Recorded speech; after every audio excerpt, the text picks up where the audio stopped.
all doing well out there today. Happy Saturday.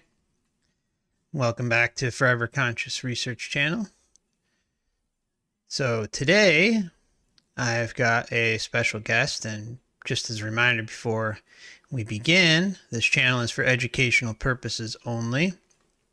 And today we're going to be welcoming Robert to the show as part of the My Journey to Awakening series.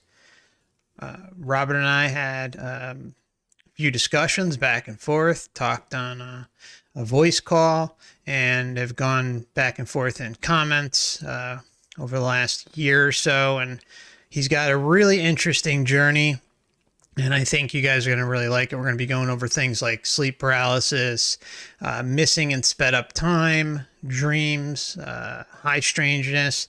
He had memory issues, and then had a really interesting experience, and then those memory problems basically were healed, which is really fascinating. He also went in for hypnosis to help with recovering the lost time that he had in an experience, and ended up, best you can say it, is like backdooring into a past life accidentally with the hypnotherapist. So really, really interesting stuff. And we're going to go over his whole journey. And so without further ado, I'd like to welcome Robert to the show. Hello, Robert. It's great to have you, my friend. Welcome. Hi there, FC. Thank you very much for the introduction. And like I say, I've been watching your stuff for about a year, been researching much longer than that. And it's really nice to be here. And hello to everyone else in chat. Great to be with you. Yeah, that's great, man. I appreciate that. And I could always tell by your comments, just how deep down the rabbit hole you've gone. You and I had very, very similar journeys in a way, and certain things almost, it's kind of mind-blowing. Some of them are very, very in line with one another, which is kind of just, I don't know, just blew my mind to see that. So we'll talk about that as we move along. And so first, I guess I'd like to start off, what's your age currently, if you don't mind me asking, or rough, a roundabout age? You don't have to tell exactly if you don't want to. I'm happy to reveal that I'm going to be 40 later this year. Okay, well, I wish you a happy birthday when it does arrive. And so I already know the answer to this, but what religion, if any, did you grow up with? And yeah, so I grew up in an atheist household, in an atheist town, in an atheist school. So I didn't know anybody that had anything to do with any religion. My English granddad that lived on the other side of the country was the only person that I knew had anything to do with religion in any way, and that's it. So zero. Okay. Yeah, very, very similar to my journey as well. Even though, my parents were, well, I guess I kind of evolved into that because I didn't really buy into the whole religion thing early on, but my parents kind of brought me for the sake of my grandmother. It's the best way to say it, but yeah, I've talked about that before. Have you felt since a young age that perhaps you didn't belong here? Did you ever feel that? I think for sure I did, but I could never really put my finger on it. And I think some of that perhaps leads into some of the issues as a child. And so did you not belong here because you truly don't belong here? Or is it because, that some of the people in your immediate circle are perhaps not being as nice to you as they could be? It's like both of those things could lead you to feeling like I don't belong here. So I'd have to say, yeah, but it sounds like it's a half-hearted answer because it could have been 6 or 1 1/2 dozen of the other. Sure. No, that's cool. It's cool. Yeah, I mean, it's, I'm sure you kind of evolved on that feeling over time, I'd imagine. Absolutely, yeah. I think it's no surprise that to hear me say, yeah, we don't feel like, well, I don't feel like I belong, and I know that is a wider feeling with many in our community. Like we just don't seem to fit in quite right. And certainly when we see some of the things going on around us that seem completely insane, we point them out. And there's a lot of people around us that are just sort of looking at it like, why? What's wrong? And it's that disconnect between what we see and what they don't see that I think makes us feel more alienated, if you like, or like we don't, something about this just isn't quite right, and it don't feel like home, to say it quite frank. It doesn't feel like it's home. Totally, brother. Totally with you on that. Okay, so well, I guess this is where, get a little difficult, and you can share as much or as little as you'd like, or not at all. Was there any traumatic incidents as a child in which you wish to share, or in which you wish to share, or caused you to leave your body? So, was there any traumatic incidents as a child that caused you to perhaps leave your body? As far as I'm aware, I never left my body as a child, but I certainly had a very difficult, traumatic childhood, from literally my very first memory all the way until one day, I was about to be hit by my mum, and I was able to catch her hand as she was coming to hit me. I was finally old enough to stop her. And that was the very last time she ever even tried to hit me. But up until that point, I'd been hit pretty much on a daily basis. And I'm going to move on from this quickly because it's a horrible subject, really. But some people are going to think, oh, that's horrible, hitting a little kid. But I'll tell you what was even worse was the being ignored. You'd say something, you'd be told to shut up or go to your room, just not interested, or be told I've had it up to here with kids today, and because my mum was a teacher, so that she didn't want anything more. And it was very, very difficult. And I think I'm going to leave that. That's as far as I want to go with it, because I don't think I'm alone in having difficult childhood, and it's very dark, but it's important to mention it because I think it serves as, it kind of explains why the rest of my life unfolded the way it did.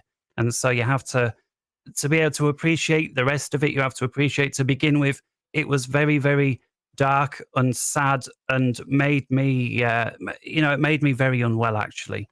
Sure.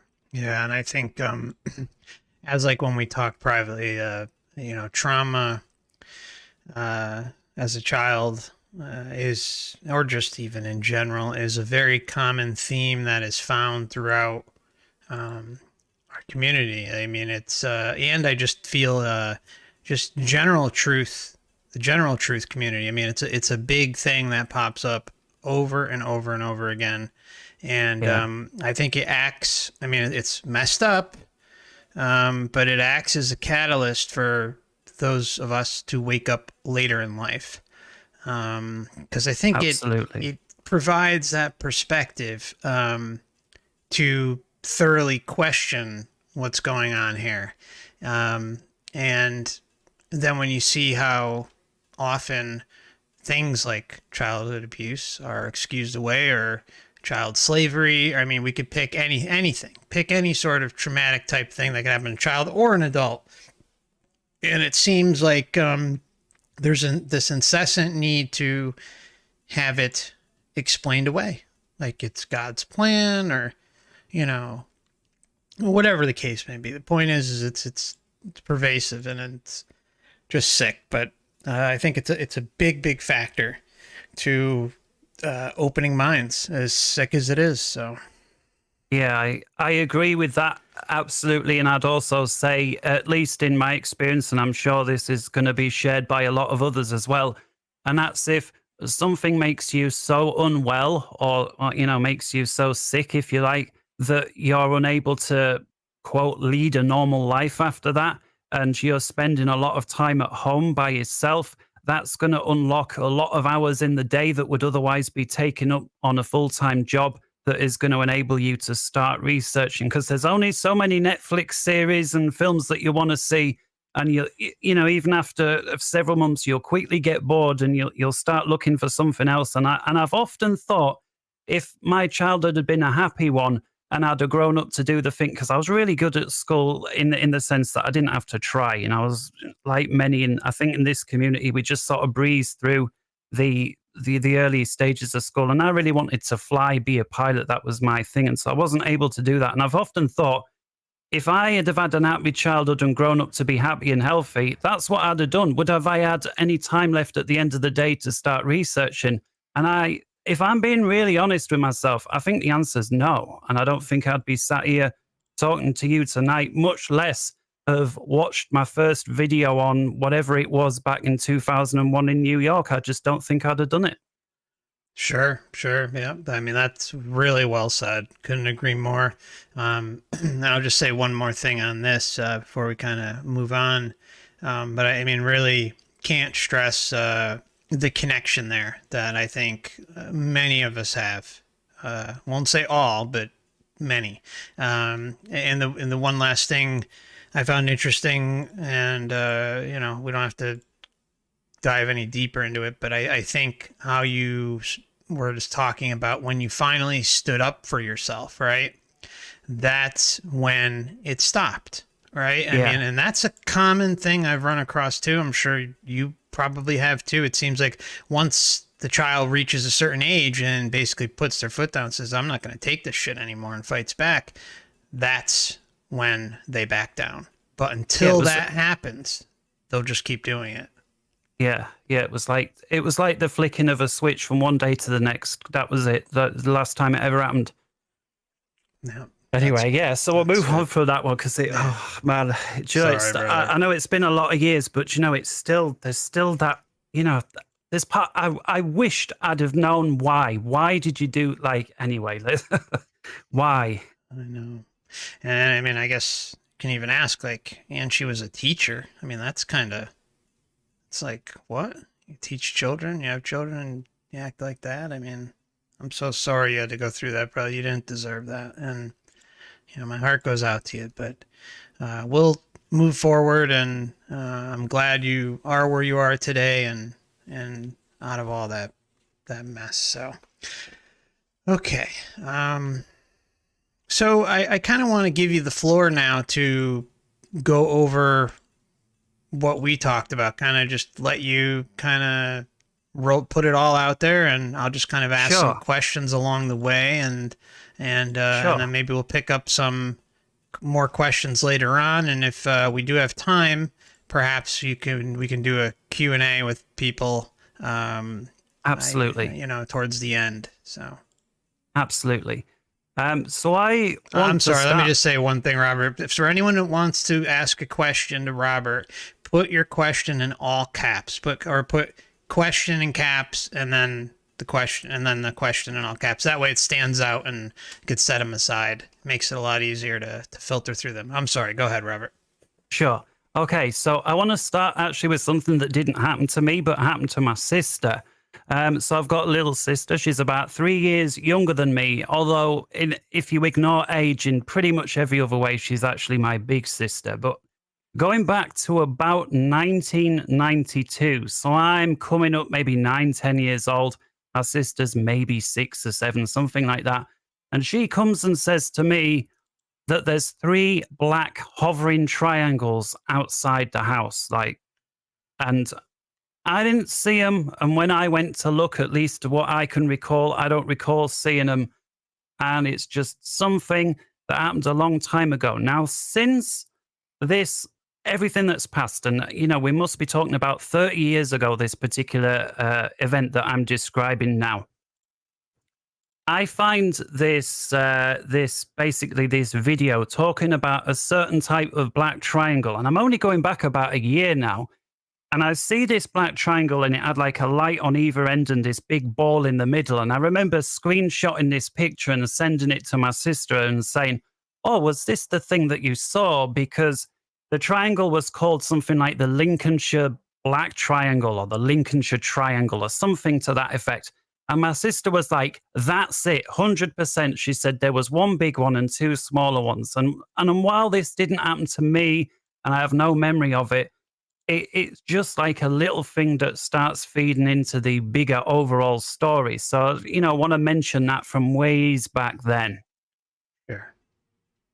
Also, like I said, I was back then a big time atheist. And by that, I mean, it was all school and science, and I believed everything that I was told at school.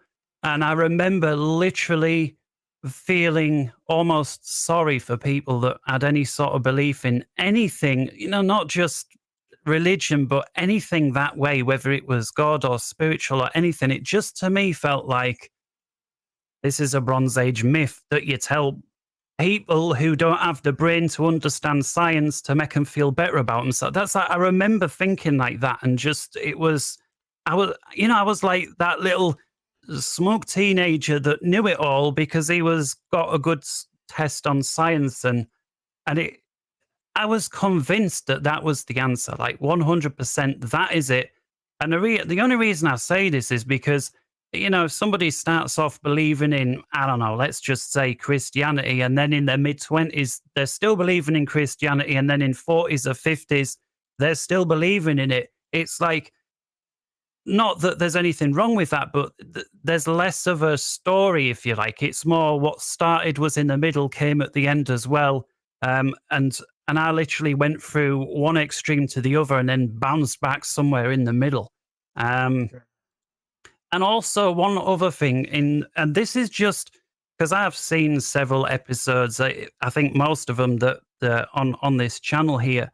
And sometimes as an audience member, I know I'm listening to someone telling the story, and it's like I almost feel like this person's got something special that I don't have, and I find myself like, what is it that I'm doing wrong that they're doing for them to have this? But I've since realized like that is not the case at all. We're literally all on a journey, and sometimes it's slower, sometimes it's faster, sometimes it comes more equally. And so 100%.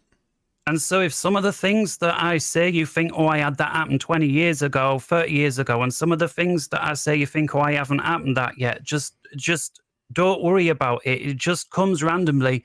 And I've found there's literally nothing that you can do to hasten it. So it's not like you can sit there and start reading up on stuff and trying to will these things to happen. It's just something that randomly sort of happens when you least expect it, and certainly not when you're trying to make it happen. It's just something that happens. It feels to me like it just happens randomly. That's the best way. I'm not saying it is random, but it feels that way. Yeah, and I think it really depends where your attention is at the time. And sometimes if you want an experience or something like that, you can will it, but it doesn't always come the way that you would expect, like however your request may be, but it can, I guess you can say, present itself, manifest itself in some weird way that kind of shows you, hey, look, here it is, but it's nothing like the way it was kind of intended. So it's kind of weird like that too. And I think it also depends, what you're consuming at the time, what you're looking into, how deep you're looking into it, what you're connecting with on a personal level. I mean, there's a lot of different factors involved. And let's face it, we're, stripped down, and our brains and bodies act as a governor to limit Big time. what we're capable of here anyways. So Big time. And so I would say my first little weird thing that I recall happened when I was about 10 years old. And I have this dream, it involves my sister again, that she broke my sunglasses. And so when I wake up and I go around the house trying to find my sunglasses, and I find them, there's nothing wrong with them. And I just leave them on the side and think no more of it. Later on that day, somehow she knocks off my sunglasses, stands on them and breaks them. And when that happened, and she come up, and I can't remember exactly, but I'm sorry, I broke your sunglasses, whatever it was. And I remember then thinking, I had a dream you did this last night. And that was the first little And I remember trying to tell people about it, my parents, whatever, and they're like, oh, well, we have millions of dreams, every night, and every once in a while, one of them's about to come true. But it was sort of brushed off like that. And of course, I'm with it, right? Yeah, we do have loads of dreams. And so I guess like a broken clock being right twice a day, every once in a while, your dream is going to come true. And so I wrote it off. But it was kind of weird. It happened on the very same day, right? How often does somebody break your sunglasses? And how often do you have a dream that somebody broke your sunglasses and it was the same person on the same day with the same, like, a lot Every of day, coincidence. Robert. And so, yeah, that was my first little thing. And then I would say between the ages of 10 and 15. By the way, I absolutely loved going to Germany as a kid. And the reason was I had grandparents over there who I was very, very close to. And despite whatever went on at home, they treat me really, really well. And my parents were always eager to send me over there. It was in the days where you could fly by yourself from a very young age. You'd be dropped off of, where you checked in at the airport. And then one of the airport stewardesses or airport staff, whatever, would take you onto the plane. You'd sit up front on the plane. They'd upgrade you to first class for free, just so it was easier for the stewardesses to keep an eye on you. And then at the other end, somebody would take you, to the other end where you got picked up. And so it was literally 3 years old. You could fly by yourself. I doubt it's as young as that now. But back then, from the age of 3, I started going over by myself. And I absolutely loved it. And my German granddad, who I'll refer to as Opa, because that's how they couldn't speak English, by the way. So I had to speak German. I was sort of brought up bilingual in that regard because, That's good. if they can't speak English and you're learning a language anyway, it's a lot easier to learn when you're very young, like anything, but languages especially, I think. And so my Opa, my German granddad, I'm playing hide and seek. Now, he's a granddad who's got these really thick jam jar bottom glasses. Like, he really struggles to see. He's always on the brink of losing his driving license. Because of this, he happens to know the optician. So he's giving him like, well, it's right on the edge. So because I know you, I'll give it a pass. But really, and then, eventually loses his license because of these bad eyes. But And how often were you going to see him? I know you said it was regular, but three three or four times a year. So I'd fly over for 3 or 4 times a year. How long you stay? Like a few weeks, a month? Yeah, a week or 2 at a time. Sometimes 3. It just depends on the school holidays. Sometimes I'd go at half term where there was only a week off school. Sometimes Christmas, I'd get 2 weeks off. Summer holidays here was always a 6-week holiday, so I may even end up going over there for 3 out of those 6 weeks. It just depended, really. I'm really happy you were able to get away and go there to be with someone who loved you. It was, and it was an amazing experience. And I'll tell you, I've got this one really nice memory that I'd like to share, and that is, I was really young, and I still believed in, quote, Father Christmas. And unbeknownst to me, they had arranged a friend of theirs to come round dressed up as Father Christmas with a big sack full of all the presents. And I'm this kid, and I'm literally thinking Father Christmas has personally come to visit me. And obviously, I'm not at that age aware of any of the later potentially negative connotations to do with that. To me, this is a happy kid. Father Christmas just personally come to visit me. And so they were really good people in that way. They knew how to treat a kid well, and they did.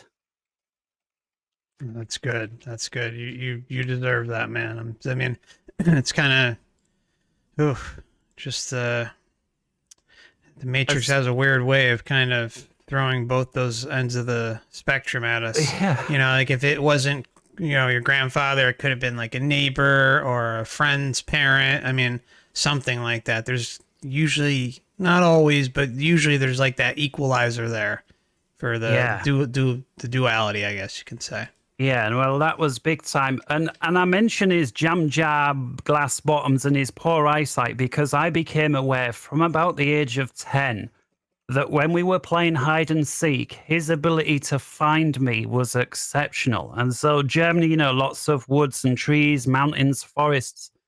I would run on ahead when we would go, just the two of us for a walk, we'd walk through there 2 or 3 hours at a time and I would run ahead, I don't know, 10 minutes, 15 minutes, and then hide behind a big thick tree or a bush or whatever it was. And here he would come dawdling along, talking to himself, muttering like he did. And all of a sudden he would stop and he would say, obviously all of this is in German, Ich fühle hier irgendwie was, which means I'm somehow feeling something here. And it was always where I was. There were other instances we'd be walking together, same sort of forest. And then he would say to me, oh, is there somebody, in German, is there somebody behind us? And I'd look and a mile away, as far as the eye could see, you'd see this tiny little dot where maybe somebody had a fluorescent jacket on or something like that.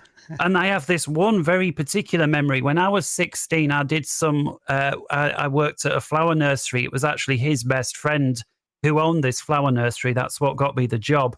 And I was working there for several weeks, and he used to come at basically 4:45 to come pick me up, as it were, before I finished at 5. And he's there and we're chatting.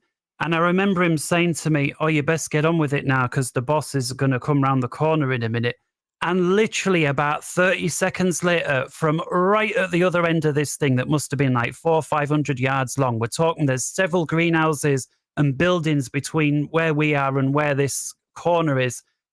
And sure enough, the guy comes round the corner. So although I can't explain this and I don't know exactly what's happening, I'm aware that my German granddad has got some ability to sort of sense when someone's either looking or when they're going to come. Another little example, we'd be playing cards on the end of a hot summer's night outside.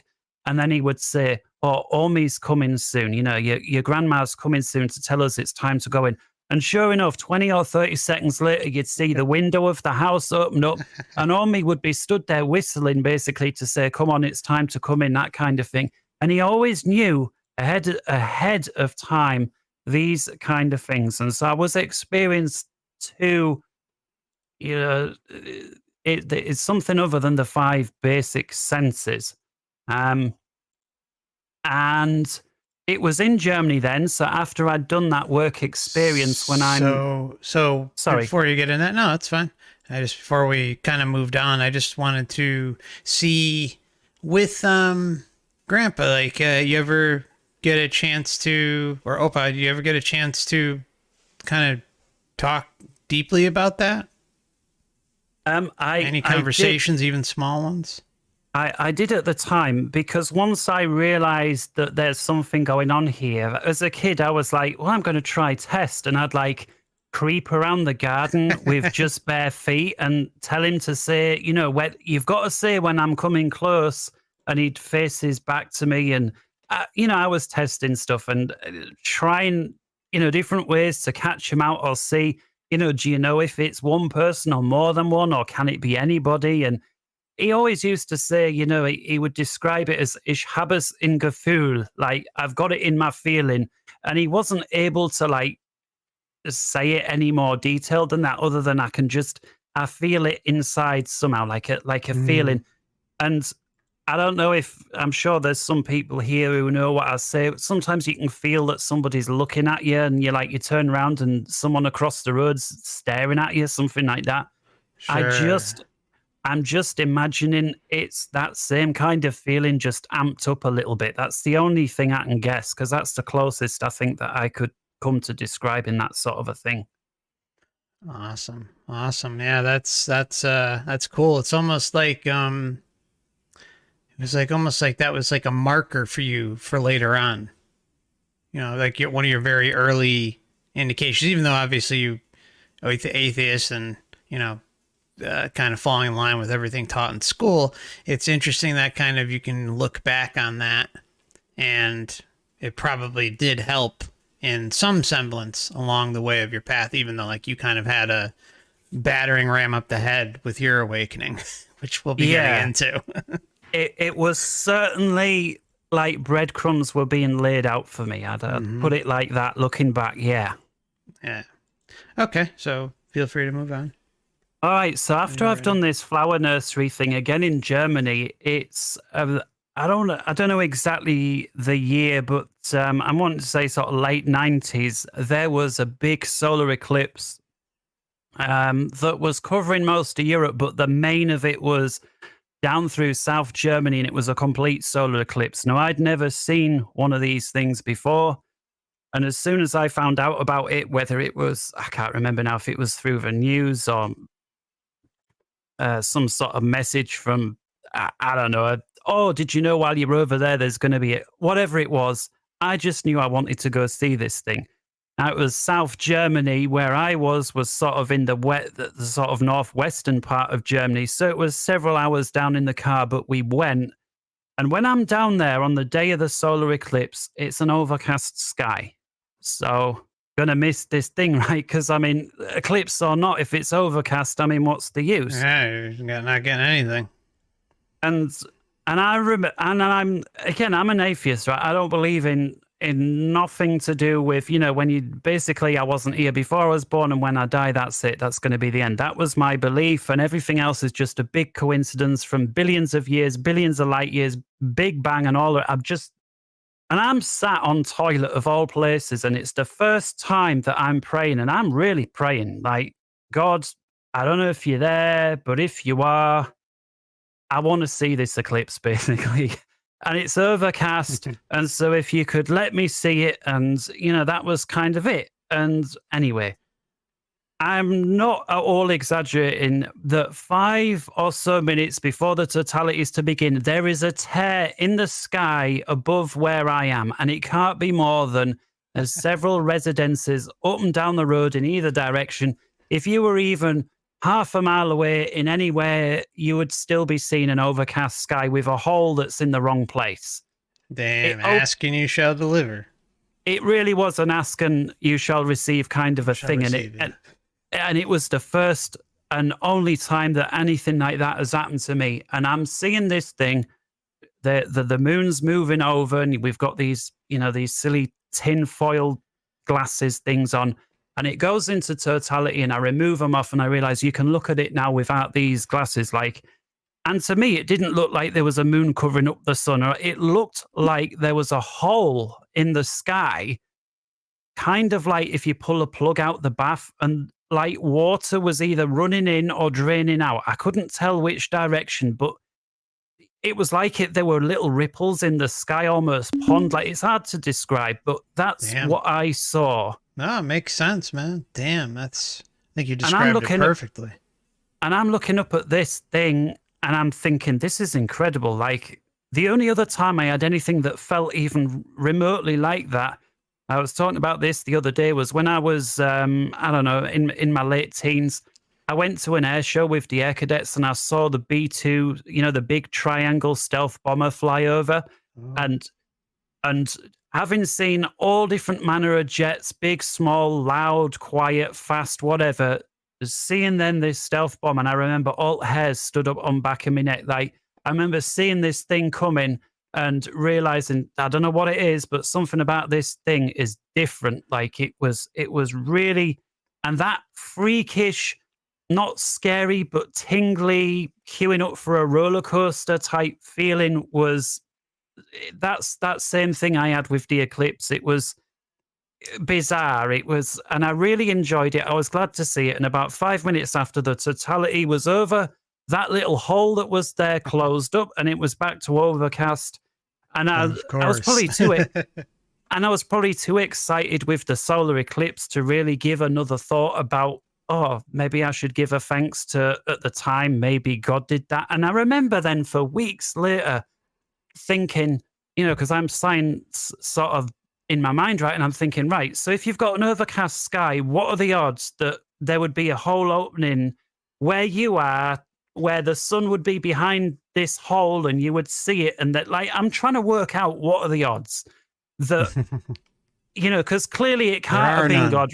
It can't have been God. It's got to have been a roll of the dice chance. And I'm thinking, like, well, maybe it's 1 in 1,000, but, you know, I'm trying to explain it away, trying to keep my belief system intact. Yeah, got to keep that belief system rolling, man.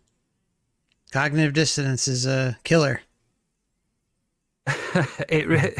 It really, I mean, we know now how much of an enemy cognitive dissonance is to people, but oh my goodness, is it an enemy? Like, people literally lie to themselves and don't know that they're doing it in order to. I mean, that is cognitive dissonance. The feeling is so uncomfortable that people hold two opposing views at the same time, and so they're literally lying to themselves, and they don't realize that they're doing it. And it's, I'm sure you've experienced it when you try and tell people certain things.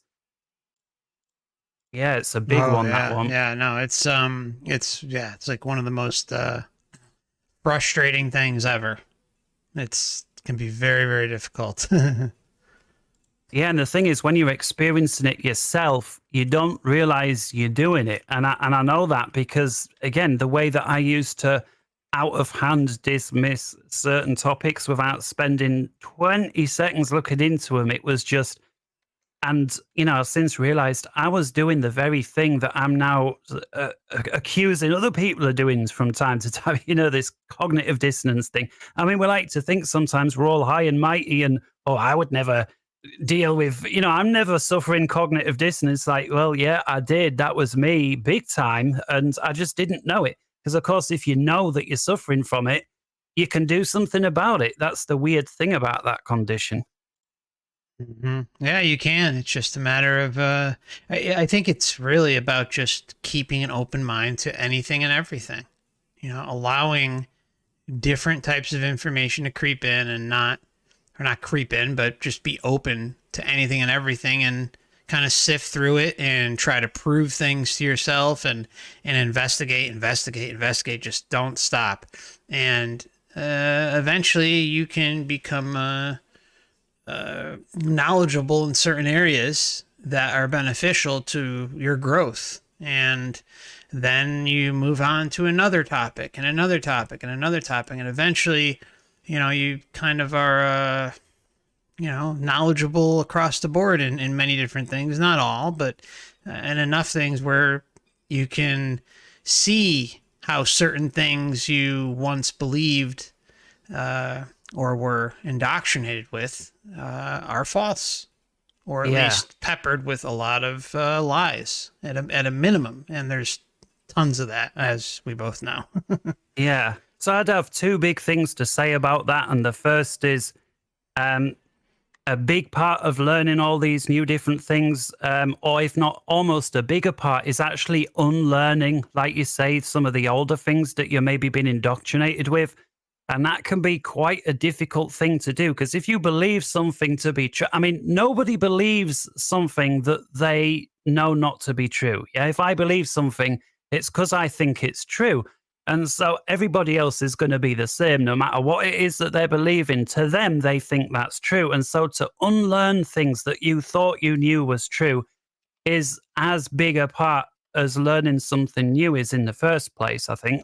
And the second thing to say about that is, and I think our society is very purposely constructed in this way, and that is, and it's a nice little saying, but it's so true.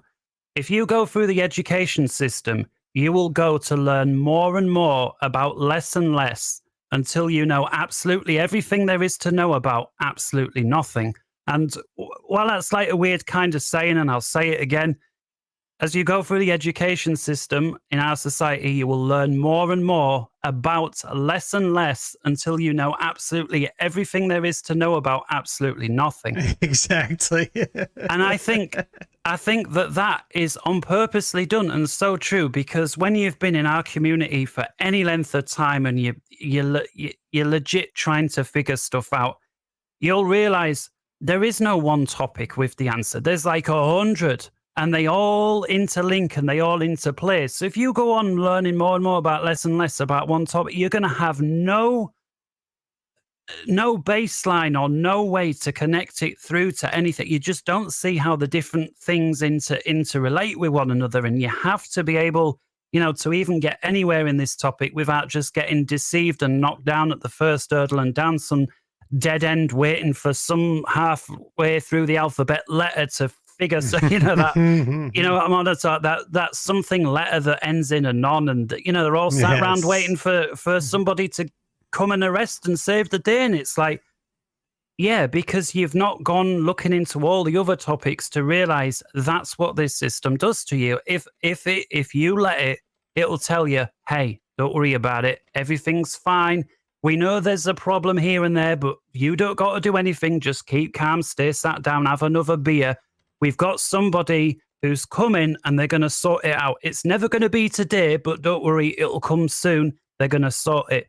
And whether it's a story to do with religion or something in the conspiracy or even non-conspiracy, it's always a tighten your belts today, the austerity today, will pay off the debt down today, and then tomorrow we can have a better. Always tomorrow is the better thing. Today is always the shit. And that's how everything is set up. And for some reason, as we're, let's just use the word human beings, we're susceptible to that trick, that scam. We fall for it.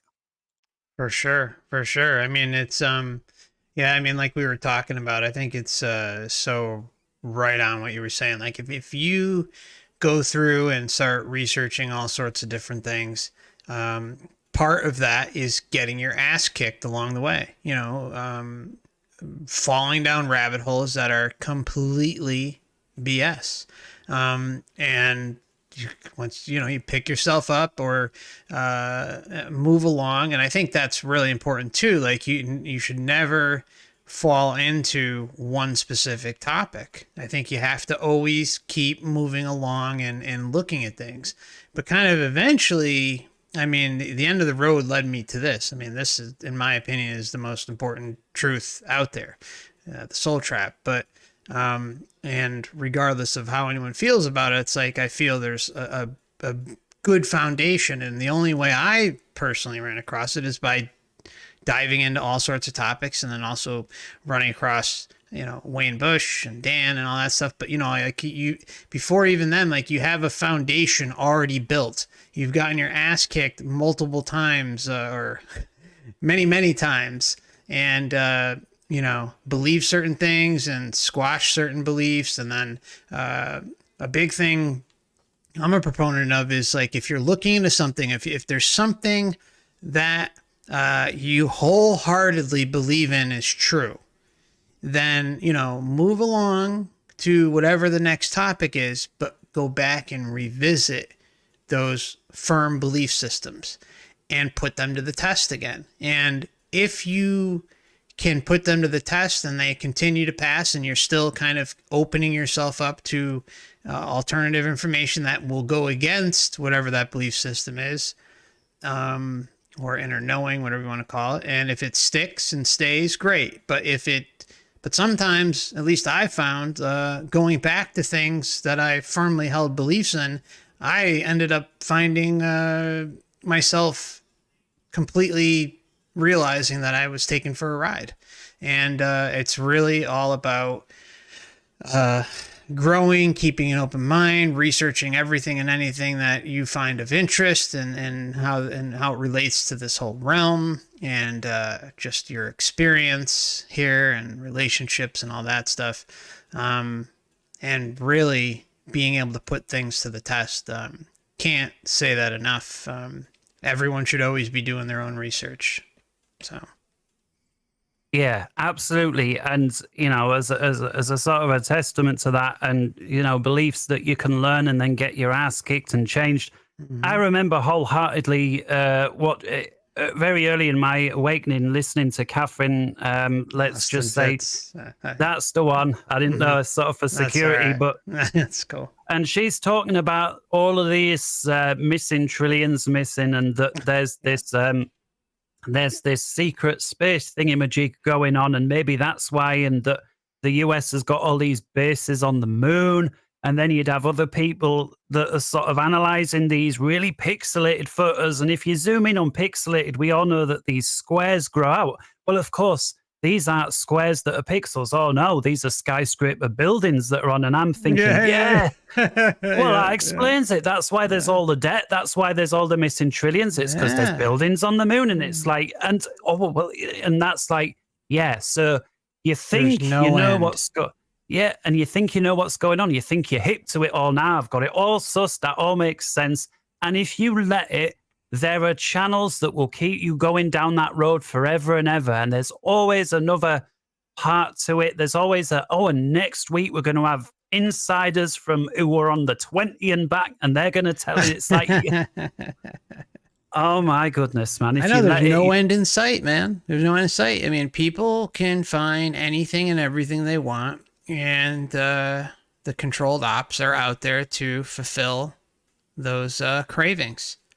And I mean that area of research and like UFOs and stuff like that. Those are like and the New Age spirituality. Those areas are just littered with yeah. endless rabbit holes that have been around forever. And I mean, someone could literally spend their entire life just looking at all that stuff, and if they don't want to expand their horizons, they'll stay stuck there forever. And Yeah, there's for plenty sure. of them out there. There's plenty of them. Yeah, if you do a search online, whether it's YouTube or even some of the big alternatives, almost all the bigger channels that are going to come up for you, like, I don't want to say all, but I'm going to say most of the big ones that come up, you should have your red flag front and center. It should be quivering before you even hit play, and be prepared that in all likelihood, this is going to be either an agent that's controlled, or at the very least, a quote, useful idiot who is giving out the message that the system wants anyway. So just be aware of that. And another thing, and again, I'm sure most people in this community, fully aware of this, but that is that the way that the system seems to like to operate is it puts out a big story in the mainstream media. And then what it'll do is it'll also give like a counter narrative to it, and it'll put it out on, certain, let's just call them truth channels that aren't really, agent opposition. And the two stories are designed to complement each other, but you can only have one or the other. They can't both be true. And so a really good example, and again, without risking any sort of dodginess for this channel, but a few years ago, there was this really rich guy who had his own island, and he was up to no good with younger kids. Let's leave it at that. And he was sent down to prison, and something happened to him. He met an untimely end. Let's just call it that. And so the news was saying, well, something was wrong with the cameras or whatever. He was being watched, and he decided to end his life. And then the counter narrative was, well, he had dirt on the Clintons, and a bit convenient that the security cameras weren't working, and they went in and they took him out. And so whether you believe the mainstream or whether you believe the counterclaim that's in the truth circles, what is the common theme that's true in either case? The guy's dead. Yeah. The guy is dead, no matter which one of those two stories you believe. And so let's just say, I don't know, like they sneaked him out and now he's somewhere in his own island, and you don't like that option is taken away, because he's dead because he was killed, or he's dead because he killed himself. But either way, and it's like, and then you get these two sides arguing against each other. Oh no, it's all convenient. Those guards weren't really guards. They were deep state. And like, it doesn't matter how, either way, the conclusion is the same. So them arguing for whichever way he came to his untimely end is a pointless, fruitless. And I think that example you can apply to any topic in the truth community. And it just like, if you find yourself arguing with somebody who doesn't seem to be getting it, just be aware of that, because I think that's like, it's such a time sink. You'll lose so much energy trying to convince people of stuff that just basically seem almost programmed not to get it, and to just tie you up in this. You're there trying to argue at what temperature does jet fuel melt at, instead of what you're really trying to talk about at the end of the day, which is the bigger, wider picture of what I'm saying. 2001 as a little example, and it might seem like a little example, but I'm telling you, if it worked for that one thing, this thing we call truth, it would be so much easier if we didn't have to contest with that. Oh, 1000%. And I really think, I mean, again, it's the whole truth thing and the awakening and all that. I mean, they really have it all figured out. They got to figure it out beautifully. They throw as much information out there as possible. They hoist up their controlled individuals to put those narratives out there, pump up their numbers and all that stuff. They spread far and wide, and then what happens is other people who may have a YouTube channel or a Twitter or an Instagram or any account you could think of, they pick up those narratives that they learned off of them, and then they promote them for free on their platform. So it's just like this evolving thing, and that just never ends. So it's so easy to just get caught up in the mess. Something I really wanted to that was interesting is Jeff Salsero. Sorry, I'm butchering your name. I'm sorry. I just call you Jeff, I guess. Says the trails in the sky are a manifestation of demonic energy. Now, just to want to go to that really quickly, for a moment. I think it's really interesting. I don't know if I would necessarily call it demonic, but it's the interesting thing is it is, a lot of it is horrible, but there is some really weird stuff going on with that. Those things do manifest. They do appear out of nowhere. They, it's wild because I don't really see many people talk about that often, because we're talking about in the sky. Yeah. So that is really interesting. That's something I kind of came to conclude as well after just observing for years with the P900 and stuff. I don't know if you've kind of gone down that road, just even regular observation. That stuff is nuts, because it's not all real planes. It's just not. People were posting videos in New York or wherever it was showing these things, but they didn't Rob joined. Oh, wow. One moment. I think we lost Rob for a moment. Hold on here.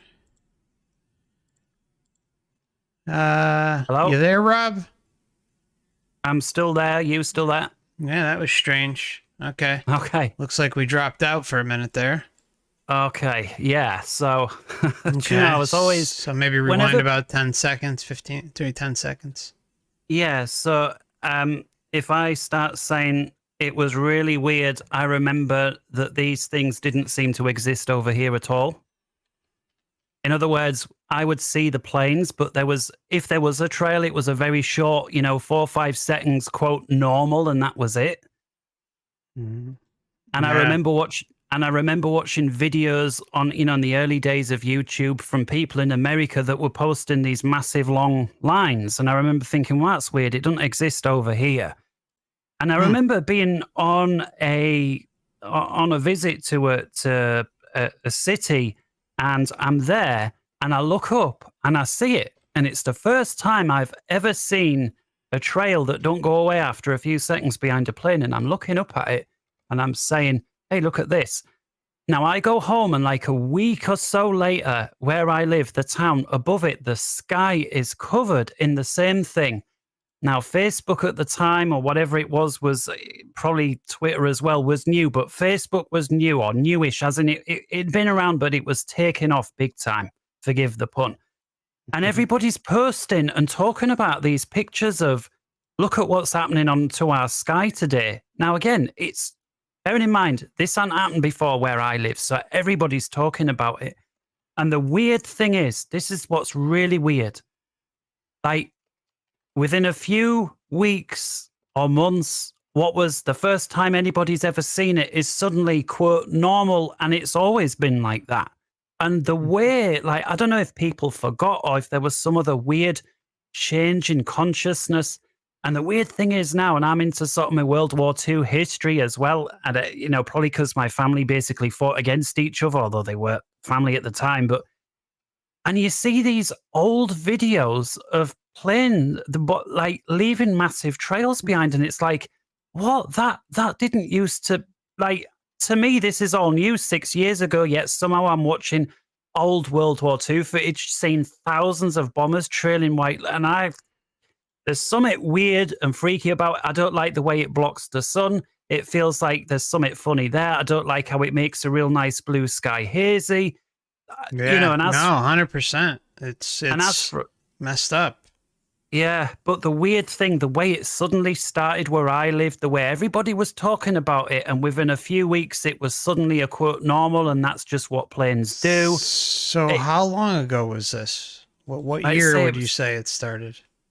Where I live, again, roughly 6, 7 years, maybe 8, something like that. But it was that nobody had ever seen it before here. Everybody's talking about it, sharing their pictures online. And then suddenly it's normal, and the same people are like, "Oh, well, that's just what planes do." Like, they've always been like that. You know, what's crazy is you see them regularly in movies and TV now.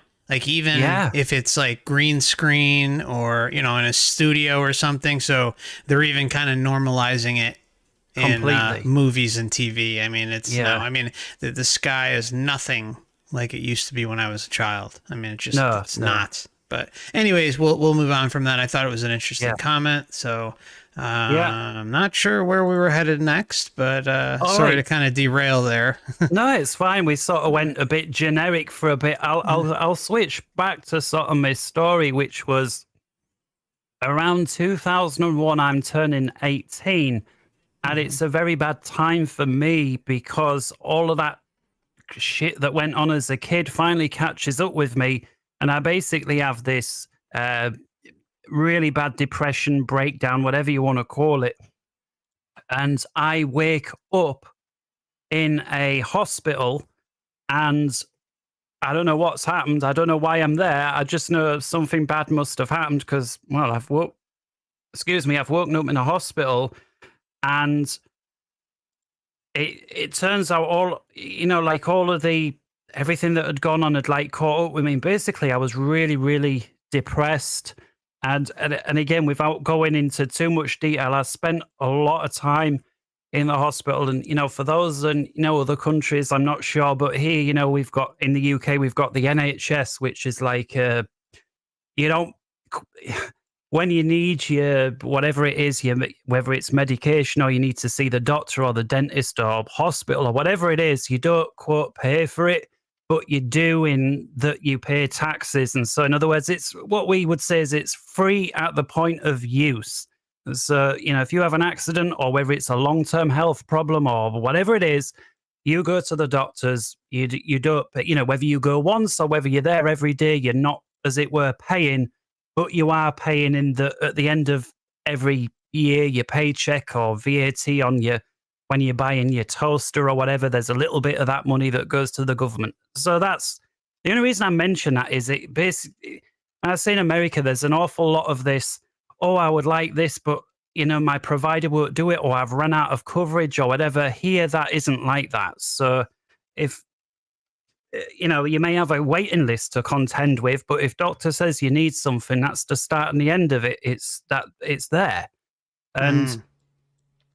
And so that was sort of my hospital situation with this depression that, and again, I'm just going to mention this once and then move on, and for security as much as my own sanity. And that is that I tried, I had an attempt on my life then, and I may seem like I'm all right now, but back then I was far from it. I was so sad, man. I was hurting real bad inside. I just wanted everything to end. And by end, and I've often thought I didn't actually want to, quote, end myself. I wanted the suffering to end. And the only way I knew how to do it was to end myself, because every time I woke up, the suffering was there. And it was there until eventually I went to sleep. And anyway. I'm so sorry, man. It's this place will do a number on you, man. And it was really bad, but I met, there was a lot of not good people in those places, but I did meet a few, and I met a friend that, I'll call Dan. His name was Daniel, and he has schizophrenia. And I remember saying to him, sort of, what's that, right? Because I've heard of this thing, but I'm still young at the time. Like, I don't know what this thing is. I've just heard of this thing. And what is it? And he says, oh, well, I see I see things and I hear things that aren't really there. And he's a nice lad. And so I'm talking to him. And anyway, it turns out that this lad, he sees rooms on fire and blood dripping off the ceiling. Like, and I says, what, all the time? And he says, yeah, all the time. And so my question is, well, why don't you run out the room? Like, if I thought the house was on fire or that whatever, I would be running out thinking, it's on fire, right? And you know what his answer was? Quick as a flash, he says, because I know it's not real because you're not responding to it. That was his answer. And it was like, wow. What the hell? And it was like, wow. Yes. So this guy is seeing everything on fire, but is not responding to it because he sees other people are not responding to it. And that's how he knows it's not real. Yeah. So he acts accordingly based on his surroundings.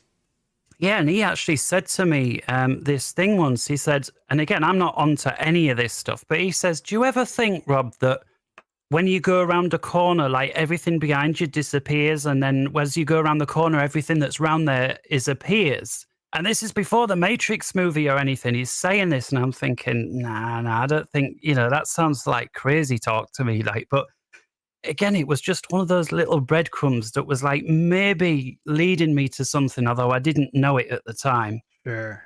I'd love if I was still in touch with him. Unfortunately, I haven't a clue where he is or whatever. We went completely separate ways. But yeah, it would have been interesting if you were able to sit down and talk. I mean, yeah. I mean, really, I mean, if you can have some really interesting conversations with schizophrenics. You really can. Yeah. And he didn't at all come across as crazy or anything. It was just literally seeing, like he was saying this thing with the fire, and he would hear voices and so on. But to talk to, like, you'd think, oh, there's nothing wrong with him. If he hadn't told you that, you wouldn't know. He didn't come across as like they come across, they have a weird look about him, or they come across, and he didn't. He was just, how we would say, quote, normal. Yeah, I mean, well, they've been demonized in society. It's absolutely horrible. I know. I looked into like things like Native American tribes, indigenous tribes, and stuff like that, and those who kind of were born into the tribe that had those attributes, like schizophrenia, obviously not labeled schizophrenia at the time, but like that, they would often be like the medicine men or the, very sought after, highly regarded individuals within the group. I mean, and they, society has shunned them, and, there's a lot of stuff we can't talk about that specific issue, but there's a lot of horrible stuff that goes on. So much. Yeah. While I was in there, I saw these people are medicated, and you see them shuffling and drooling and I mean, these are grown people that are reduced to basically gaga. It's horrible, and it's horrible, and as well, and I've always said it's like a double whammy getting ill, because not only are you ill and everything that comes with it, but because you're ill, people don't want nothing to do with you, and because of that, you're sort of lonely, and nobody comes to visit. I'm telling you, like 9 out of 10 that were in there, nobody came to visit. They're just forgotten and labeled. Yeah, you're castaways in society. I mean, it's just so many. It's so wrong. So wrong. Yeah. And anyway, so I'm in there. We'll finish off this part of it, and then we'll probably head to a break in about right after you're done. But take as much time as you need. Like 10, 15, 20 minutes, whatever you need. Sure. So I move on from this hospital to this other place in Birmingham, which is like a therapy center, and this is basically for young adults that I was at the time, 18, 19 years old, who have had very difficult childhoods and who are basically trying to work it out so they can, quote, sort of reintegrate with society or something to that. So it's not a hospital, it's like a therapy center, basically. You've got psychotherapists and psychologists there. It's not a drug place, it's a talking kind of a place. And I'm there, and it's underneath the flight line for Birmingham Airport. And every time there's a plane coming over, I'm looking up because, I'm into my flying. I still am to some extent. I really liked flying. I did that in the Air Cadets. I did my scholarship and that. And I'm looking up, and this one time I see this big silver ball next to the plane, and the plane's going normally in the normal way to the runway. And there's this silver ball, and it's like, I don't know, alongside the plane for a bit, whatever. And then the silver ball then goes like 90 degrees in the opposite direction, not behind, but to the side. And this silver ball's moving pretty quick. Now, this is the first time I've ever seen anything like this. Until that point, I'd not seen anything. And I'm thinking, like, I'm getting that tingly, like, I'm aware what I'm looking at here is something different. And now I'm hearing the sound of the plane, and that's disappearing off as it goes. Is the ball silent or whatever? I don't know. I can't hear it because of the plane, but I'm guessing it's silent or as near as dang it, or I would hear at least something. About 30 seconds later, the ball has disappeared over the buildings towards, like I say, 90 degrees off from where the plane was going. As soon as it disappears, I run inside this building and I'm shouting basically to let everybody know, hey, I've just seen this thing. And the looks that they gave me, this sideways, yeah, if it's on the news tonight, we'll believe you. That was what one of them said. And I remember that. And the way, just the look of almost disgust that I even say. So I remember that. It wasn't just that they didn't believe. It was like a look of disgust. It was, and I knew because it wasn't just like one was saying it or two. It was like nobody could have cared. They couldn't have cared less. They didn't want to know. And I knew then, pointless even saying anything. Yeah, and then you'll get lumped in too, maybe. Like I could get lumped in with the crazy lot, which I was already dangerously close to with the whole depression thing and the fact that took me through hospital and that. And so to finish off on this particular thing before we go for break, I'd say it was about, I don't know, like 2 or 3 weeks later, and these sort of group therapy things, if you want to call it, like would go on for like 3 or 4 hours at a time, once a day. Not on weekends, but that was kind of, we're there to try and get better and talk it through. Now, whether it worked, I would say is kind of questionable. There was a lot of people who'd been there for years, and every day they talk about the same thing. And so I can't necessarily say it worked for everybody. There was like one person who'd left and done well, and they were like held up as the shining example of what's potential when you go through this place. But it was like it was one person who did really well, and I don't know what happened to anybody else. And the rest are either still there or keep going through the processing unit of being admitted and discharged, admitted and discharged. So I'm halfway through one of these sessions and I want to go out for a cigarette break. I'm smoking at the time, and that was allowed. You could go out once for like 5 minutes, and you had to stand outside. It was a no smoking building. So I'm stood at the back door where everybody stood when they were having a smoke, and I'd say about half the people there smoked, give or take. It was, by the way, in hospital, it was 100%. There wasn't one person that I met in hospital that did not smoke, not one. And that most of the staff as well smoked, but every single I didn't smoke until I went into a hospital. Now, what that's got to do with anything, I don't know. It's just an observation. It was 100%. Now I'm at this place. I go outside for a smoke, 5 minutes, and I go back inside, back to resume whatever, whoever was talking about whatever. And I go in there and everybody's looking at me. And first thing one of the staff says is, "Where have you been?" And I said, I'm thinking like, what? I've just been out there for, like, I had to ask for permission to leave to go for a smoke. And now there's this great, like, "Where have you been?" And I'm like, "I've just been outside for a smoke." Like, "Well, where did you go?"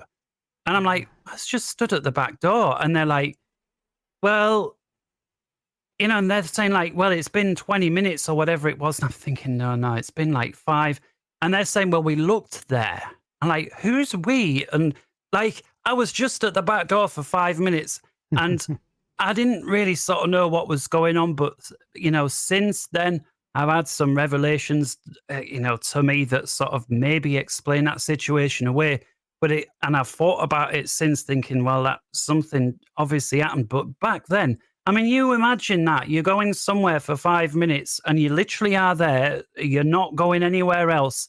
And then there's a whole group of people that have come looking for you, reckon they've been looking for you for 20 minutes in that place that, as far as you're concerned, you were just there, having a smoke.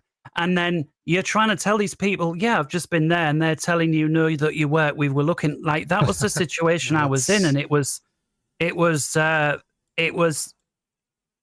just makes you feel so, The mind not fuck. just that it is a mind fuck. And it's, and yeah, weird. And I think, if, Mhm. yeah, sure. Yeah, that's sort of the end of that, really.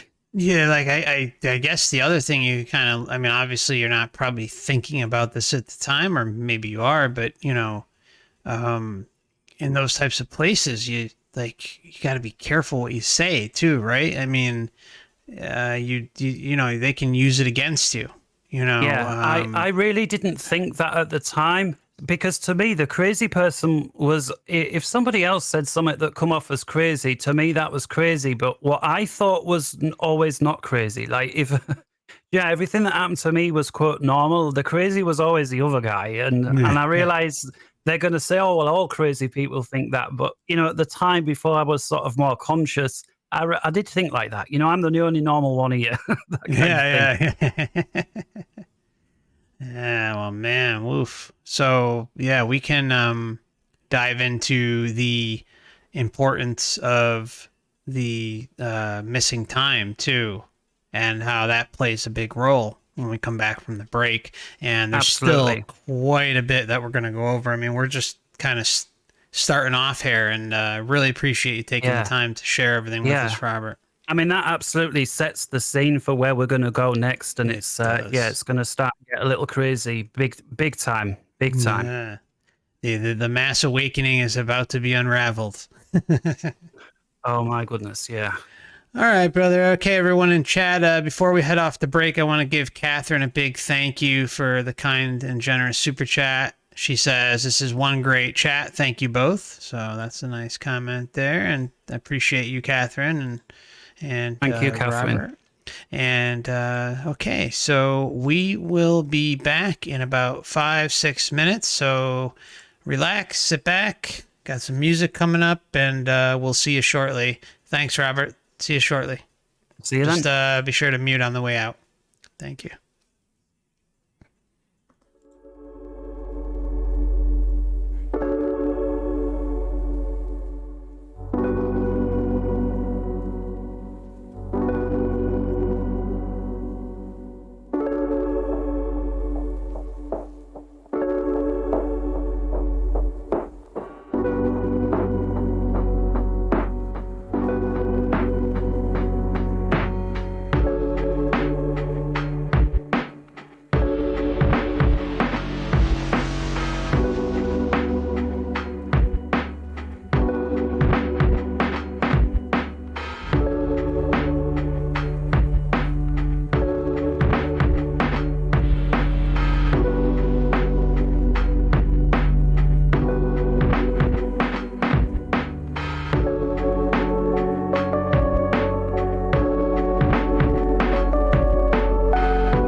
Alrighty. Sorry about the delay there, folks.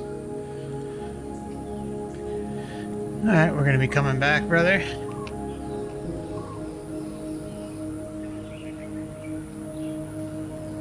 Ignore the countdown clock, my friends. Let's see. Okay. Alright. Sorry about the delay there.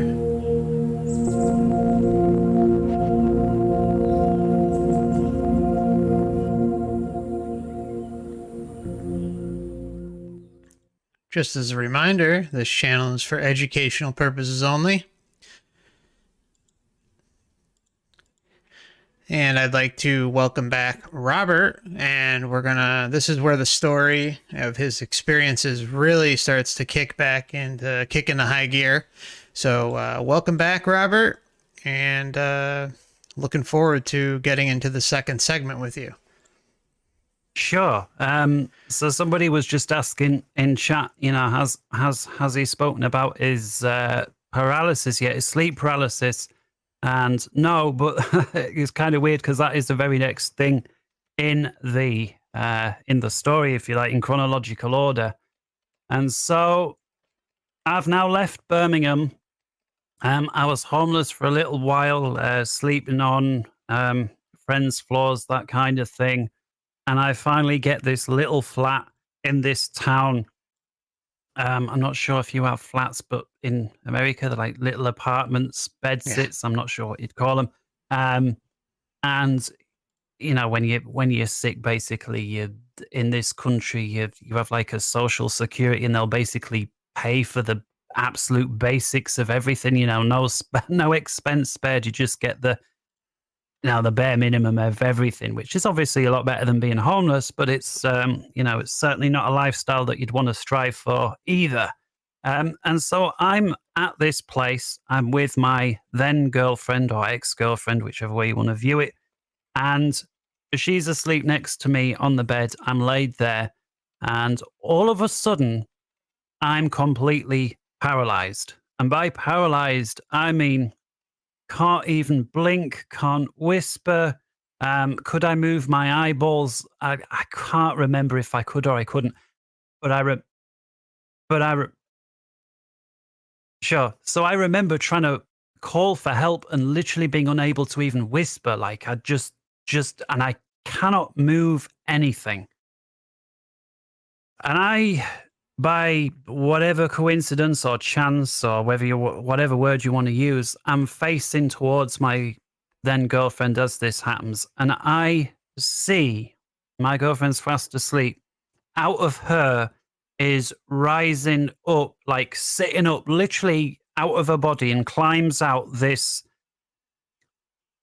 evil, monsterish looking entity. And it's laid down like she is. It sits up first, and then once it's sat up, it doesn't then stand up, but it sort of starts to lift off the bed. And I'm feeling terror like I've never felt. And I don't know sort of what's more scary, the fact that I can't move anything, because this has never happened to me before, or whatever this thing is that I'm looking at. And it's slowly moving across the room. It's like translucent, like half phasing in, phasing out, sort of. It doesn't look round at me. It's as if, I don't know if it's aware that I'm there or just doesn't pay any attention. I couldn't say. And it just leaves out through the side of the bedroom, goes straight through the wall.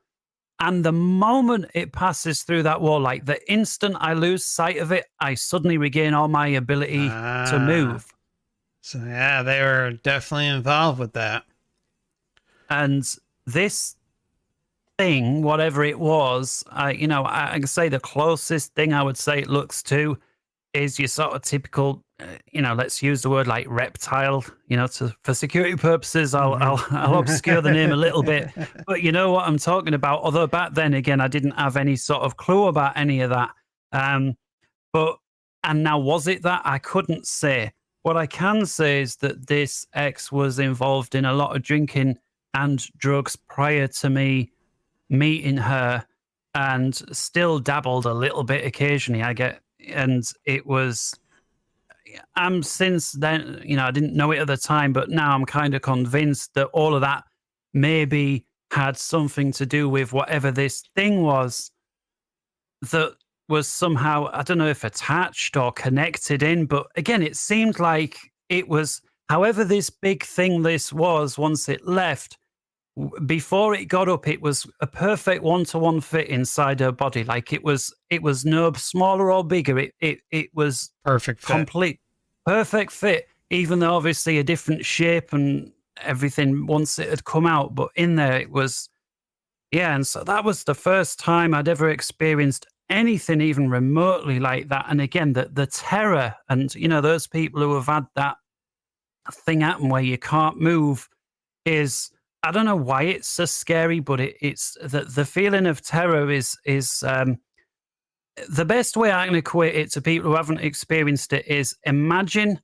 there's a lion, and this is the example I gave in our call the other day. There's a lion that has got its big wide jaws around your head and it's about to eat, like you've just been running, it's caught up with you, and you're like half a second away from the jaws, you can feel its breath and everything, and it's about to slam shut on your head. Like, imagine how scared you'd feel in that moment, but then try and apply that to this situation, and whether the what you see in this monster thing or not, the feeling of not being able to move, that's how scared that feeling is in that moment. It's like nothing else. To say it's like, or somebody's going to come and they're going to evict you from where you live, or there's somebody coming to beat you up. Like, those feelings don't even come close to whatever this sheer terror is. It's like on a complete another level. Again, it's really bizarre. Yeah, totally over the top, and just like you really can't compare it. I think the lion example you brought up is perfect. It's perfect, and really, I think we'll kind of go a step further, or rewind a little bit, I should say, about how, she was dabbling in drugs and alcohol and stuff like that. So she's kind of a conduit for it, or like an open channel for that type of activity. And I would say, I mean, do you happen to know if that evening or very recently she was kind of dabbling? I probably, because I mean, she drank a lot, and it was a thing, and she used to go off and see friends, and they were always doing, a whole mixture of various things that, not really good. So. Sure. Yeah. I mean, I mean, that's something that's popped up over and over. Even, yeah. I mean, it doesn't matter whether it's alcohol, drugs. Yeah. I know, I was like no meth saint. leads to schizophrenia, or at least very high symptoms of it. And these entities they're there. They're there regularly, and individuals will either know it and then others won't. Yeah. I mean, I dabbled, and I remember this one time, again, I was no saint this one time, and I can't remember exactly what I took, but I started, literally, I'm awake, like, start freaking out like I'd had too much, or I don't know, or a bad reaction to it. And I'm starting hearing things and seeing things that are not there, and I'm freaking out. And I was so glad when that came to an end. And then I'd heard one of those interviews with Jerry, and it's like, and you take it one time, and that it's like, normally when you have anything like that, like the door closes again when it wears off, but you take it one time and you never know when it's going to happen. And then suddenly the door can't close anymore.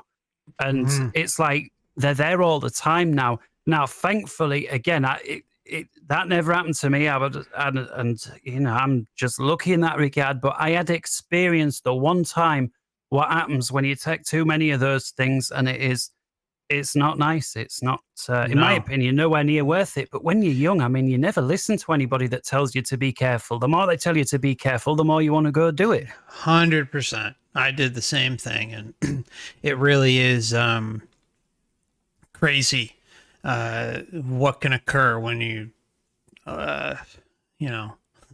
dabble with certain things that literally open up channels for Yeah. entity interference. Thank you, AA, for your very kind and generous super chat. I appreciate you and hope you're doing well today.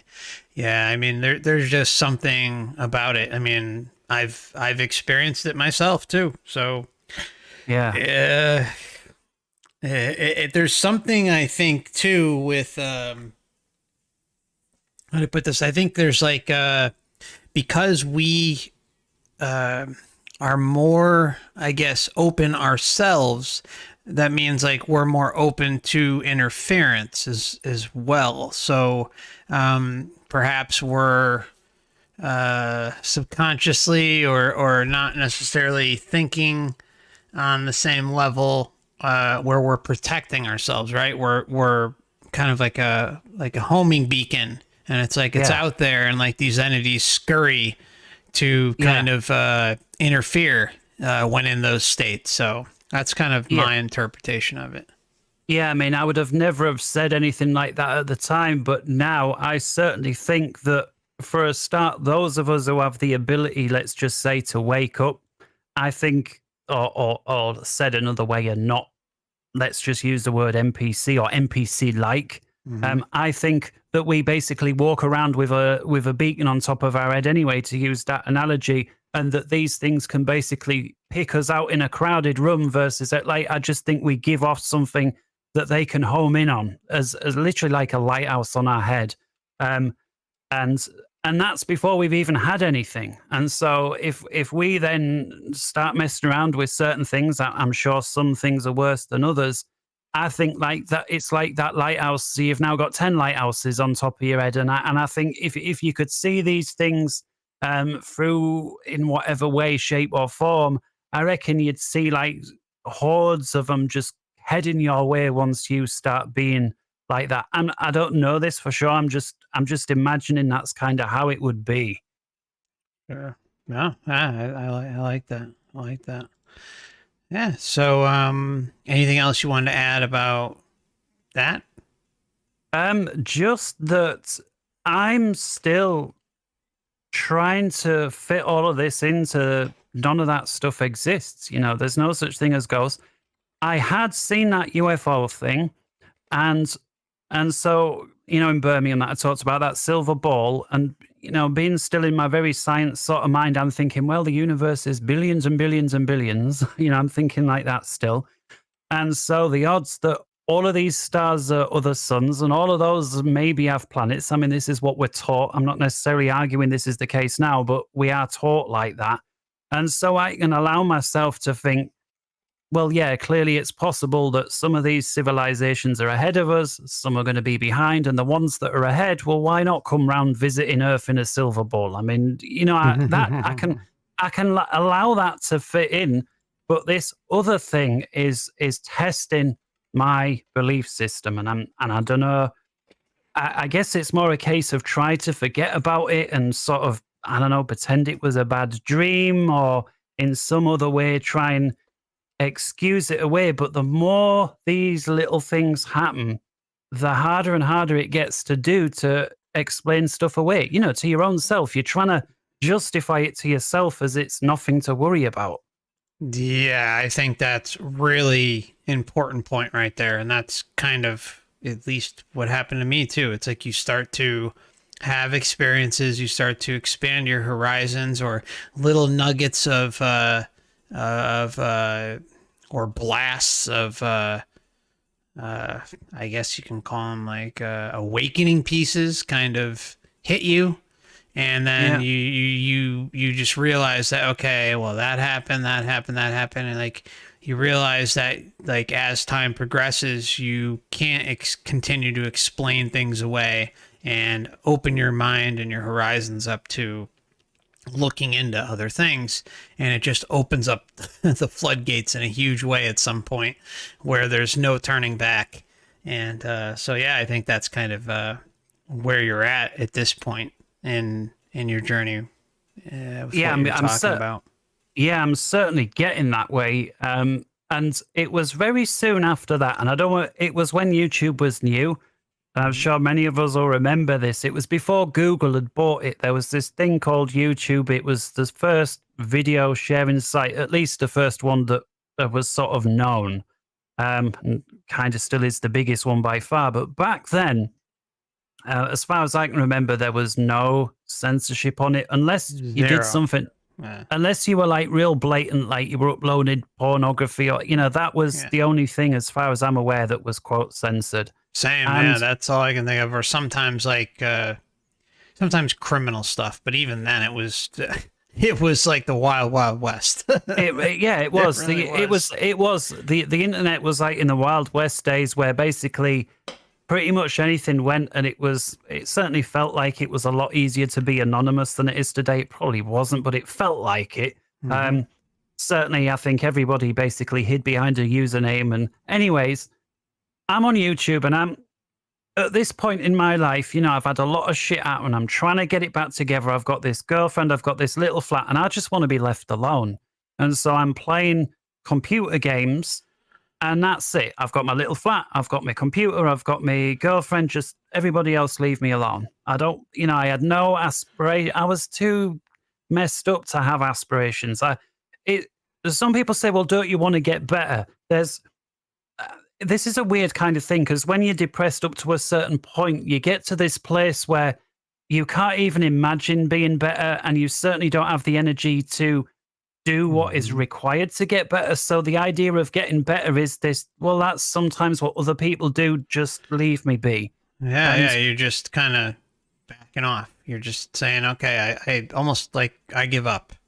Yeah, and it is, and giving up. And I'll tell you, this is something else, and I know some people are going to find this hard to believe, but when you're really, really like depressed, giving up, at least for me, and nobody ever told me this, I just figured it out for myself, was actually the best thing I could have ever done, giving up, because it took all the pressure off.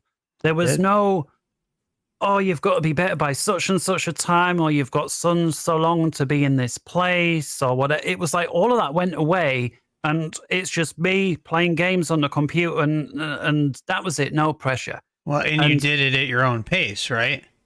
Did it in my own pace, got up when I wanted to get up, slept when if I wanted to sleep 24 hours, nobody was going to say that I couldn't. If I wanted to stay up all night, nobody was going to say that I couldn't.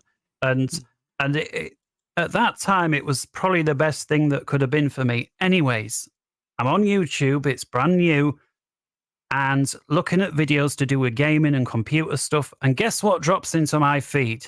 And again, for security purposes, for security purposes, going to use a bit of code, but I'm sure you can read between the lines. That day, as FC calls it, in 2001. And I'm seeing these titles to this video, and I remember thinking, how dare anybody say that? Like, how dare anybody suggest that in some way that the people who wear suits in Washington are somehow behind this thing? Like, I literally remember feeling that, and I don't know how I excuse myself now, but I remember feeling like this shouldn't be allowed, that people are allowed to say this. Like, I remember thinking that and being disgusted that, anyway, as the weeks went by, I would, every time I went on there, I don't know, a new computer game or a new joystick or whatever it was, that was all I cared about. And I'm still seeing these videos. And not only that, there's more of them and they're getting loads of views. And back then it wasn't likes. You had like a star rating, like 1 star, 2 star, 3, 4, 5. And they've all got these like 4.7 or 4, or whatever it was, like high ratings out of 5. And so this one day I remember thinking, well, maybe it's some kind of like there's a joke, or maybe there's some comedy and they've called it that to sort of try and get people's attention, or I don't know. And I click on this video, and back then it was like everything was 15 minutes or less. So anything longer, you had to have more than one part. And I'm watching this video, and then I'm watching another, and I'm watching another. And then by the end of that day, I'm realizing, oh shit, there's something to this. I don't know what to make of it, but they've got a point on whatever it is that they're saying. And, you know, we shan't go into it all, and it'd be a video unto itself anyway. But, Cognitive you know, dissonance is peeling away. the cognitive dissonance stage was gone at this point. Certainly with regards to that event, it was like there's definitely something to this, and I remember having this feeling that it kind of went like, maybe we're not the good, you know, by we, I kind of mean like the West. Because I always thought, you know, the West is always like, oh, we're always there to sort of sort everybody else's shit out.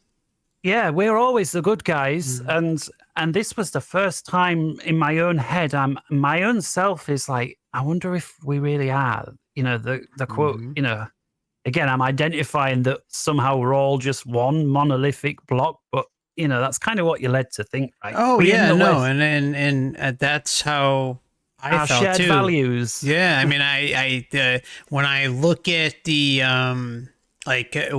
nothing cringes me out more these days than the term "we."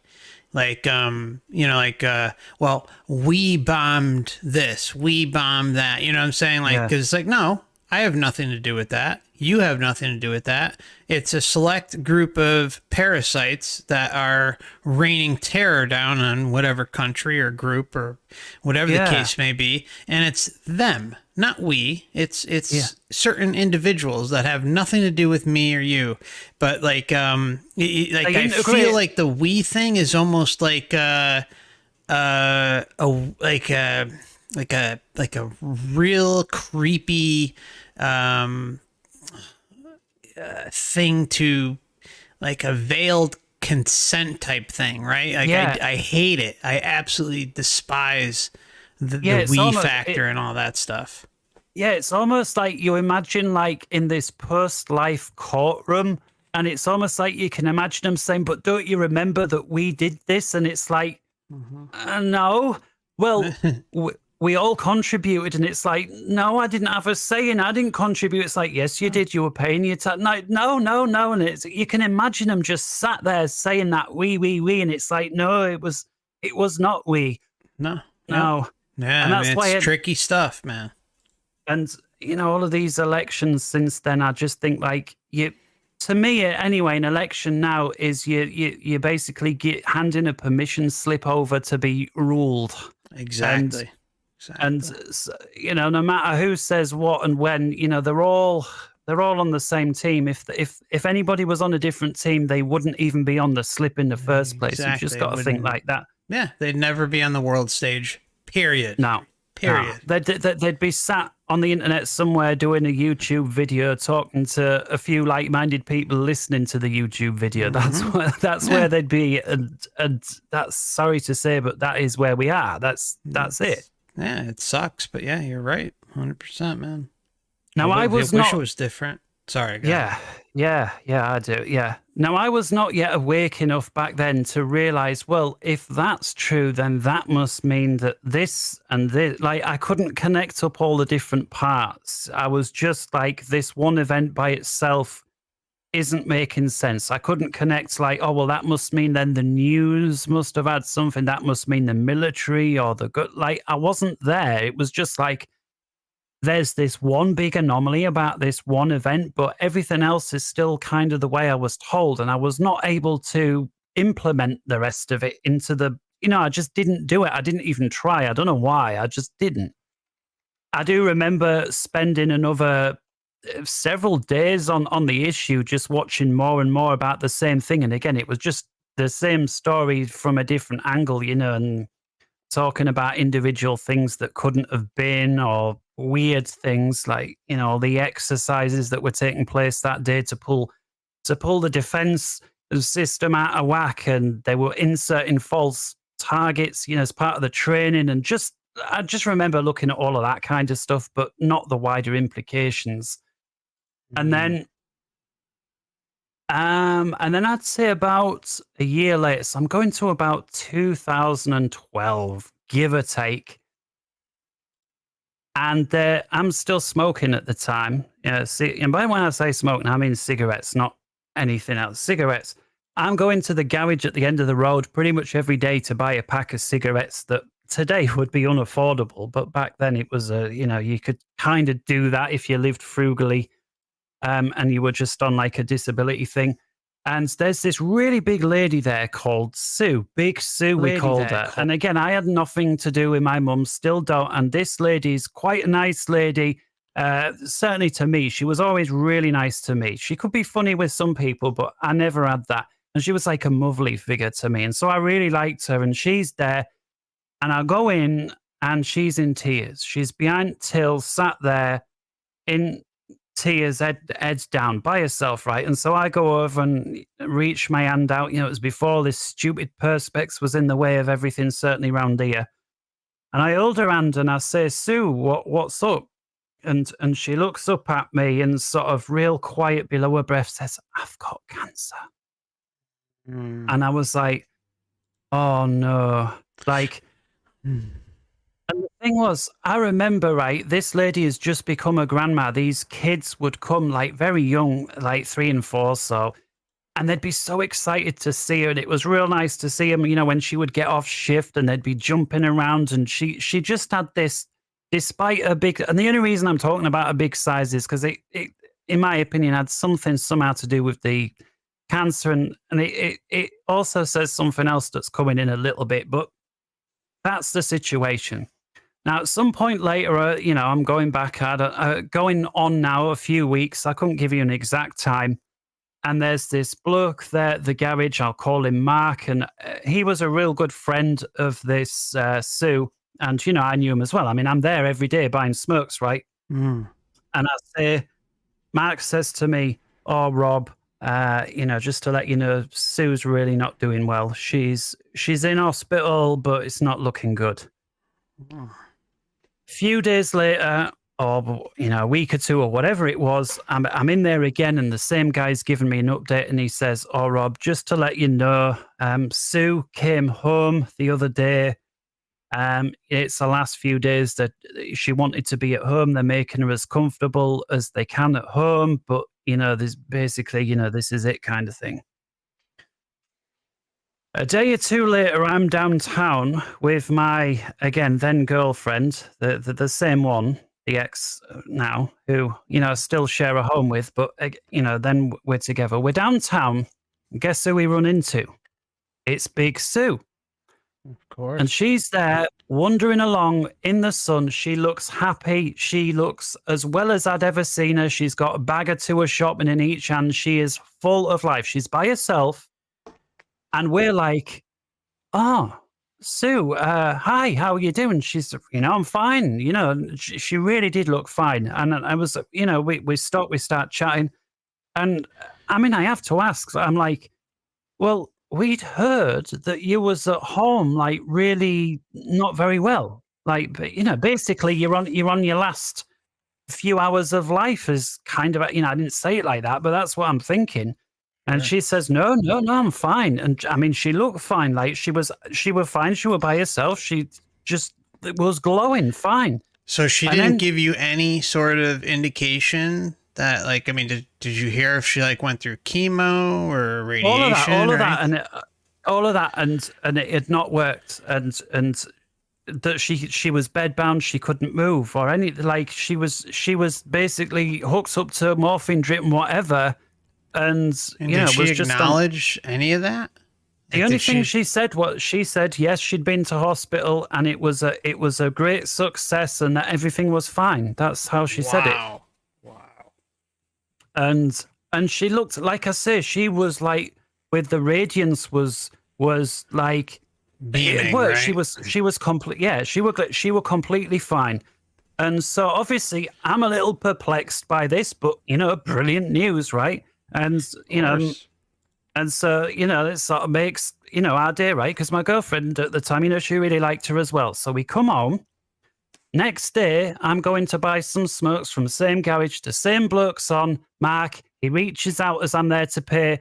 He puts this sort of hand on my arm as if to sort of help steady me or whatever. And he says, Rob, we lost Sue last night. That's how he said it. And so I'm thinking, oh no, like, that's terrible news. But at the same time, I'm like, hang on, I just saw her yesterday and she was absolutely fine. And I says, Mark, I saw Sue yesterday. You know, I was downtown with Nikki. We ran into her and she was she was fine. And he says, Rob, you couldn't have. And I says, no, we did. He says, Rob, you couldn't have. He cut me off like that. Rob, you couldn't have. She was at home on the thing.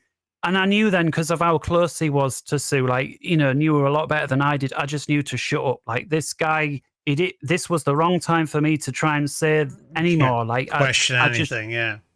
I just shut up and listened to what he had to say. And of course, it was sad for me as well. Like, I liked her. She was a nice lady.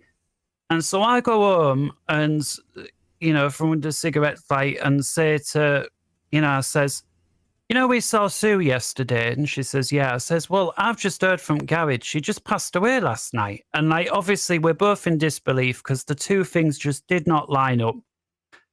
I didn't know what to make of it, but there's like this small part of me now that is trying to say, well, if she was just a few hours away from death, couldn't move, is hooked up on whatever machine, drips, whatever, for a pain, or I don't know, that doesn't tally up with what we saw. No way is that woman that we saw yesterday dying a few hours. Like, the two just don't match. If she had been out, there'd have been people with her, or she'd have been in a wheelchair.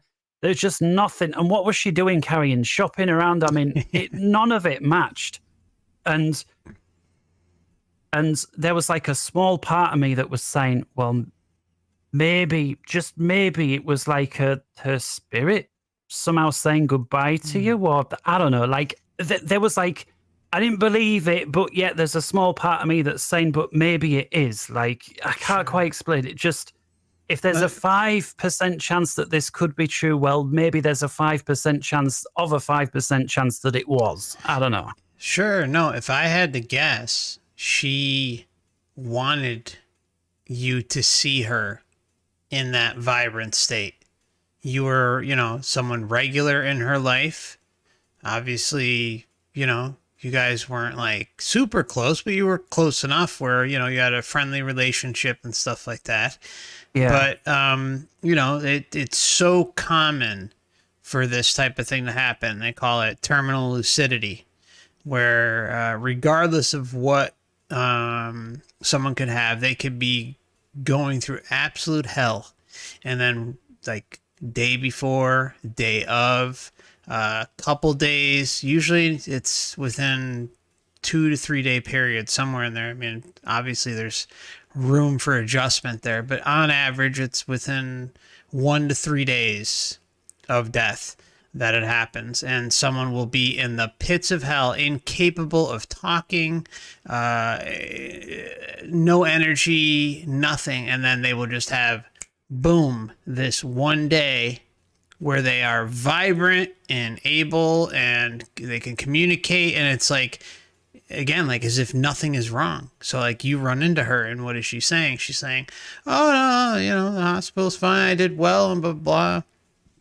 Excuse me. So it's interesting to hear that. I just recently experienced that with one of the dogs that I had that passed away.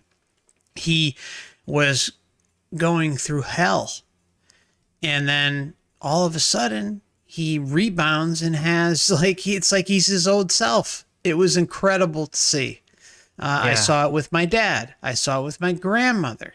I mean, so I've seen it on 3 different occasions just within my family, including the dog. So, some people say that they don't experience that, but I've experienced it 3 times. I know a lot of other families and individuals experience it. So, this was her last hurrah, and it's like nothing is wrong with them at all.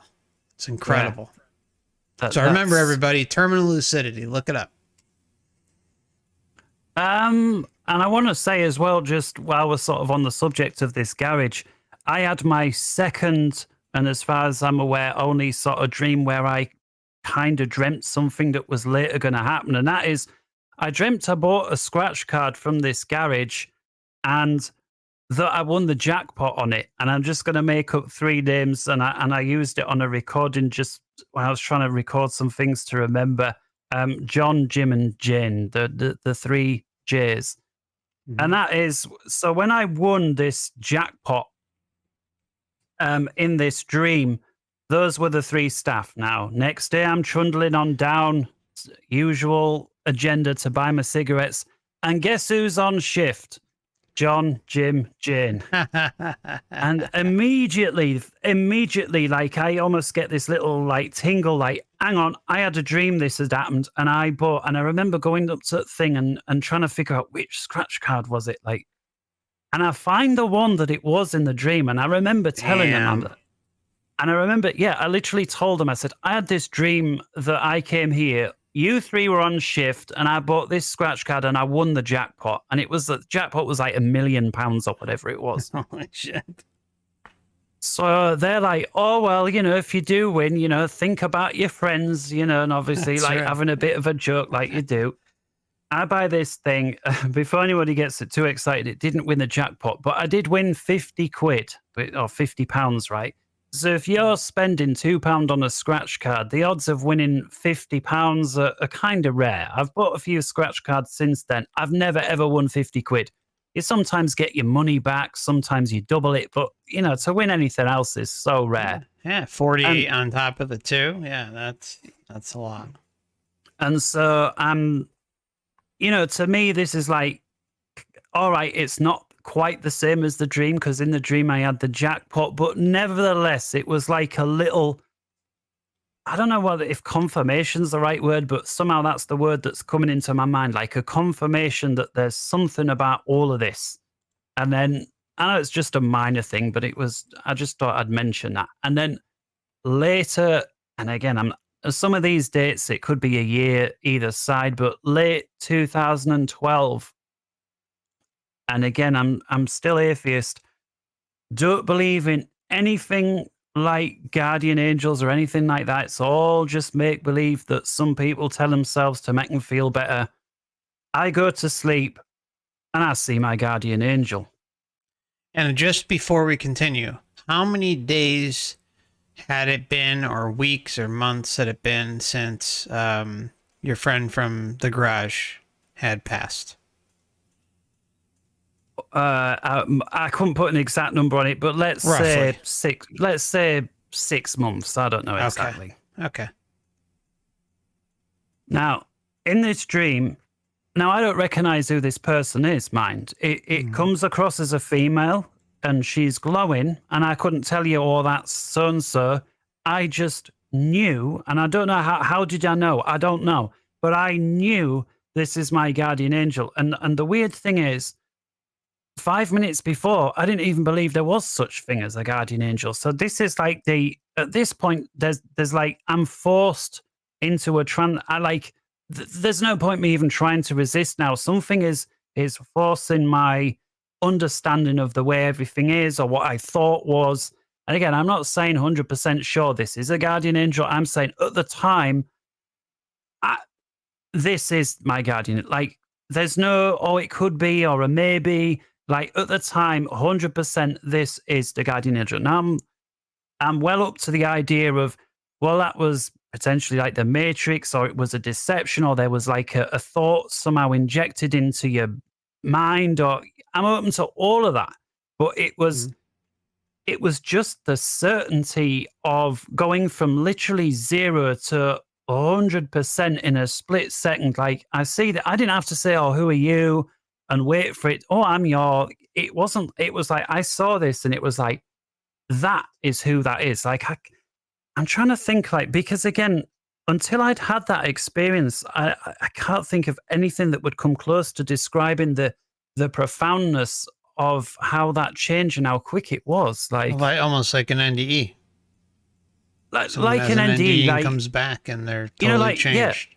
Yeah, like sometimes you have these scientist types that don't believe in jack shit, and they have an NDE and suddenly they're right alongside with, and it's like whatever happened in that time was profound, and that's the only kind of way I can describe it. Now you're getting hit upside the head with a 2x4 and being forced to awaken. Yeah. And then speaking of waking up, I woke up from the dream a few minutes later and I'm blubbering I'm in tears, crying my eyes out. I don't know how or why, I'm just crying. And my then girlfriend there says, what's up? And I say, I've just seen my guardian angel. And to be fair, she was very supportive. She says, sometimes this happens when people are asleep or in their dream. And I remember later on that day just doing a search on the internet to do with guardian angels and dreams or something to that effect. And, I can't remember now what came up. But I was far from alone in such a thing. I didn't really think too much more of it until a couple of weeks later, the exact same thing happened again. Fall asleep, the guardian angel appears, and this time I think to ask a question. And I say to her, do you look out for me? Because again, I'm somebody who's kind of, I'm kind of depressed and my life's all gone to shit and I'm basically at the mercy, I hate being in that position. But when you're sort of in that place and you're relying on, the state to give you money. Hope. And you need hope. And to think there's somebody out there that's keeping an eye on things somehow. I don't know. Cares, someone that cares and somebody that cares, whose job is to just make sure everything's all right. Now, can we just pause for 1 minute? I just want to ask, at this point, I mean, I know you're saying you're at a low point.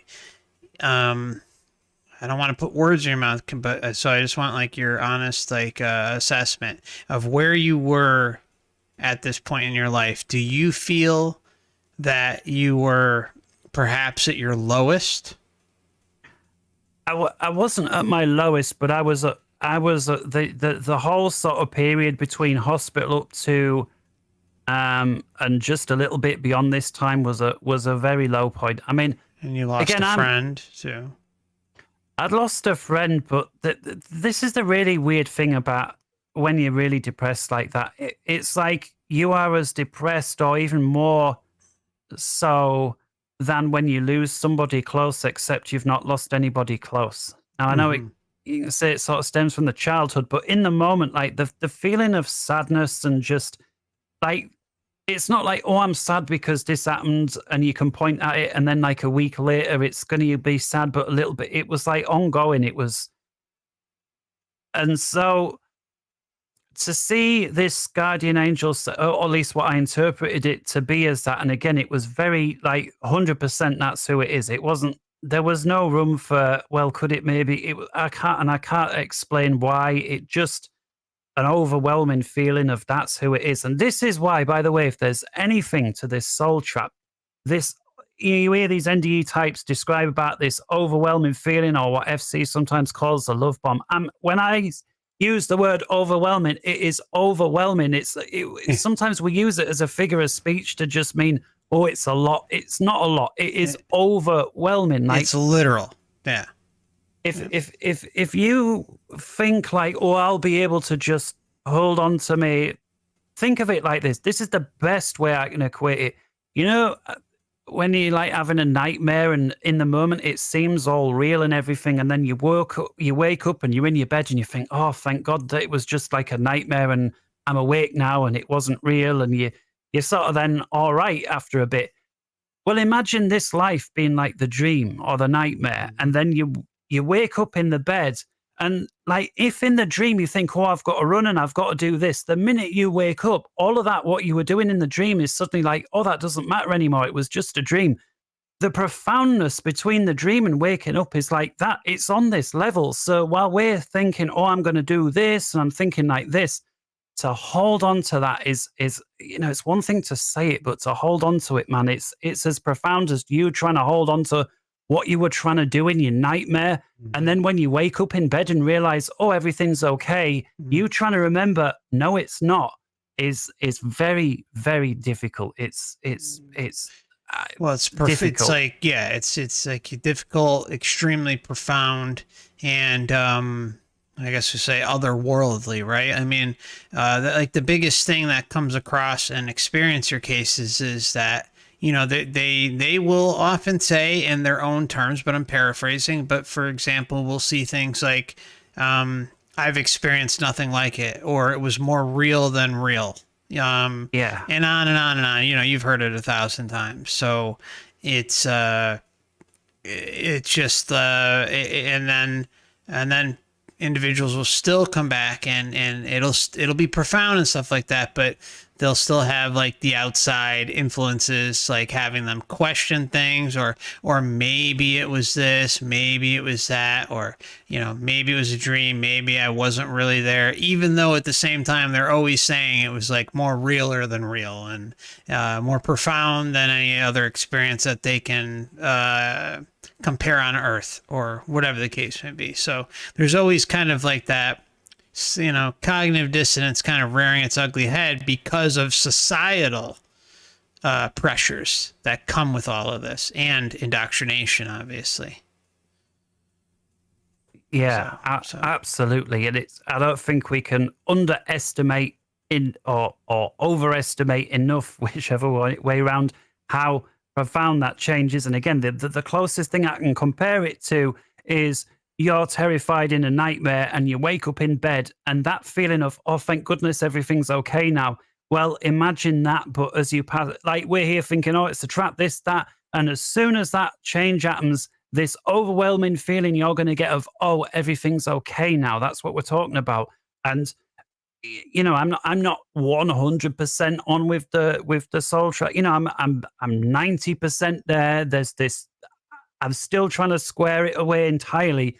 But sure. It's if it is true, just I can't say it any better than that. I've said it 3 times. The change is going to be massive. And when FC says, talking about preparing and having your little plan ready, if that's what you want to do, make sure you rehearse that plan, because it is not easy.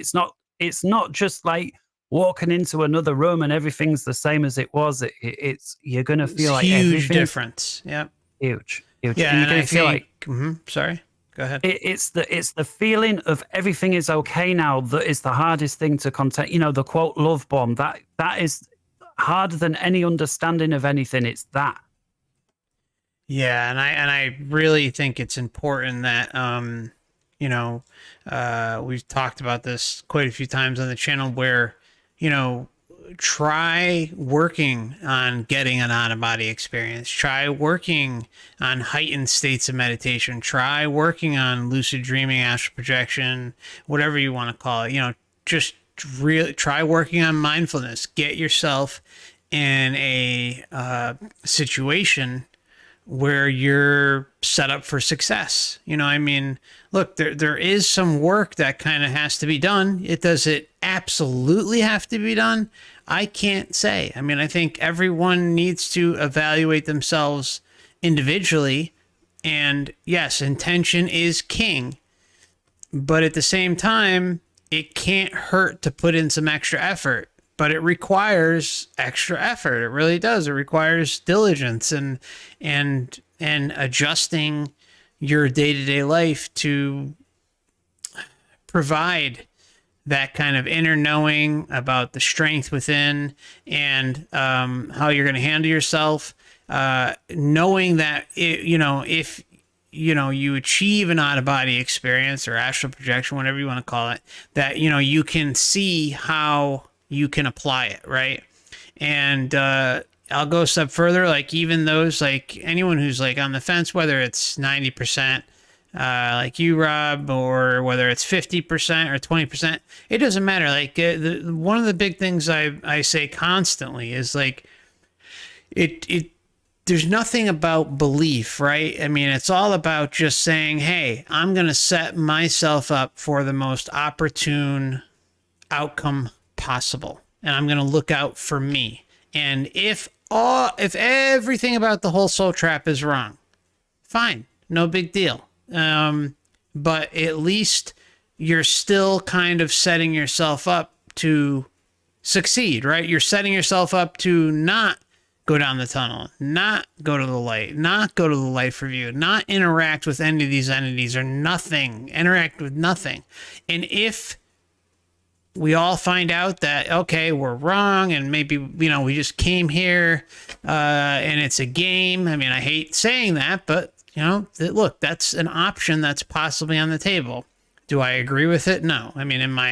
Deep inside the recesses of everything that is within me. I do not believe that this is some sort of game. I think it's way too twisted and way too messed up that it's a game. I think it's kind of like you come here, you kind of know what's up on your initial entrance here, and you have a good idea, but the problem is if you don't have a reference for what a physical body is, what duality is, or what a material, physical realm or existence is, or maybe you have some idea from some other experience that you had in other realms that weren't parasitic, and you come here, there's a disconnect. There's a lack of knowledge. There's a lack of understanding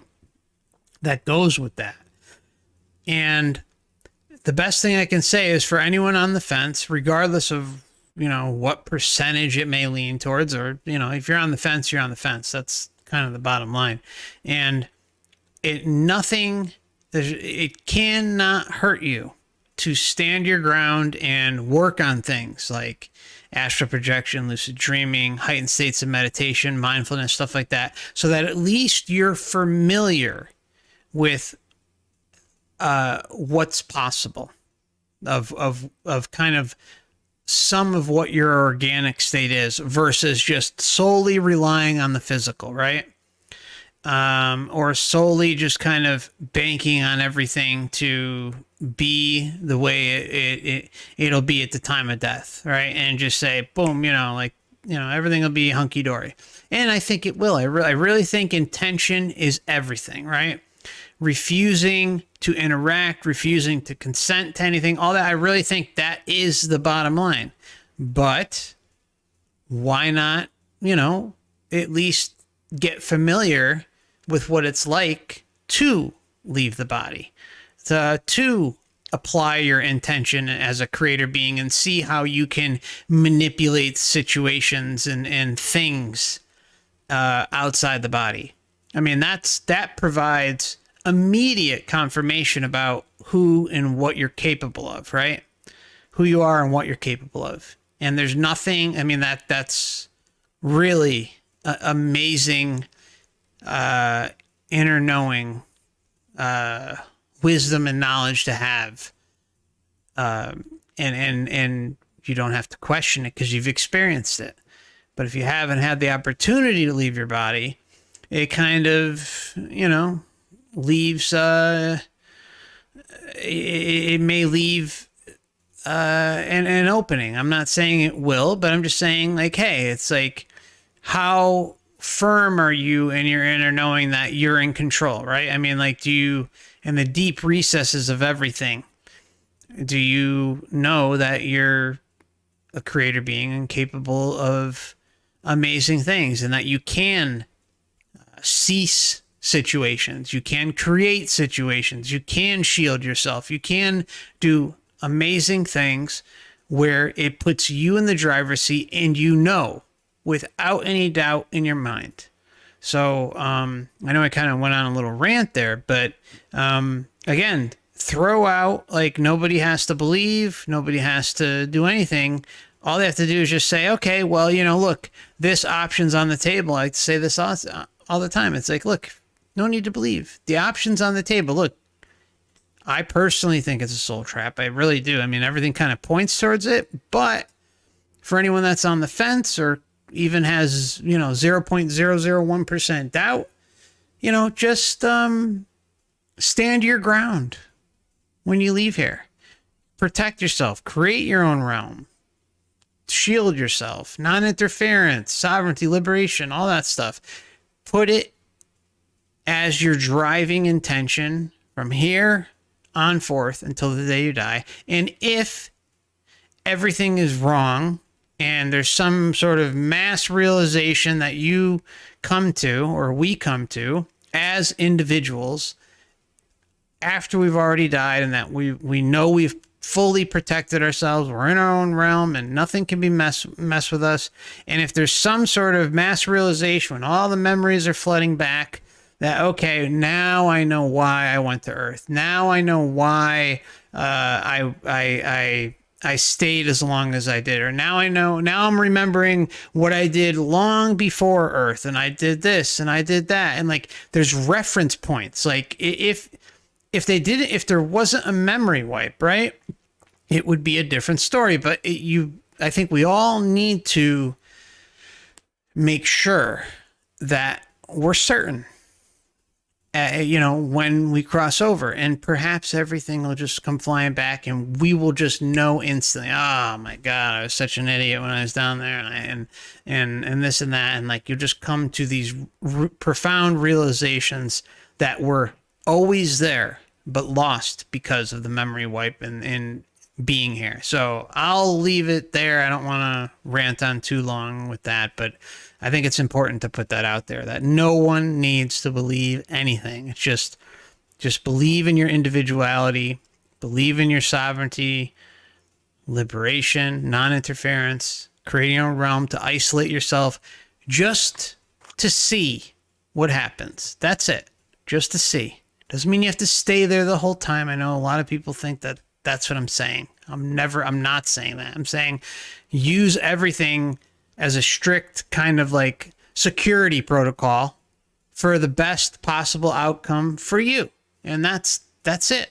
That's all it comes down to, sovereignty and liberation. That's it. So anyways, sorry, Robert, just had to put that out there.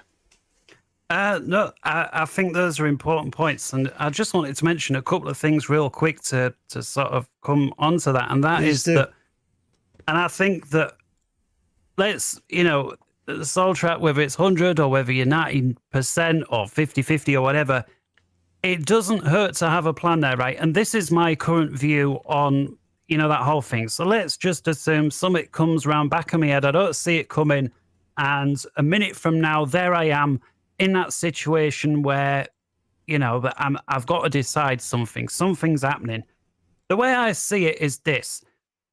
If there are good beings out there, let's just assume for 1 minute that there are, and they've all got my best intentions at heart, and this whole thing is somehow for my benefit or some big game or whatever, but let's just assume it's whatever it is allegedly a positive thing, then they're going to be completely okay with me saying, if I'm going to say anything at all, where I've just come from is wall-to-wall deception, up one side, along the top, down the other, deception. So if you guys don't mind, from my point of view, you're just as in on it as anybody else. And if you're all good and above board like you claim to be, then you're going to have no problem with me doing my own thing for however long it takes. And if after whatever time is, however we perceive it over there, I decide, actually, this is all okay and above board, then with you all being good beings, you're going to be completely okay with me coming back in whatever might be a week or a month later or whatever, however that time works over there, or what we perceive as one thing happening or whatever. You're going to be okay with me coming back saying, I realize you were right. Now, on the flip side of that, if it does turn out to be a trap, what I've just done, that plan is the perfect sort of excuse to get away from these bad guys. If they are pretending to be good guys but are secretly bad, or it's all a deception, I mean, I've used my intention to get away from them. And you may say, well, I'm not going to interact with them at all, or I'm choosing to interact to basically say, here, back off. I'll be back in a while if everything checks out. I mean, either way, that's, to me, there's nothing wrong with having that plan. Yes, exactly. And they shouldn't mess with you. They shouldn't have a problem with that, right? They shouldn't. If they're good beings like they claim, they wouldn't have a problem with you saying it's deception down there, leave me alone until I've figured everything out. A good being would say, that makes sense, I'll see you whenever, if you're going to be back, kind of thing. Yeah. And the second thing about being a creator being in that is very hard in this body that we're in with, we sometimes talk it like, FC calls it like a governor, absolutely. But you think all the ways that the, quote, powers that be get at us, right? From the food, the water, the propaganda, the every which way that they get at us to basically degrade the body even more than it already is to begin with. Now, if we weren't powerful, Why would they bother doing all of Why? that? There Yeah. are, Yeah. and so even if you think, oh well, I don't feel like I'm powerful, and I know that feeling well, or I'm just little nobody, don't feel powerful. Well, then why do they have to dumb you down 50 different ways, or however many it is, if that is really the case? And the answer is they're having to go to all of this effort to make you feel like you've got nothing. And it's all a lie. Just imagine the power we would have if it worked for all that stuff. And I see some old footage from, you think like war era or even before, and you see people in that footage, the way it's not just they're not fat, they come across somehow completely differently. Even old interviews where people are talking, you're thinking, these kids are talking like far cleverer than today, and it's not just, oh well, the education system, it's everything. It's like, they call it Everything. full spectrum dominance, if you want to use that term, and it literally is full spectrum from every which way that you can think. They're not leaving us alone anywhere. Yeah. No, 100%. I mean, it's a full on assault in every direction possible. And I like to bring up regularly too, like it's nothing new. Granted, it's way more intense, but it seemed like their ace in the hole, at least back in the day, was religion. Really, really high pressure governance, which is what we see now. But I mean, it's like a combination, like parts of the system existed back then, but it was a lot simpler. Like I said in the trailer video of the channel, that it's not, propaganda isn't new. They used to nail up the news in the town square back in the day, and they still had religions and all this stuff. So it's nothing new. For as far back as we can look, this type of pressure has been put on humanity across the board, regardless of where you live. Are there some exceptions of, maybe tribes growing up in the Amazon or whatever the case may be? Sure, there's always there. But you know what? You start looking at the tribes, and they're communicating with matrix deities and doing all sorts of things. And there's sacrifices and all that. And there's sacrifices even in the bigger civilizations too. So this is not new.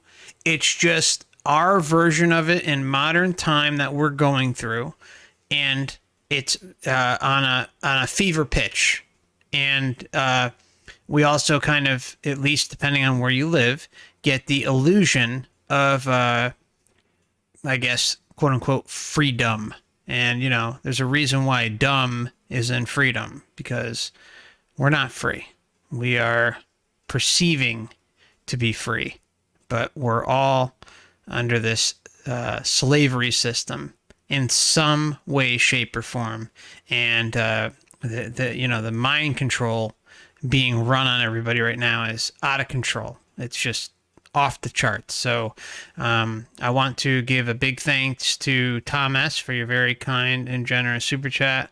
Tom says, how are we supposed to overcome the love bomb? You don't go to the light. You don't interact with it.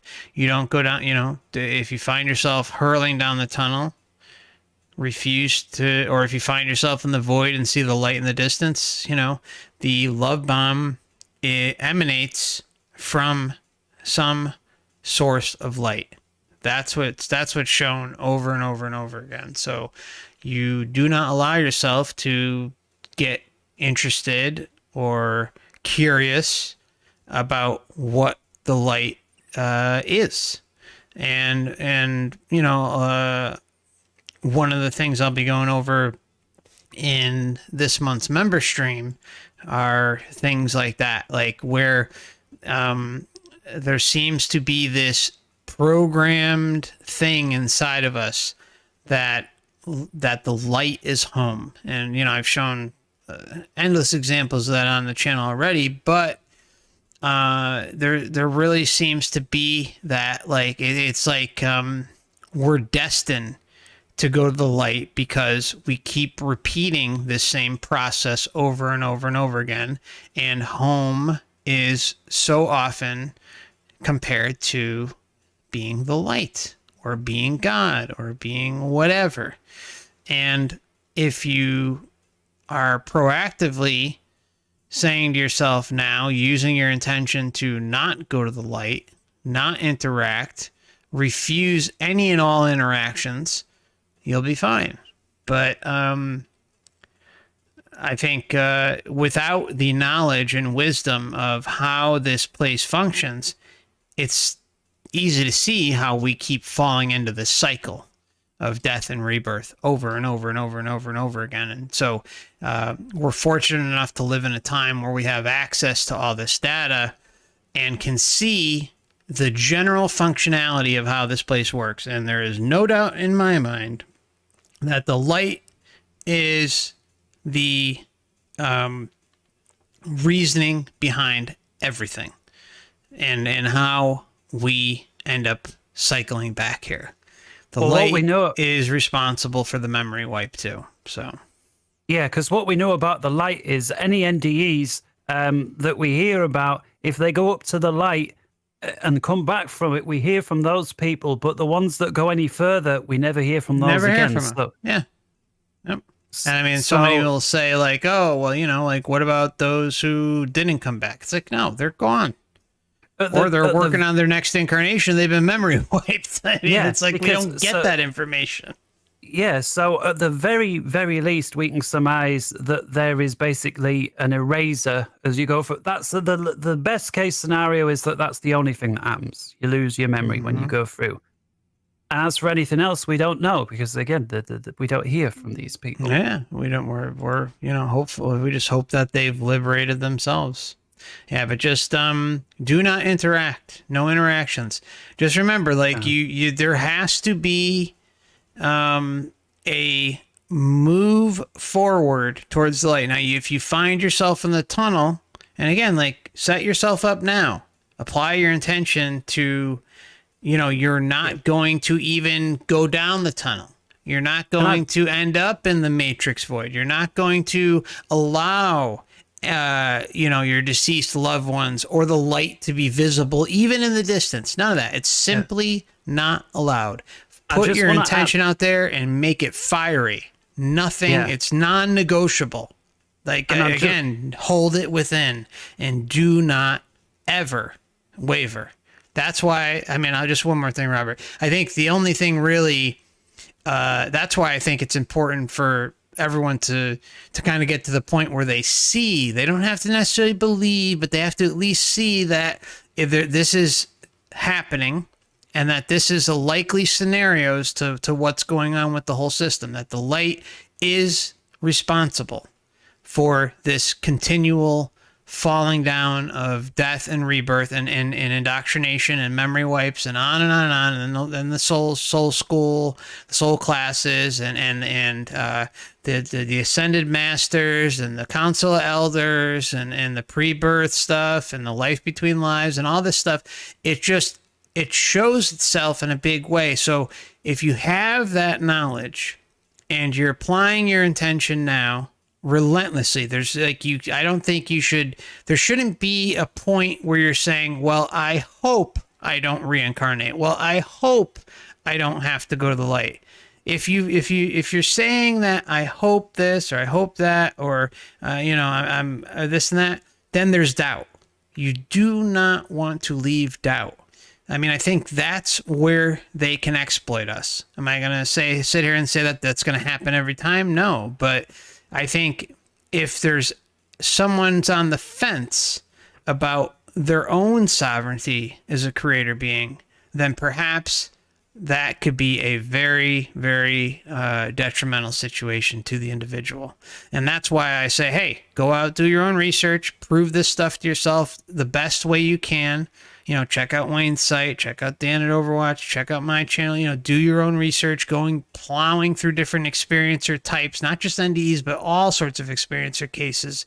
And then like come to a point where you feel comfortable in saying, okay, well, you know, look, I don't necessarily know this or that for certain, but I do know that I have to keep a sovereign perspective every which way, because if I leave the door open, then that's what they seem to really get their rocks off on. They want the door open, just like they want individuals to buy into religion or whatever the case may be, or attachments within the family unit, deceased or otherwise. They want that because they're banking on us continuing to fall for it. And all they need to do is get you through one lifetime and the next lifetime. So and then they wipe you every time. So as long as they're getting you through each lifetime with whatever belief systems they're trying to sell here, and if you have certain types of experiences, then they're winning. Like, you just don't want to give them any chance whatsoever. So I know it's kind of a long answer. I'm sorry, Robert. Feel free to share your thoughts on that, or whatever. Yeah, well, yeah, a couple of quick things and we'll move on. And the first one, I think, is that hope is a disease. And I know some people are going to disagree with that, but I honestly think hope is a nice, warm, fuzzy, sugar-coated disease, because it's basically you could do something to improve or fix a situation, or you can sit there and hope that it's going to improve or whatever. So that's the first point I'll make. And the second is when FC's talking about things like, oh, when you pass over and you've got your intent and you're going to do this, or you're not going to allow that. And some people might be thinking like, well, how do I remember when we hear all of these stories from people who have NDEs, what do they all say very quickly? Oh, I imagined such and such and I was there. That whatever they intend is suddenly there. And that I don't think it's any mistake that as soon as you pass over, you've got these entities basically waiting for you. And it's it's almost as if that they're aware that as soon as you're there, you've got this power. And like the best thing that they can do is try and sort of distract you and throw you off balance, so you don't really get to use it and realize quite what power that you have. And every NDE that I've ever heard has always said something like, oh, I imagined either a person or a place or something, and they were basically immediately there. It wasn't like there was any debate or it took a long time, or it was like the wish is, if you want to use that word, instantly. You could say granted, but you could also say it wasn't granted. You created that yourself. But they also dangled the carrot too.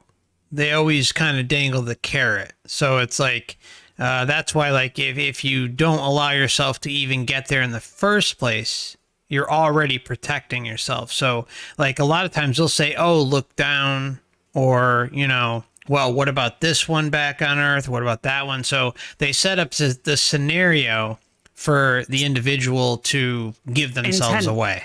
Yeah, through intention. Yep. They like, if they can make you want to go back, then it's you that's intending to go back. Not so they're sort of turning your own power against yourself. If you exactly. Well said, my friend. All right, so I want to move on from that a little bit, and I'm thinking roughly 2013. I'm about 30 years old at this point, and I have a dream, and in this dream, I died. And in my dream, I meet a being that I can only assume is akin to somebody like Jesus or whatever. And again, I'm not that I'm believing in Jesus or anything like that, but I meet someone, and I think I'm dead. Again, this dream to me is real.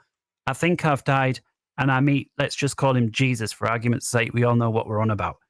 And Jesus says to me, this is like in sort of English, or at least I'm understanding it in English. And he says, didn't you think it was kind of weird how it all just lined up? And that was his question. And I knew, even in my dream, exactly what he meant by that. And it was kind of like, the world as we're told, is this big accident and big bang. And yet somehow there's this magical ecosystem where the plants take care of the animals and the animals take care of the plants, and each is providing the food for the other. And he was basically saying, didn't you think all of that was a bit of a coincidence? Because again, I'm not believing in him or creation, or I'm just thinking this is all just a random accident and billions of years. And, I'm all on board with that. Billions and billions and billions. I know they give you these numbers you can't imagine, and you just think, oh, but you just frazzle your mind. You think, whatever, just go along with it. Yeah. And like one of the most egregious things that I'm sure you fell for this growing up, because we had similar upbringings and in school and believing in what they were saying is like, one of the most egregious things that they put out there is that like you're equivalent to a speck of sand on the beach. Yeah. You know what I'm saying? Like, talk about just degrading everyone as an individual creator being. It's sick when I hear that. I mean, it just drives me nuts. I'll tell you the biggest example of that was when I saw supposedly one of these Deep Space Voyager photos. I can't remember, one of the Voyager ones. And basically everything's black. I can't remember if there were stars on it or not now, but was there a clown in it? No, but there was this tiny little speck in the middle of all this black, and there was this arrow, and it said, "This here is Earth." And the article was basically saying that no matter what happens on this Earth, even if we completely destroy each other with nuclear war, whatever, that this will still just be a little speck, and that in the grand scheme of things, how it doesn't matter.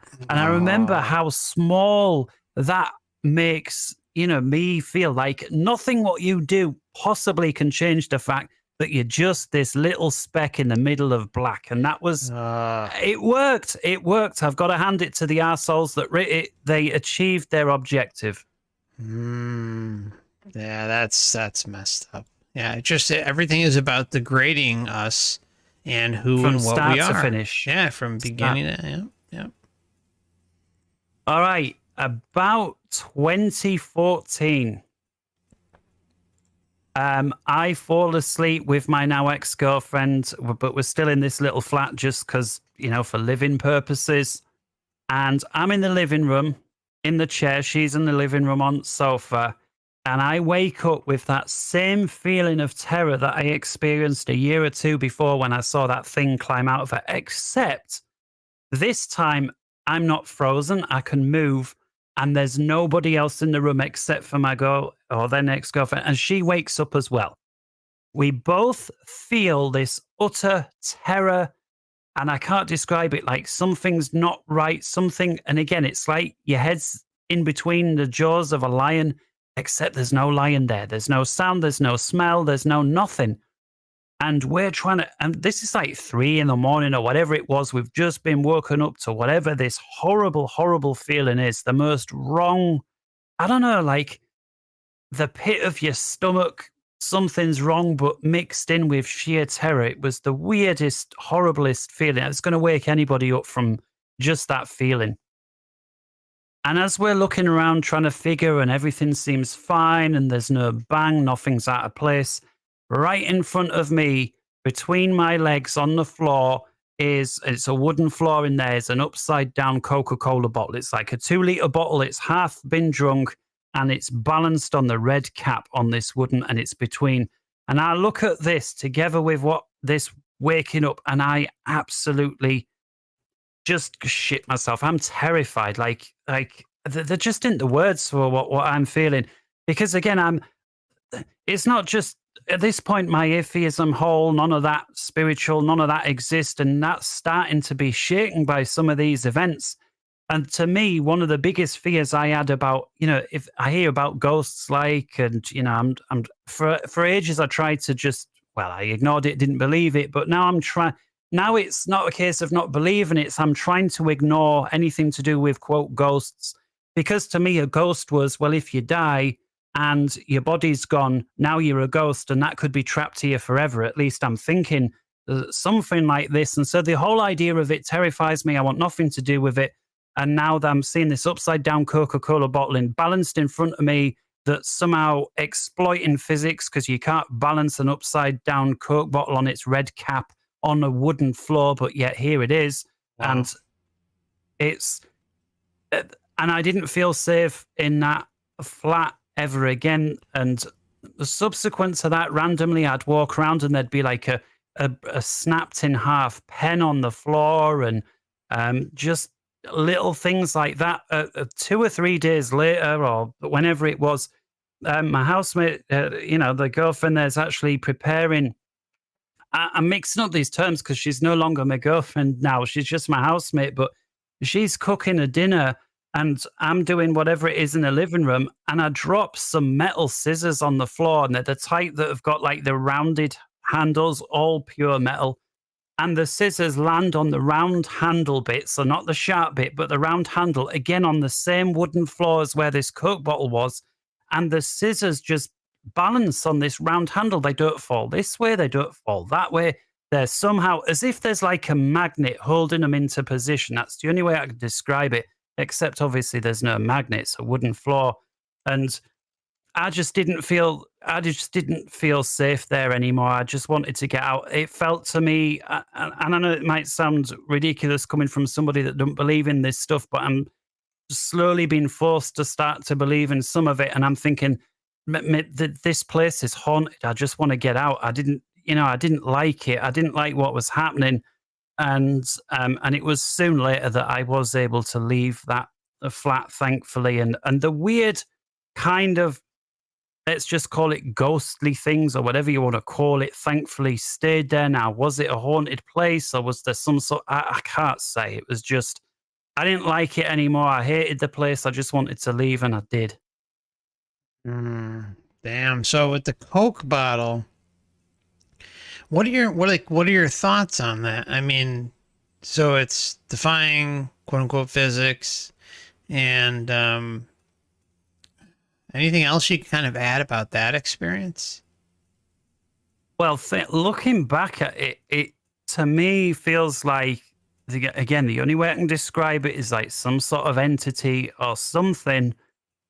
I don't know. Was it leaving me a message? I don't know, because all it did was freak me out. And was it trying to freak me out? Again, I can't say, but it felt the way that the Coke bottle was right in between my legs on the, I'm asleep, like, slightly leg one side, one the other side. It wasn't like my legs were wedging this together to hold the Coke bottle. It was freestanding. But the way it was placed right in front of me between my legs, to me, this was for me. This wasn't for me.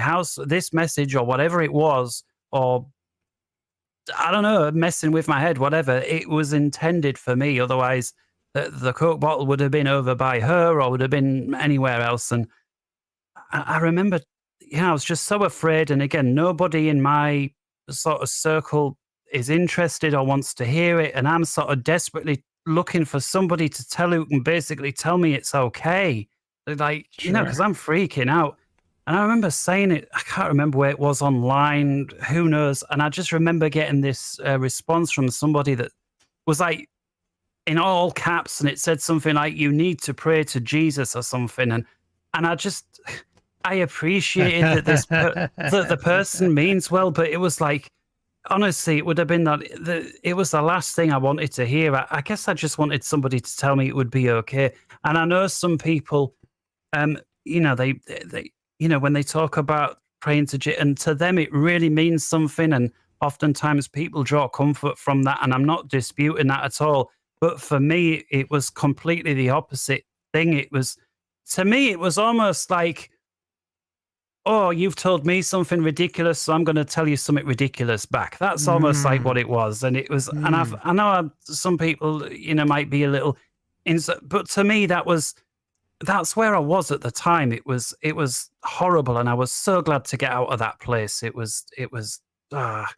Yeah, man. Wow. Yeah. I mean, the whole Jesus thing, a lot of people, even, those who sometimes watch the channel here, like they crap on the Jesus experiences, but for the individual who goes through them, like it's very real. Like, it's real to them, I mean, I've spoken with a number of individuals and researched many others who, in their time of need, I'm talking like some of the lowest of low points that someone could be in, that they call out to Jesus or God or their family members or somebody, and boom, the Matrix delivers that relief.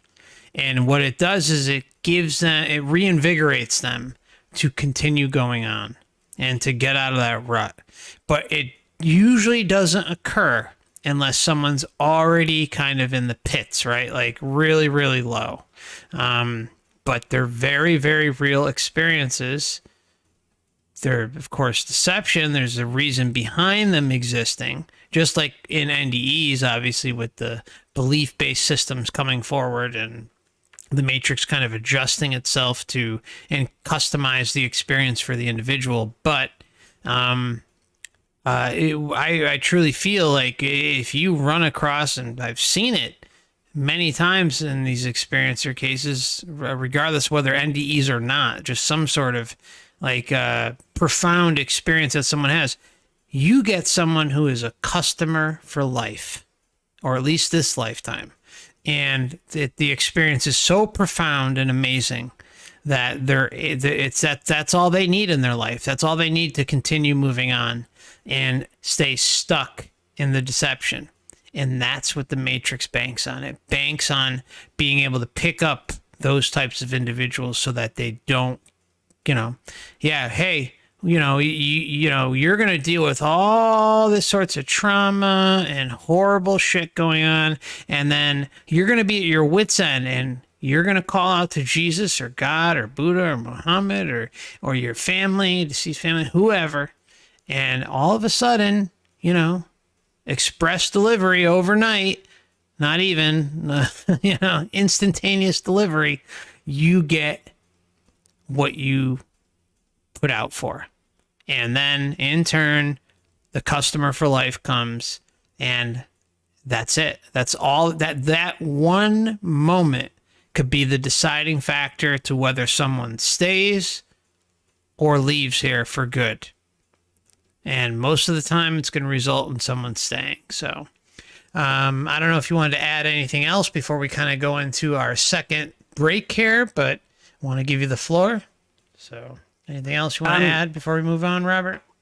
I think for sure if this place is a trap, so let's just assume for a sec that's what it is, then clearly the Matrix is extremely intelligent, or whoever's behind it, or whatever being. It's the biggest mistake I see people, certainly early on in the truth community, thinking, oh, the people running it are stupid. Look at them making these mistakes and whatever. No, they are extremely intelligent. If the system, quote, makes mistakes, they're doing it on purpose. And they've got some ulterior motive for doing that. And it may just be to divide the truth community up or whatever. They're anything but stupid.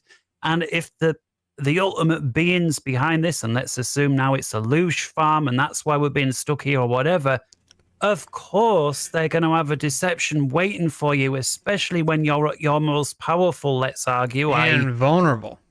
And vulnerable. You've got confusion. You're not quite sure. You're still finding your feet, whatnot, as you're in that moment of passing over.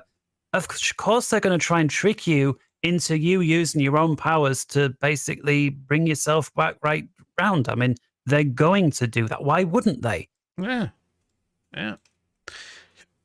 They're very good at what they do, and don't hold back. And so after the break, although we'll be going back to about 6 or 7 years back from now, there are a couple of big experiences that sort of happened, and then thankfully, at least from my point of view, they kind of dried up a bit in the last 5 or 6 years. But that was the biggest to come, which includes the missing time and the hypnotherapy on from that, really. And so, after the break, look forward to getting that off my chest. And then, if there's any time left, I'll be happy to take any questions or, whatever, if FC's okay with that. Oh, absolutely. Yeah. And anyone who wants to ask questions, please put question in caps on whatever platform you're watching the channel. There's a Q&A section specifically set up on YouTube, which makes it easier. So if you are watching on YouTube, please use that module. It makes things a lot easier. I'm not going to be able to scroll through the entire chat. But if you're on Twitch, Rumble, or Odysee, just put question in caps as well. And then whatever you want to ask Robert, and we'll go through them with time permitting. So we will be back here in about 5-6 minutes. Hang in there, my friends. I really want to thank Robert again for joining us today and sharing his experience, and I look forward to hearing the rest of it. We'll be back shortly. Thank you, and we'll just mute our mics now. Thank you. See ya.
Okay, my friends, thank you for your patience and welcome back.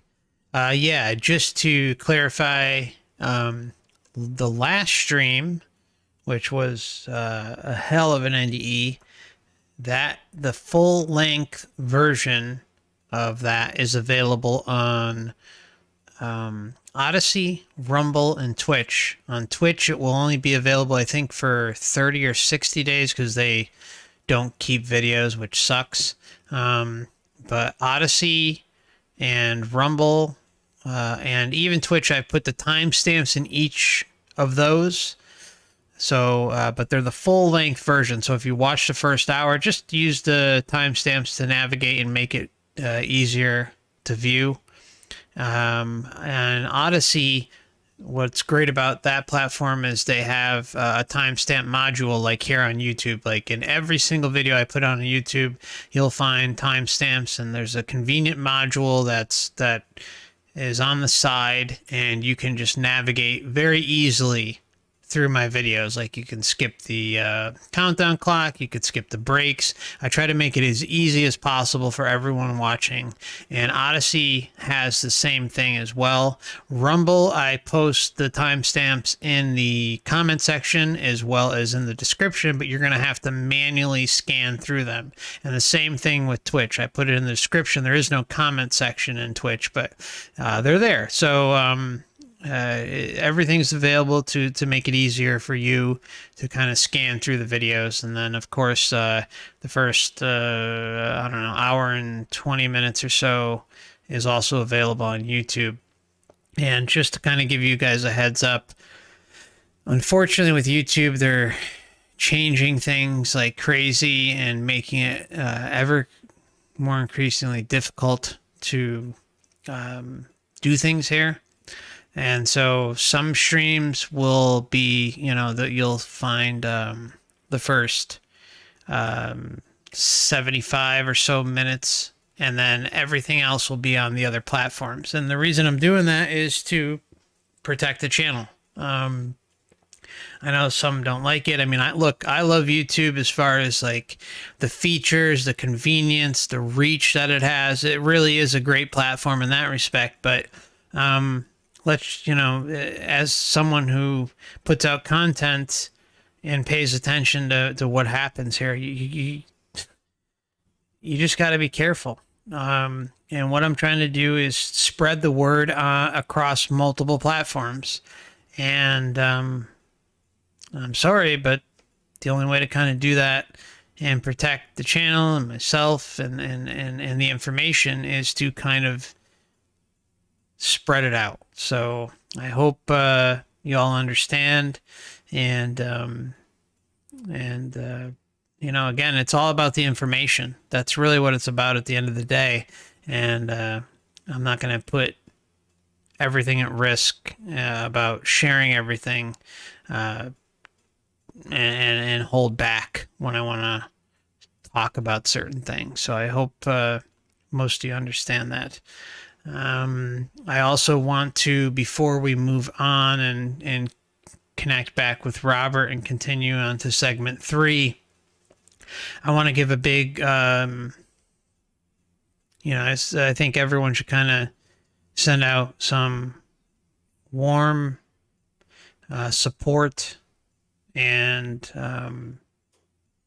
love for Catherine and Conscious Soul.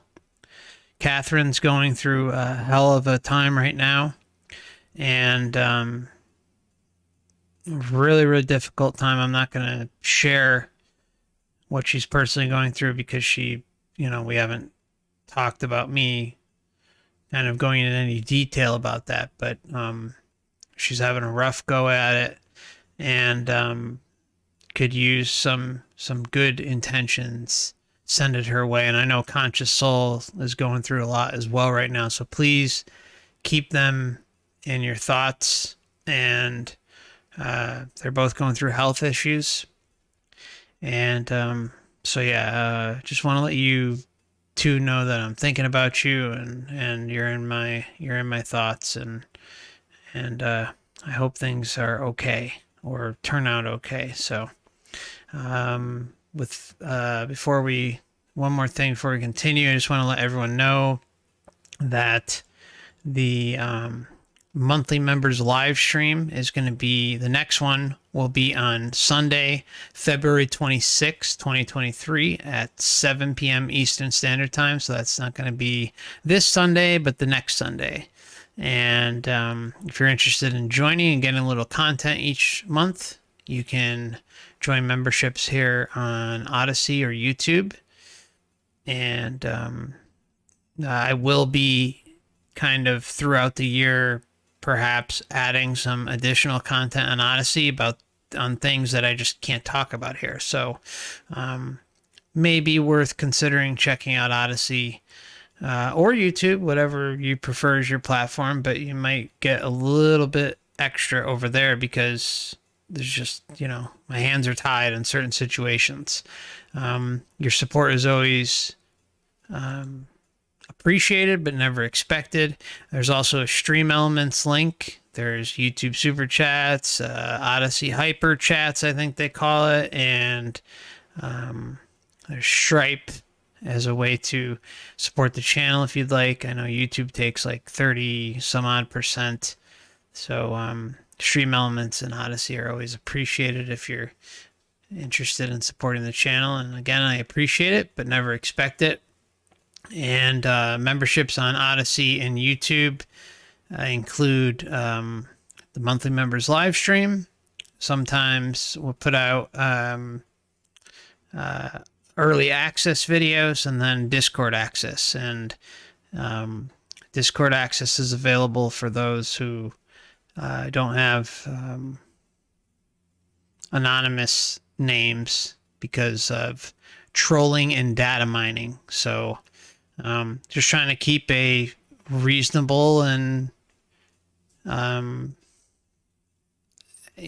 reasonable community that isn't looking to extract loot and bother anyone. So I'll leave it at that. I also have an Instagram and a Twitter on each of those platforms. I usually will put a notification out about an hour before. Sometimes in rare situations might be a day or two or a week in advance about future live streams.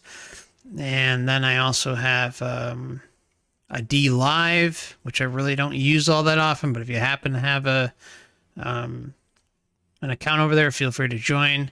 I have a Twitch where I do truth in gaming and expose truths that are put out in video games, but I also mirror the YouTube streams fairly often, or I mean the general Forever Conscious Research channel stuff about the Soul Trap on there as well, and also on Odysee and Rumble. Rumble's another great platform. I really like Odysee a lot, and that's my personal preference, to be honest. But I mean, I'm trying to spread out this information so more and more individuals can get it. And so, yeah, I think that will be about it. There's also one more thing. I'm sorry.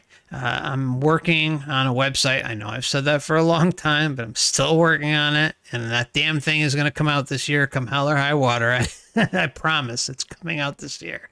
But if you're interested in even just staying in the loop or getting information about the website, I also have an email list. So please consider signing up for an email list. Like if something ever happens here, that's like one of the very few things that I control, right? I mean, that's you're always at the beck and call of these platforms. And so the email list is a good way for us to stay in touch should anything happen. To date, I think I've had this thing set up for, I don't even know how long, quite a while, 6 months, 7 months, maybe 8 months. I don't know how long. And I have yet to send out an email. So please consider signing up for the email list. I promise I'm not going to bother you or bombard your email or spam you. I mean, honestly, if I haven't sent out an email yet, that should tell you everything. But it's a good way for us to stay in touch just in case something will happen here or on any other platform. And as progression moves on with the website, it's a good way for us to stay in touch. So please consider signing up for that email list to greatly appreciate it. And don't forget to subscribe and hit the bell with all notifications. And there's 2 YouTube backup channels as well. And with those platforms, at least on YouTube, make sure you hit the bell for all, because sometimes it has the personalized thing and you may not get any notifications. That's what I've found. I mean, on channels I've subscribed to. So that's enough of that. Hey, CE5 Circle, good to see you, my friend. I haven't seen you in a while. Hope you're doing well. And without any further ado, I'd like to kind of move back to Robert, and thank you for your patience, my friend, and thank you everyone else for your patience. And I'm looking forward to hearing what else you have to say. So, where are we moving along to, my friend? All right. Well, just before we do move along, and I know everybody's going to be sick of hearing of it by now, but I just want to reiterate, and it's a shitty thing, and I'm sure most people who've been here know. One day you'll log on to internet and the FC channel, it will be gone. Now that could be tomorrow, it could be next year, it could be in 10 years. We don't know. And so I'm sure you're sick of it. Oh, I can't be asked to set up an account on Odysee or none of that. Just whenever there's next an advert, it's probably not going to be today, but on another one of his videos, if you haven't already done it, just use that advert to go over, set up an account, subscribe, and then it's done. And then you don't got to worry about it. That's just my thing, and that's the end of it. I just think it's important. Because I'm like most people, I'm lazy, and I don't want to. Every time somebody asks me to subscribe to something, it's almost like I'm thinking, oh, I can be asked with that. And then the thing is, though, in this community, like I said, the channels just disappear, and YouTube don't even let you know when they disappear. Know. They're just gone. Used to be you had a blank video in the place of where one used to be. You don't even get that anymore. It's just gone. So true, man. I mean, the way things are going right now, and have been going for what, like 6-7 years, and it's just getting progressively worse and worse and worse. I mean, they put out a new policy that you can't swear, and then they're targeting, I don't play video games on YouTube, but they're targeting the video game community, where if there's a violent video game being played, that they can demonetize either the video or the entire account. I mean, when does it end? You know what I'm saying? Like, and basically what they're trying to do is just extract more and more ad revenue out of individuals by not allowing monetized account. And let's just call it what it is: pure and unabashful censorship. It's just, it's relentless. And the only reason I have these platforms is because we've got no choice. Yeah, Deleted Truth says, I lost 4 YouTube channels. You see, I mean, this is what we're up against, my friends. And if you don't think that this topic is being looked at, well, think again, because it's happening on a big scale. There's already controlled op, a book out there by a individual who will go unnamed, and other really shisty individuals who like to twist my words and Wayne's words and Dan's words and say things that we've never even said. And I'm not trying to win anyone over at all. I'm just saying, use your discernment when you're looking at this topic or any topic. I mean, those of you who've been around long enough should know what I stand for. Those of you that have been around should know what Dan and Wayne stand for. I mean, it's the same thing we're talking about over and over and over again.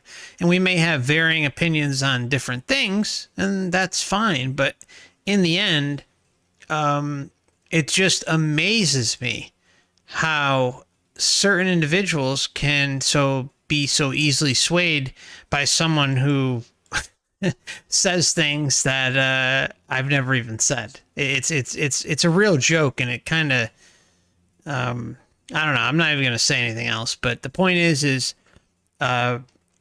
your back's against the wall when you're here. You never know what's going to happen. You never know. So, and they don't even need a reason. They can just say, make up things.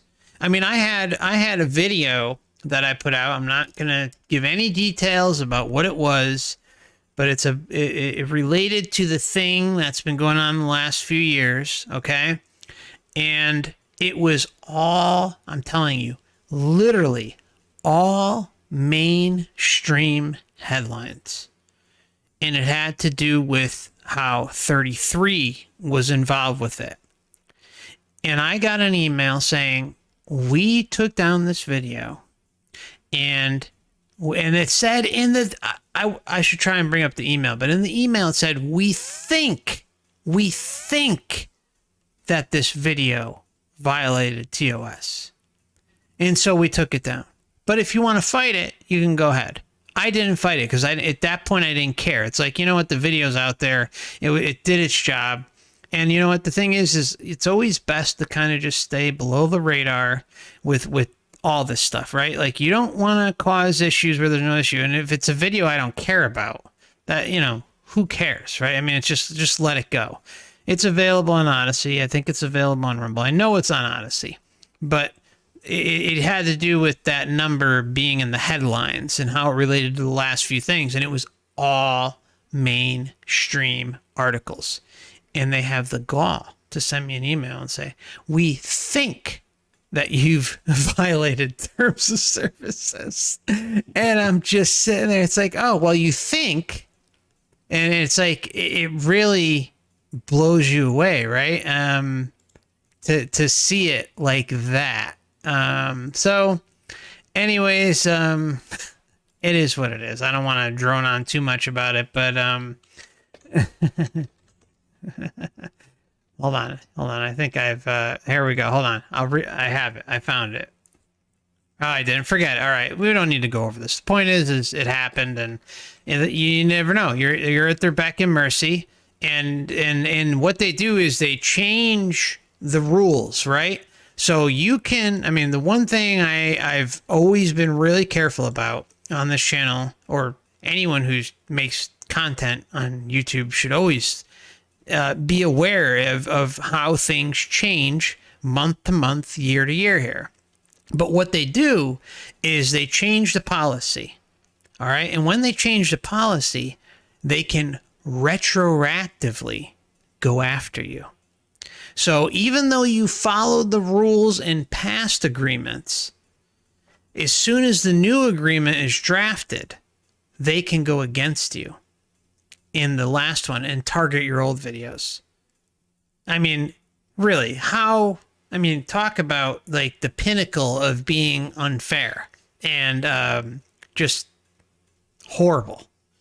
So anyways, I just want to put that out there. And so, you know, I know some people will say, oh, well, you know, why should I go to Odysee or Rumble or this, that, blah, blah, or, you know, like, look, I'm here to stay on YouTube, but at the same time, it's like, you have to understand from a perspective of putting out content on YouTube. Like, you have to be careful and you have to diversify what's available out there. And the only way to do that is to go to other platforms. That's it. So I'm done with that. I don't know if you want to add anything else to that, Robert, but you know, I know you've been around the block and seen loads of channels get deleted and how they work. It's never going to get better. It's only going to get worse, and everyone needs to understand that. I'm sorry. Yeah, and they've got AI that do it, and that AI is only going to get more proficient at what it does, and at some point it's going to see through all the code words, and all of that will be automatic. It's like you say, it's only going to go downhill. But you know, so I think we've done that one to death, but there's a reason why it gets done to death, and you should hear it every time. That isn't to say don't use YouTube. It's just to say have that other thing there ready and waiting for as and when it's needed. As an option. Yeah, exactly. That's it. Yep. And I mean, Odyssey is a great platform. I mean, Rumble I don't like as much. I mean, but it's still a great platform. BitChute is a complete dumpster fire. I'm sorry. It's controlled site to the end. But as far as Odysee, I mean, I think in the end, they probably all are controlled. I mean, I'm not oblivious to that fact, but point is Odysee and Rumble, in particular Odysee, I like a lot. I mean, I like the features that they're rolling out. They've proven to themselves over and over and over again that they're a platform that can be relied on, that they're actually investing in the platform, unlike BitChute. I mean, come on. How long has that site been around? And they don't even have live streaming yet. That should say it all. And they just so happen to be on the same, at least last I checked, and this has been many years, but last I checked, their same street happens to be, I mean, where their headquarters is happens to be on the same street as a very infamous agency, and I'll leave it at that. Okay, but at this point, they have taken money over and over and over again, and they do not invest it in the platform. Odysee invests in the platform. Rumble invests in the platform. But personally, I think Odysee is a great alternative. So, make of it what you will. Let's move on, Robert. I know we kind of went off on a little tangent there, and I'm sorry, but needed to be said. It really did, and I appreciate you kind of throwing your 2 cents in there. Yeah, it's important, and yeah. So we done that one, but we'll move on. But that's it. You know, it is a thing. Don't want to get caught in saying the same thing for the second and third time. But yeah. So I'm going to continue the story now with late 2014, and that's where I moved to this little property where I'm living now. It's a small house. It belongs to my dad. My mum and dad split up at some point over this year or two, I think, prior. And that's kind of big for me because you recall the abuse that I had. And my dad was somebody that was always away working. Every hour God sent, or however you want to view it, he was working. And so now he's since retired. I've been able to patch things up somewhat with my dad. So that's been nice. And let's say he's bought me this little, he's seen me homeless for a long time. So he kind of, I guess he just wanted to help alleviate that and just this little property. Now, the reason I mention that is, I'm getting away from that old flat. And I also am now with a girlfriend who, I've had 2 serious relationships in my life. And the second one, the girlfriend who I'm with to this day, this is weird, like how life works. I first met her when I was in that hospital, and she was visiting a friend of hers who was in that hospital. So she was just like a visitor, and I met her, and there was this weird, I can't explain it. Some people might call it love at first sight or whatever that is, but there was this weird thing. Like I saw her, but it was like I couldn't explain it. Like there was something there, but you might have also just been like a crush. And at the time I thought it was just a crush. Anyway, years later, my sister's getting married, my younger sister, and this girl is brought along to the party just so that I've got somebody to go with. And the overhead projector thing's playing, and there's just some old family photographs, and the sister, and there's some of me being real little and that. And this girl, I'll call her Helen. That's her name, Helen. I'll just use the word Helen. She runs off to the toilet in tears because she sees these pictures of me, and unbeknownst to me at the time, I was found out about it later. She basically identifies with these pictures. We're made to wear stupid clothes that get us picked on as kids. And she had the same thing. And she sort of saw that in these pictures together with these innocent looking kids that had kind of no idea what the world's about to unleash on them. And that meant a lot. And ever since that day, we've been together. And the reason I mention that is that relationship was put to the test when this next thing happens. And so it's roughly 2015.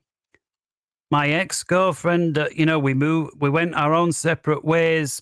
Things didn't, something went wrong for me, something went wrong for her. And sure enough, we're back in this house, and we still are. It's a little 2-bedroom house.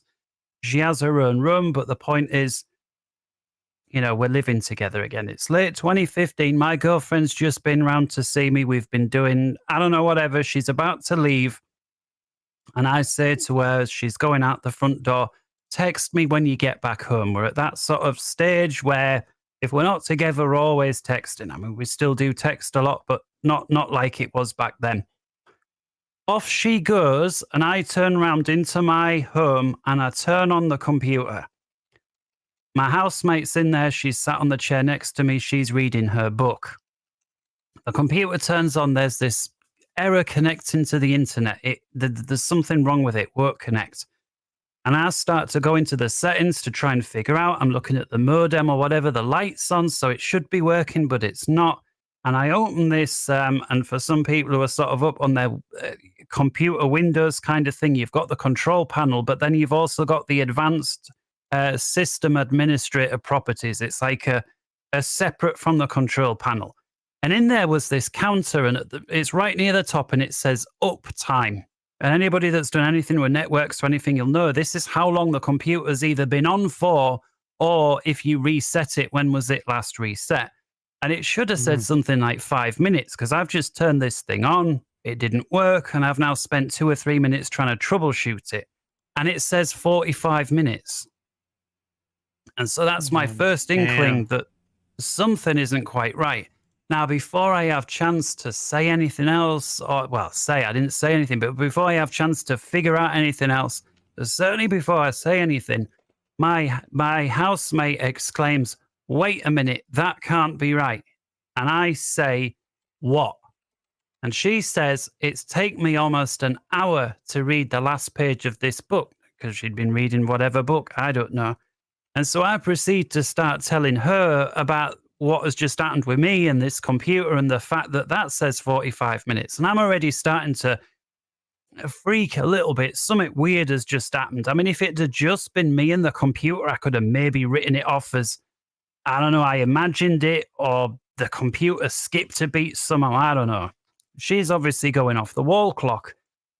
And then my girlfriend, who has gone on, I should have said, to have a coffee with this friend, my phone beeps. It's the girlfriend. She's at home. And I reply, "Wow, you must have driven fast," because from her to drive from here to home in 5 minutes, I mean, she's going fast.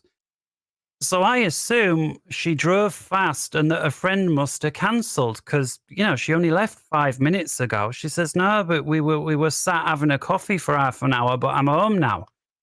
And at that point, my heart is really racing, because I've got like 3 separate confirmations, if you like, that a chunk of time has just gone missing. And again, best guess, around about 45 minutes, something to that extent. I realized my housemate said it was nearer an hour. Again, it took her to read a page. I can't explain quite why there was a bit of a discrepancy, but that is what it is.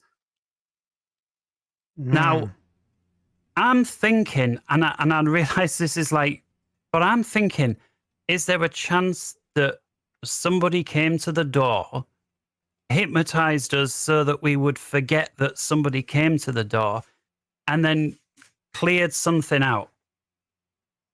If that, like, burgled the house, not that I have much, but just pinched something.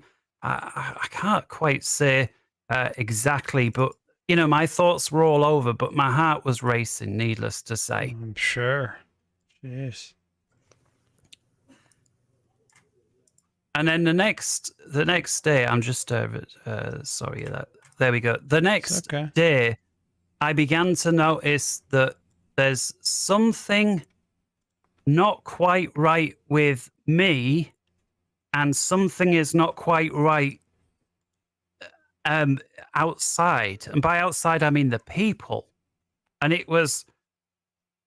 I noticed people, to begin with, it was the way that they behaved when I tried to tell them about what had just happened. There was this, it wasn't that they just didn't believe me, or that they were like, "Oh yeah, what have you been drinking?" or anything. I mean, that I would have at least understood that, even though it would have been frustrating.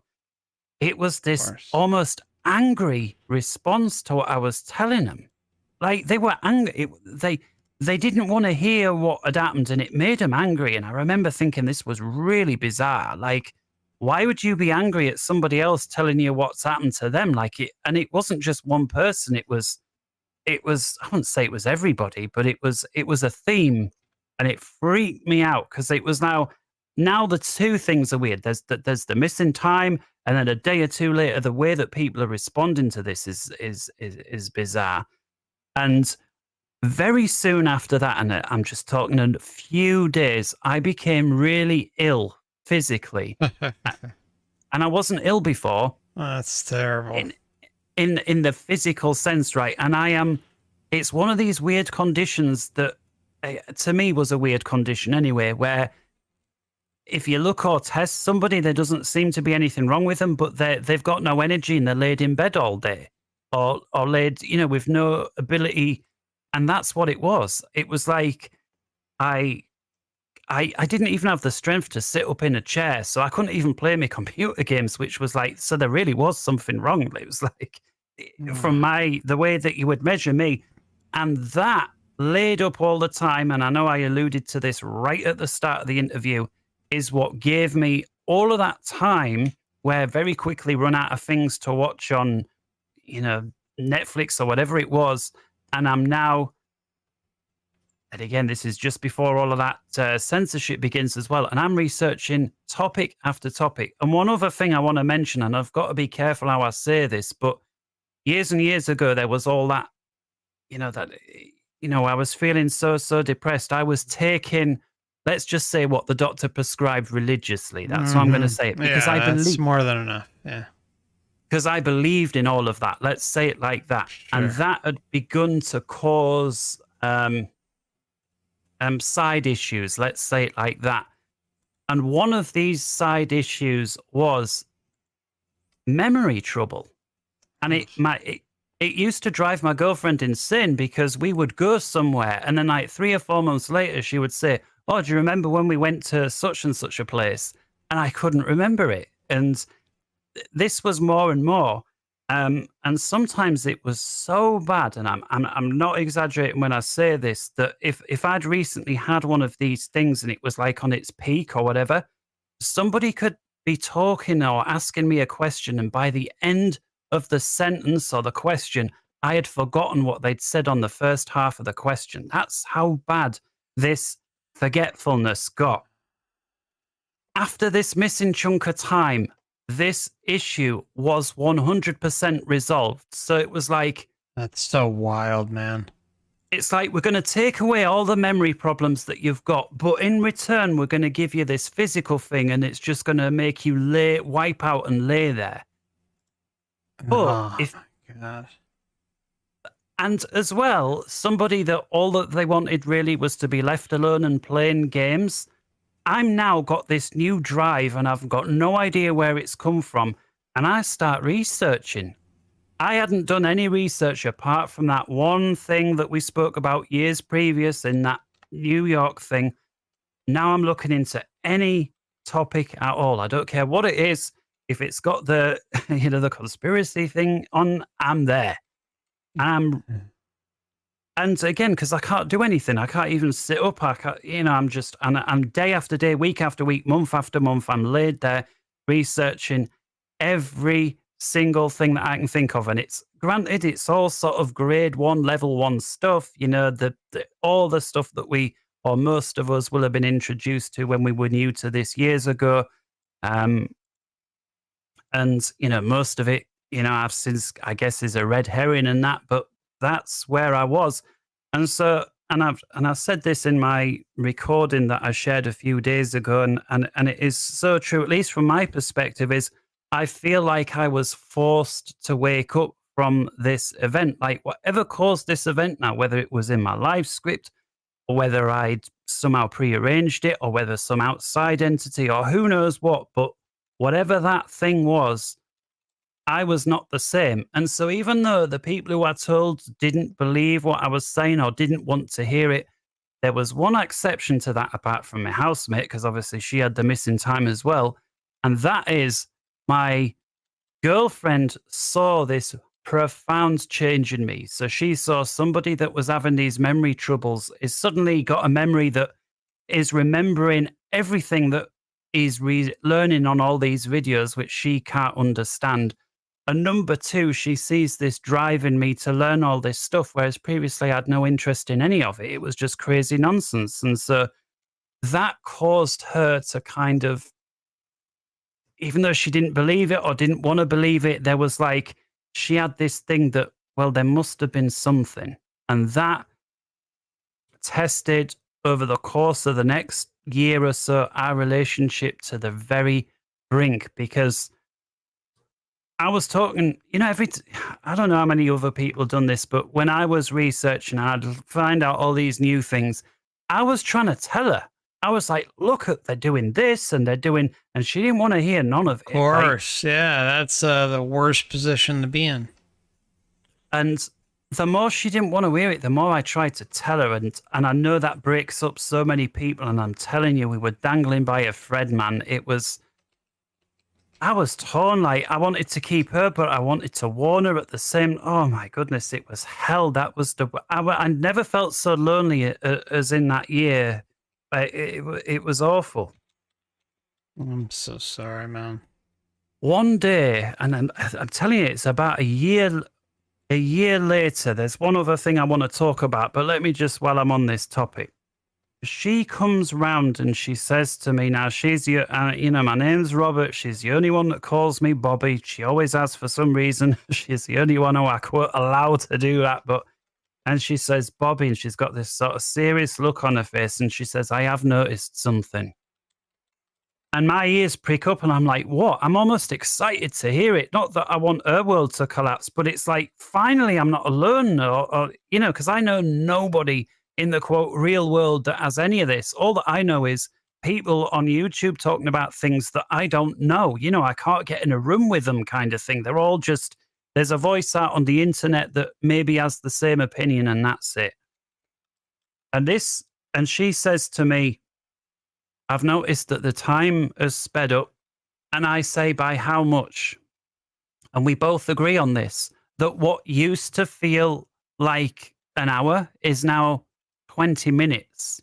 And so time, if you want to say, is basically 3 times as fast. And we both agreed, yeah, that seems about right. Like it's always time to go to bed. And whereas before an hour was like a really long time, now it's just whizzing like an hour.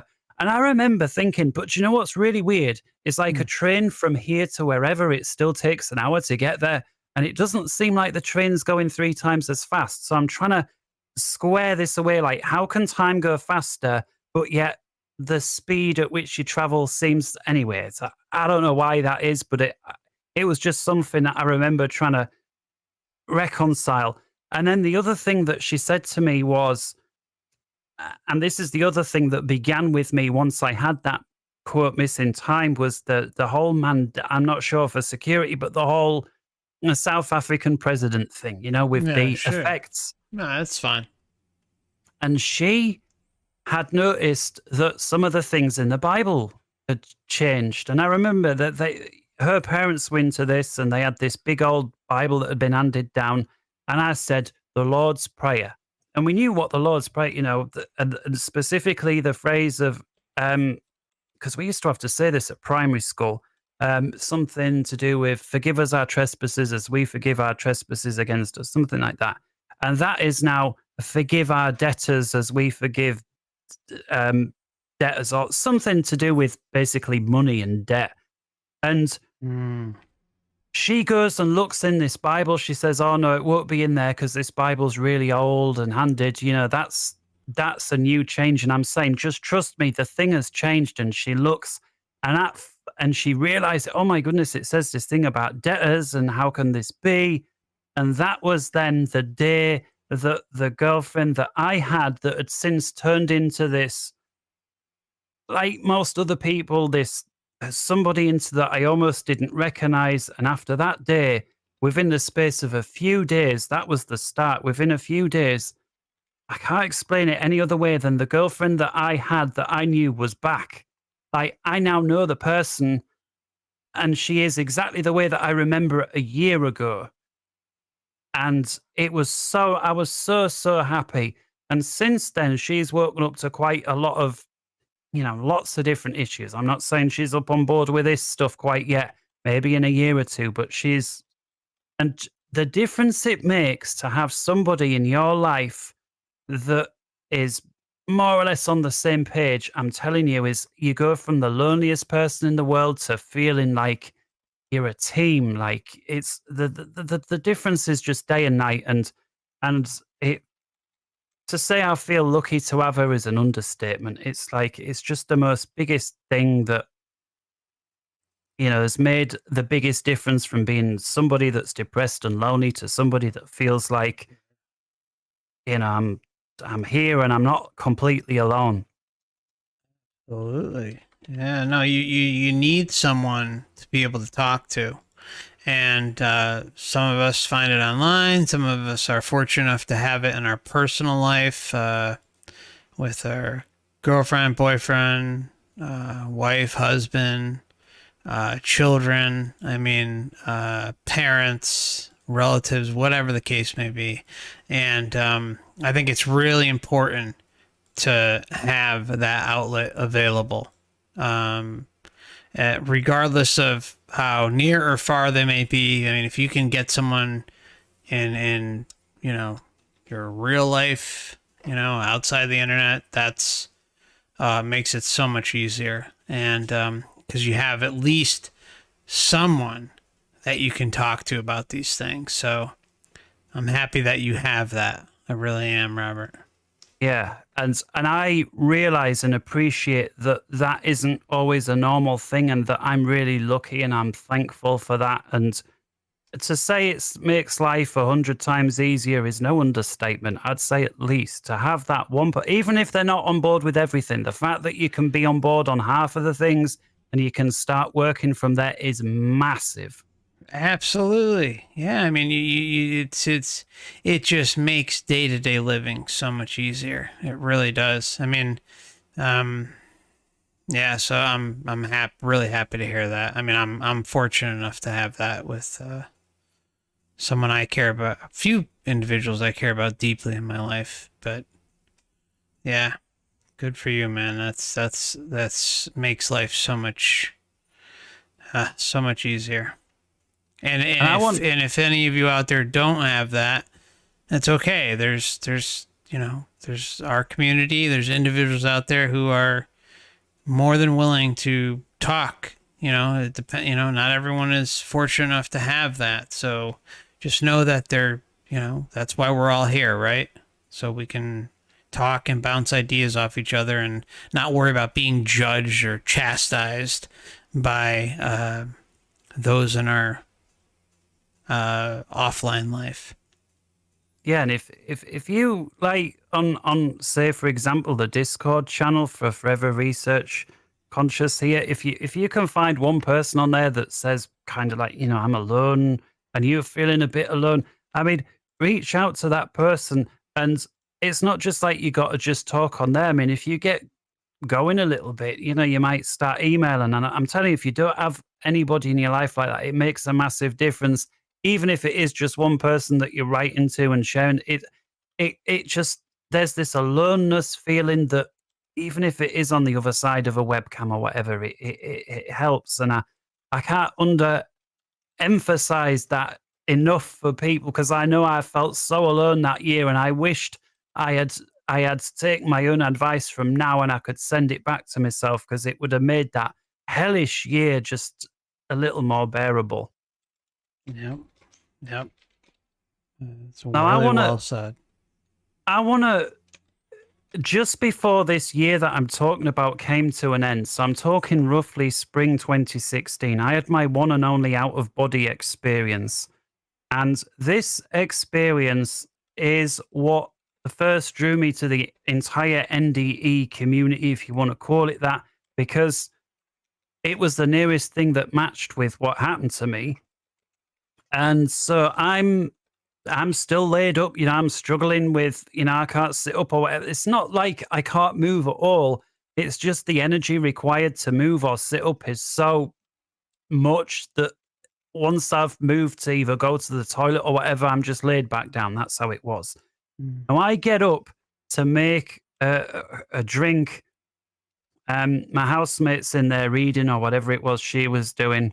And I walk around and I'm halfway on the way to the kitchen, and suddenly I feel like this pulling sensation, and I'm suddenly popped out my body. Like I can feel it sucking, if that's the word, or pulling. It's almost like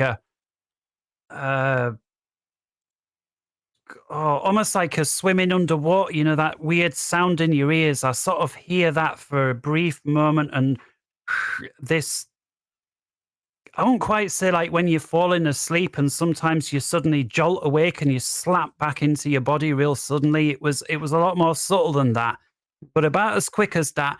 And boom, I don't see myself from the corner of the room or anything. I'm in this completely other place, and it's a cave. It's to me, it's a cave.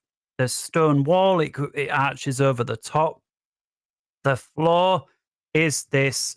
It's like dry mud, and but it's not dirty mud. It's hard to explain, but it's like mud.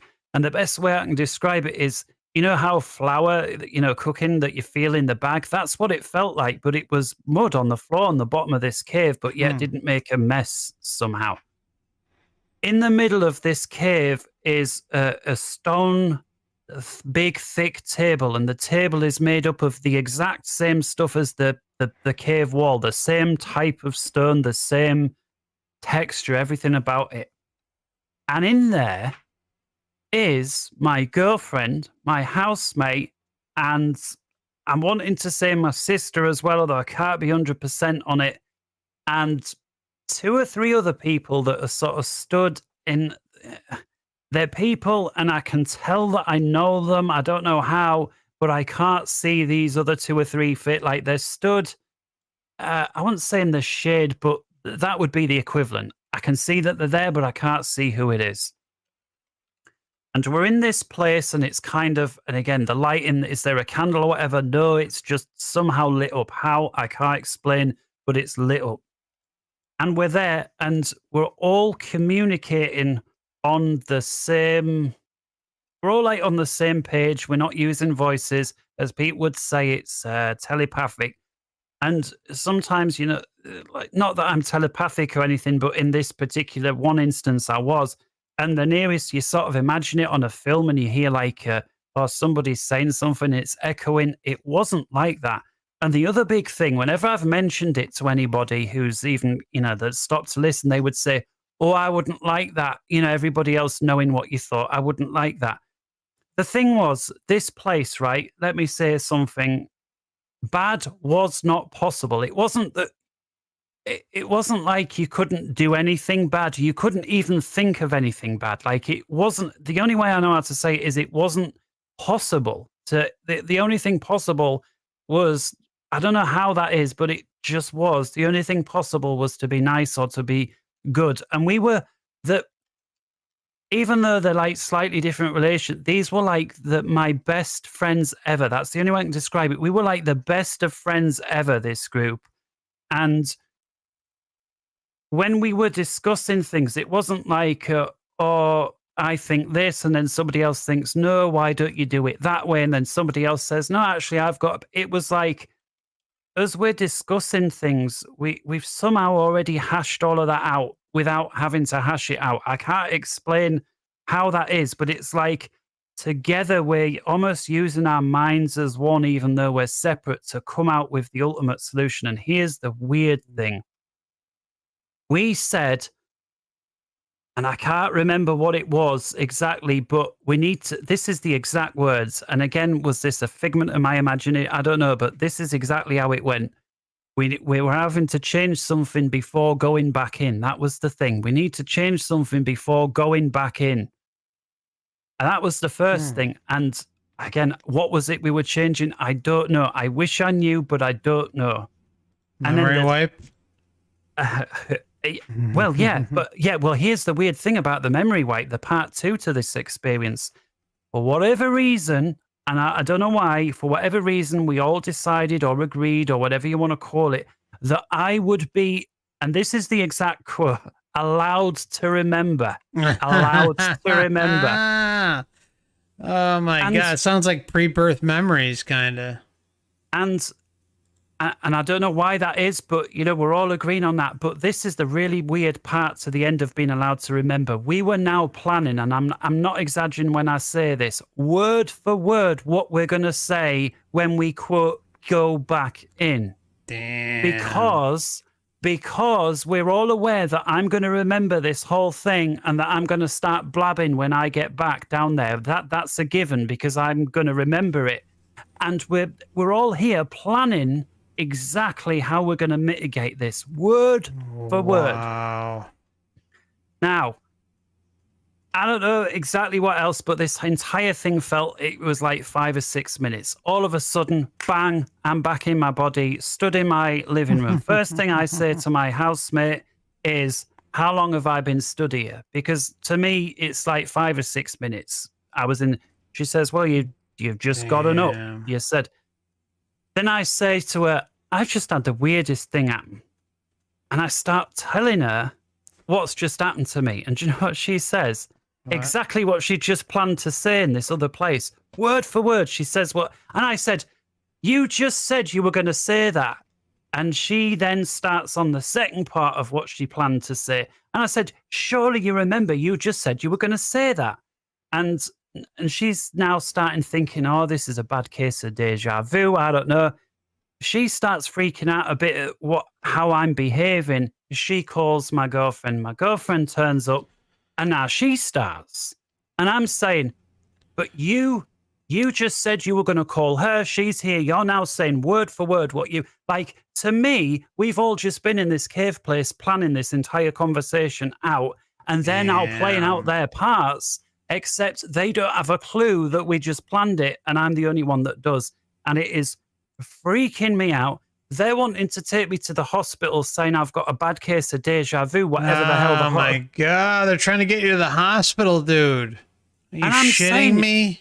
And I'm saying, you just said to me, like 2 or 3 minutes ago, we were planning that this is what they were going to say. It was bizarre. That is bonkers. So Totally in the bonkers. So in the end, I say they're trying to get you committed on time. Are you shitting me? And in the end, what I say to him is, look, here's what I'll agree. I'm going to go up to bed now because I'm freaking out about this whole hospital idea. I'm saying I'll go up to bed. If whatever this is carrying on tomorrow, then I'll go with you to the hospital. And they agree, and that's it. And that is the end of it. And roll around tomorrow. Every sort of plan of a conversation or whatever, all of that is gone. And I'm like back to, quote, normal. Although I have the memory of being in whatever this cave place was.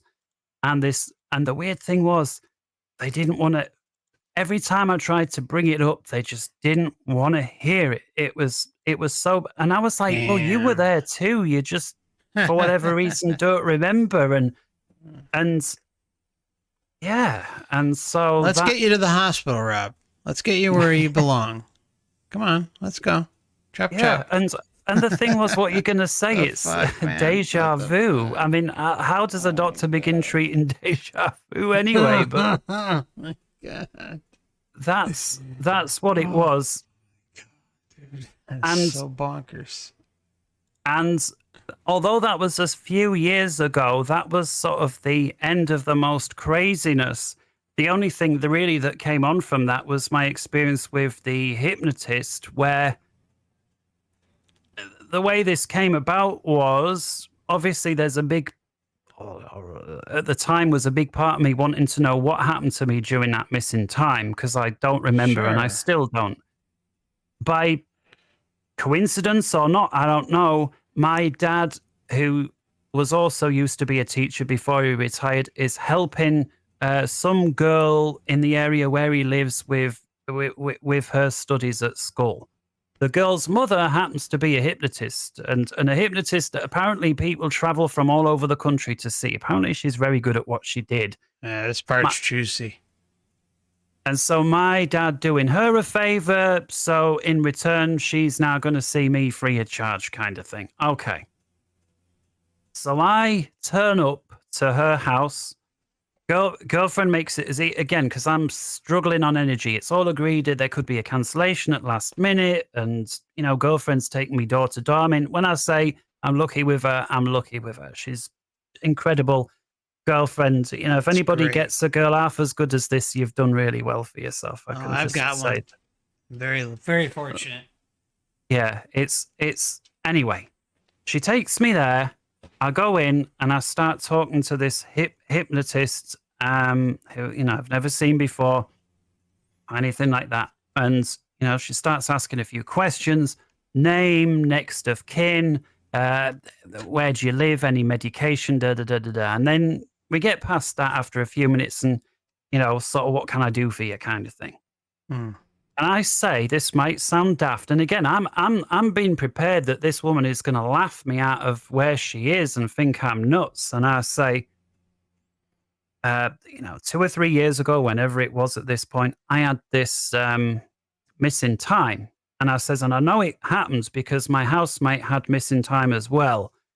And she looked at me with this kind of concerned sort of look, wanted to know a little more, and then I said, why are you concerned? I said, have you ever had any other people that have come to you asking about missing time? And she sort of nodded, but again, it was this concerned look on her face that is sort of with me. And I half jokingly, but half nervous said, what did they say? It was aliens, and she didn't say yes. She didn't say no. She said, this was her exact words, scary things, scary things. Whoa.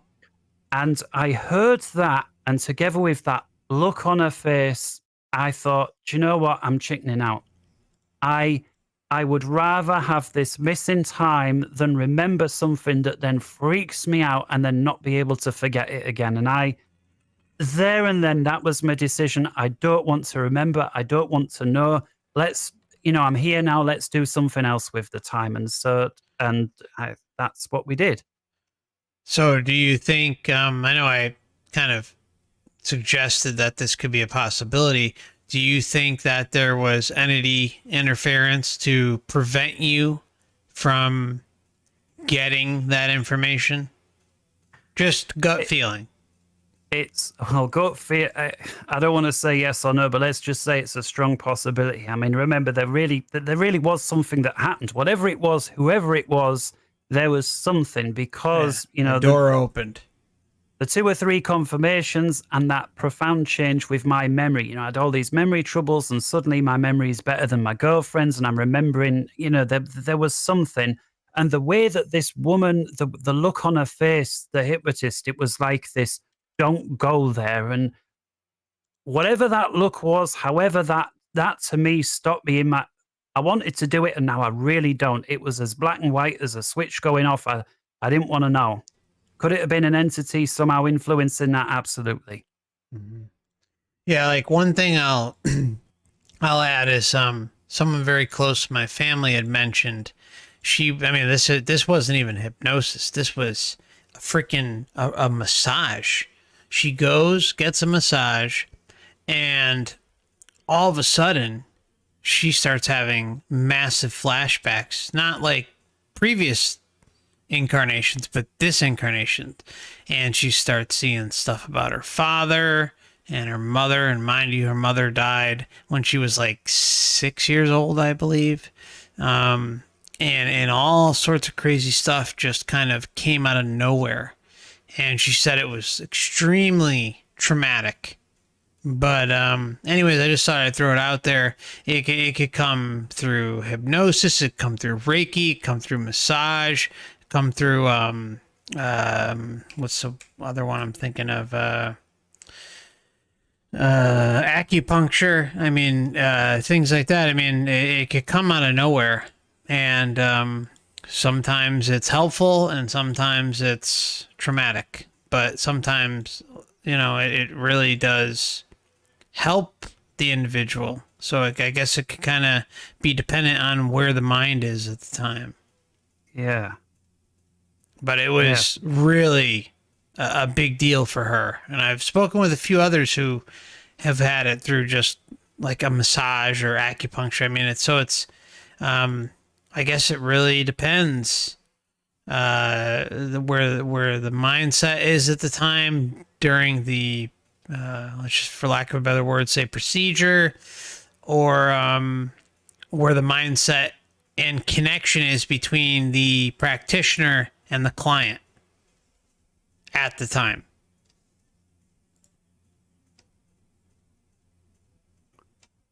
So I'm there with this lady with this time to spare, if you want to call it that, and so sort of thinking, well, what else can I do with this time? And I smoked at the time, and I thought, well, I know that's it, the smoking, right? have a stab at that. And so she gets me in this, what I can only describe like a real big, comfy, lazy boy style chair that you can lean back, and I'm laying there, and she starts, there's no pendulum or anything. It's more like a talking, counting down, getting you to repeat numbers in the opposite way to what they're doing, and at some point, I don't know what it is that she's seeing, but I start to go under. You're up for those who haven't had it, and some people don't mention this, and I just want to mention this real quick, is that you don't feel in any way like you're drunk or under the influence of everything. You feel very relaxed, like really relaxed, but you don't feel in any way out of it. If they ask you a question or want you to do anything, if you wanted to, you feel like you could just say no. If you wanted to, you feel like you could just stand up and walk around. I never did try and do that, but I'm sure if I did just try and get up and walk around, I could have done so had I have wanted. And again, the whole thing, and the sort of time's ticking on for me a bit here, so I'm going to try and keep going with this. But the whole thing seems to be like based on getting you to want to do this thing yourself. In other words, it's that big word again, intention. It's like that seems to be the whole.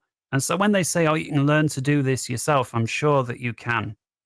Now, she said to me right from the off after we decided to do this thing, she said, all addiction is, I'm not saying this is true, I'm just saying this is what she said. All addiction is a result of unhealed trauma, whether it was smoking, drinking, drugs, gambling, or whatever it was. That's what she said.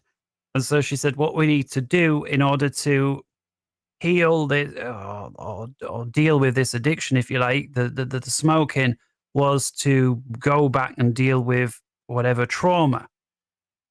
Now, she sent me back to childhood memories, basically. And as she says, to think of, whatever, or what's the first memory that you have, or however it is that she answers the question.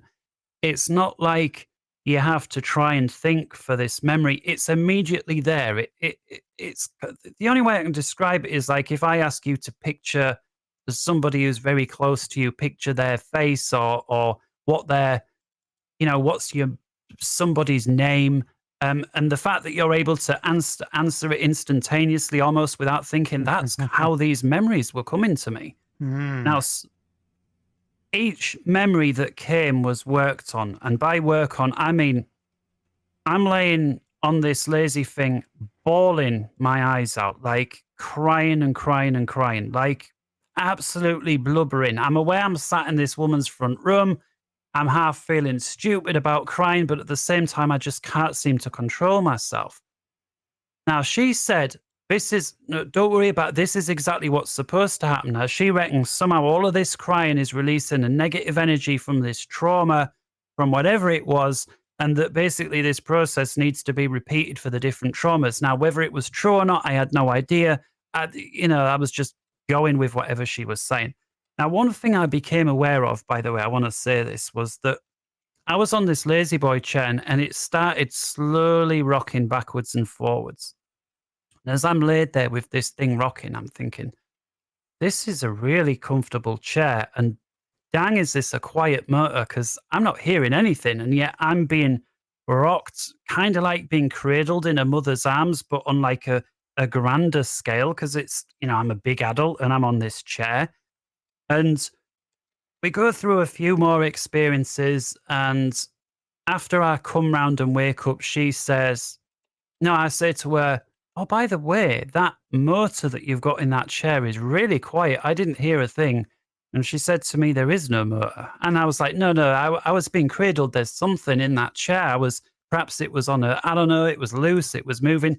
She says, no, she says, somebody came and was comforting you while you were going through that. And I said, who was it? What, I'm open to this. There might have been something. And she said, it doesn't matter. She says, it just, sometimes strange things happen in this room, is what she said.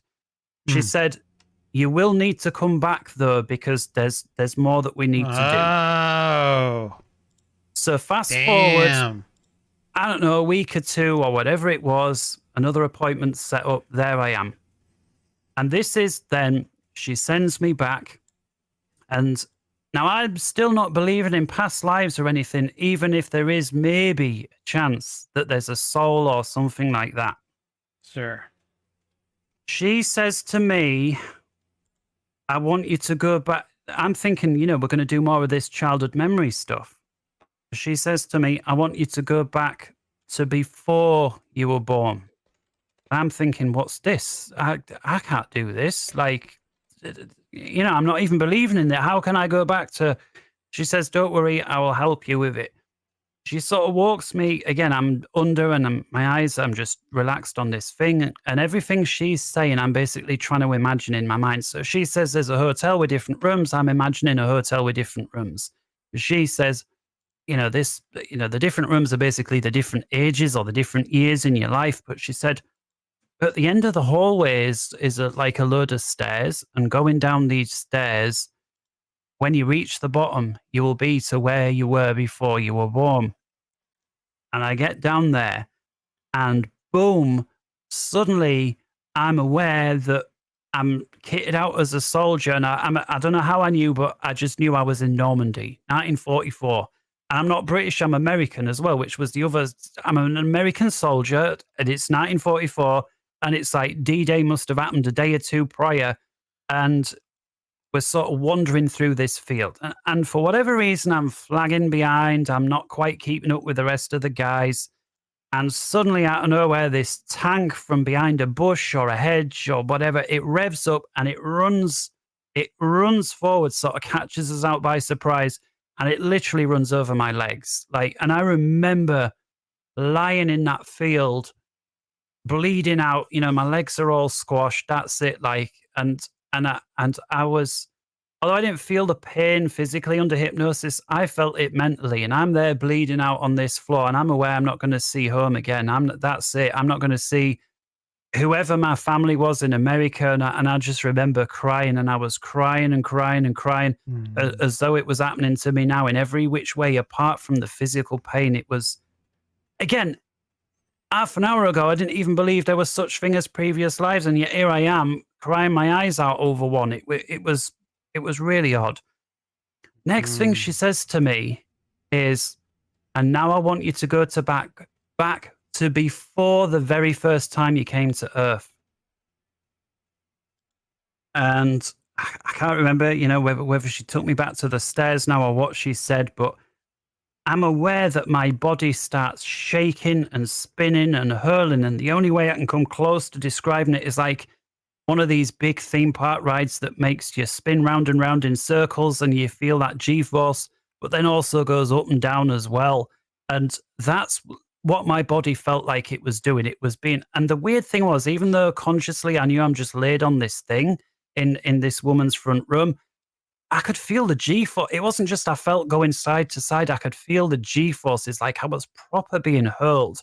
And this went on, I'm wanting to say for about a minute. It went on, and suddenly it completely stopped. Like as sudden as, I'm using the expression a lot, but it was like flicking a light switch, dead stop. And I'm not seeing anything. I'm not hearing anything. I'm not aware. It's like just nothingness. And I'm saying, and she's asking me, what's there, or what am I seeing, or whatever it was. And I says, nothing. And the best thing I could think, it's like space, but there's no stars. There's nothing. There's nothing here. And although I didn't have a word for it at the time, but I've since think maybe I'm describing the void at this point. Like there's literally nothing. A bit more, and I'm starting to freak out a little bit, like what, and then she asks me to calm down, or it's all right, we'll see, you're safe, whatever it is. And within like a few seconds of her saying that, I'm completely calm. And so I'm thinking, right, so I'm now thinking, let's just see what happens, what evolves. And I'm somehow propelled or moved on from where this void was even further, and I enter. Again, I can't see anything or hear anything, but I become aware I'm in like this massive hall or hall-like thing with a stage. And then millions and millions of us were all there, and if I had to say, I'd say It's you, me, and everybody listening. Like we were, and many others. And again, I'm not saying this Times is a right. zillion. Yeah, I'm not saying this is it for sure, but to me, this is exactly what it felt like. Even though I couldn't So, see her. so you've watched a lot of my videos and you've seen how they roll out the welcoming committee. Would you say that that's kind of what you experienced? No, because to me, this was the other side. This was before. Okay. So But there wasn't unlike, like a kind of like a.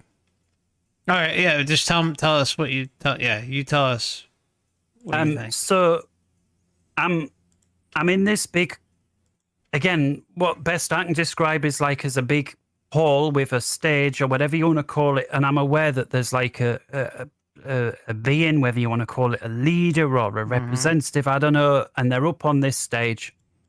And again, this is coming across to me in English. I don't know how, but just is. And the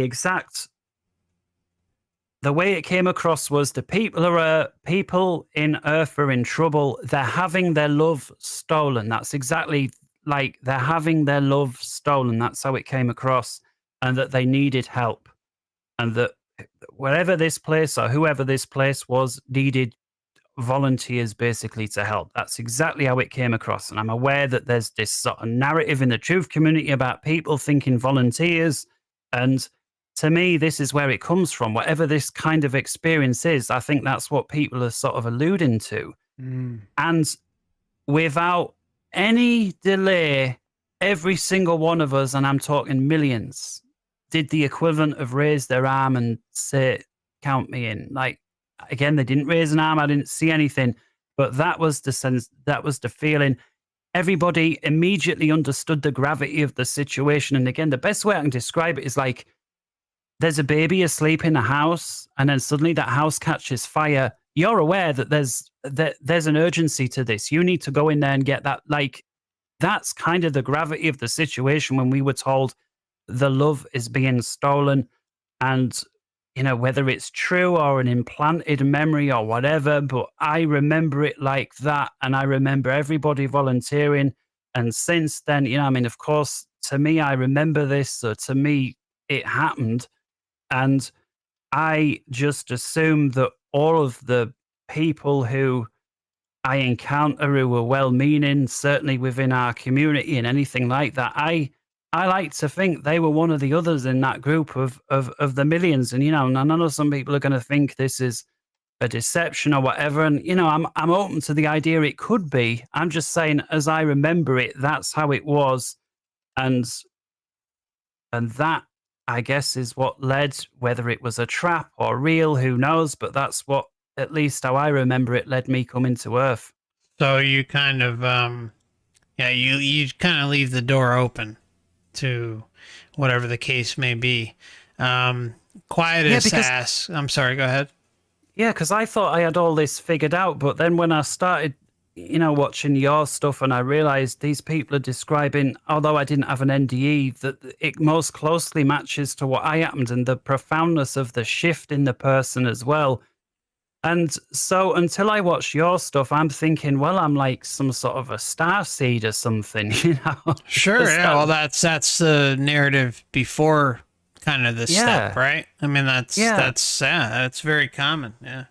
But then when I start figuring out, you know, and it's not just that somebody says about assault, you know, it's just heaps and heaps of evidence that makes it overwhelming, basically, that almost for sure it is a trap.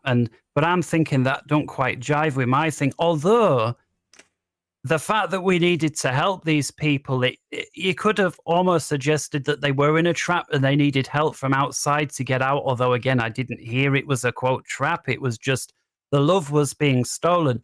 And I've since thought the love being stolen is another way of saying that extracting loosh. I don't know. Again, I didn't hear the word loosh. I heard the love is being stolen. Yeah, anyway, sorry, on to the question. No, yeah, no.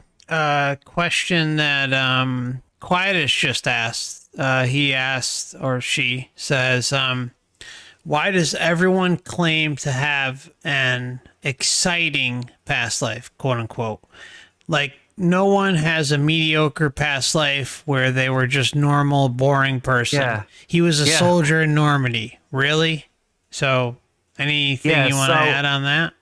I mean, well, I think I've seen very mundane past lives, but yeah, I know what you mean. So, but the wartime thing does seem to pop up a lot. well, I certainly was no Grand General or Cleopatra or anyone of that. I know there's a lot of people that were king whoever from wherever, and no, I was just a lowly soldier.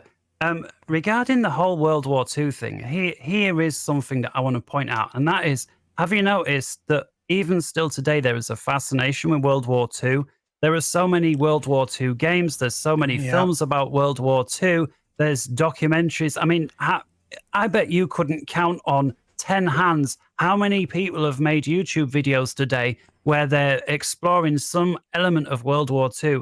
Now, is this some massive accident? I don't think so. It wouldn't surprise me to find out that a lot of the people who are interested and going on or making stuff to do about World War II today are themselves probably in somehow subconsciously connected to some experience from a previous life. And again, not everybody's going to be a general. I certainly wasn't. I was a lowly, regular soldier that fell at the first hurdle.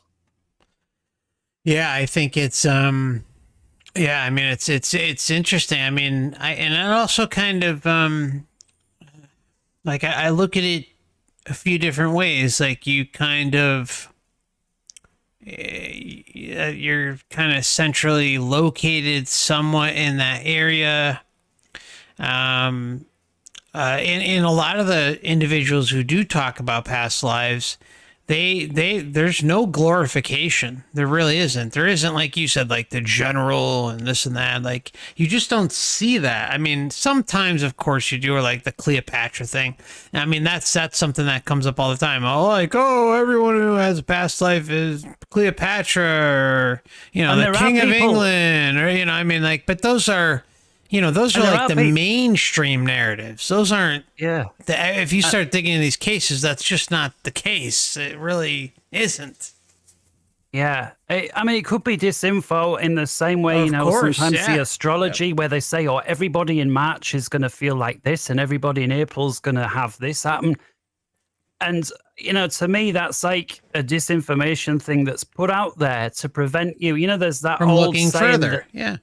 Yeah, there's that old saying that millionaires ridicule astrology and billionaires swear by it, and I think there is something to that. It's not a subject that I've spent an awful lot of time looking into, but that if I had more time, and I probably would look into that. My brief curse, I say brief, I maybe spent a few weeks on it. There was definitely something to it. Mm-hmm. Yeah, no, I mean. And the other thing is that there's always got to be taken into account that there's some editing of the story. I mean, remember we've all been memory wiped before we even came here, but at the same time, like there are these patterns that pop up over and over, and so we can kind of look at it and say, look.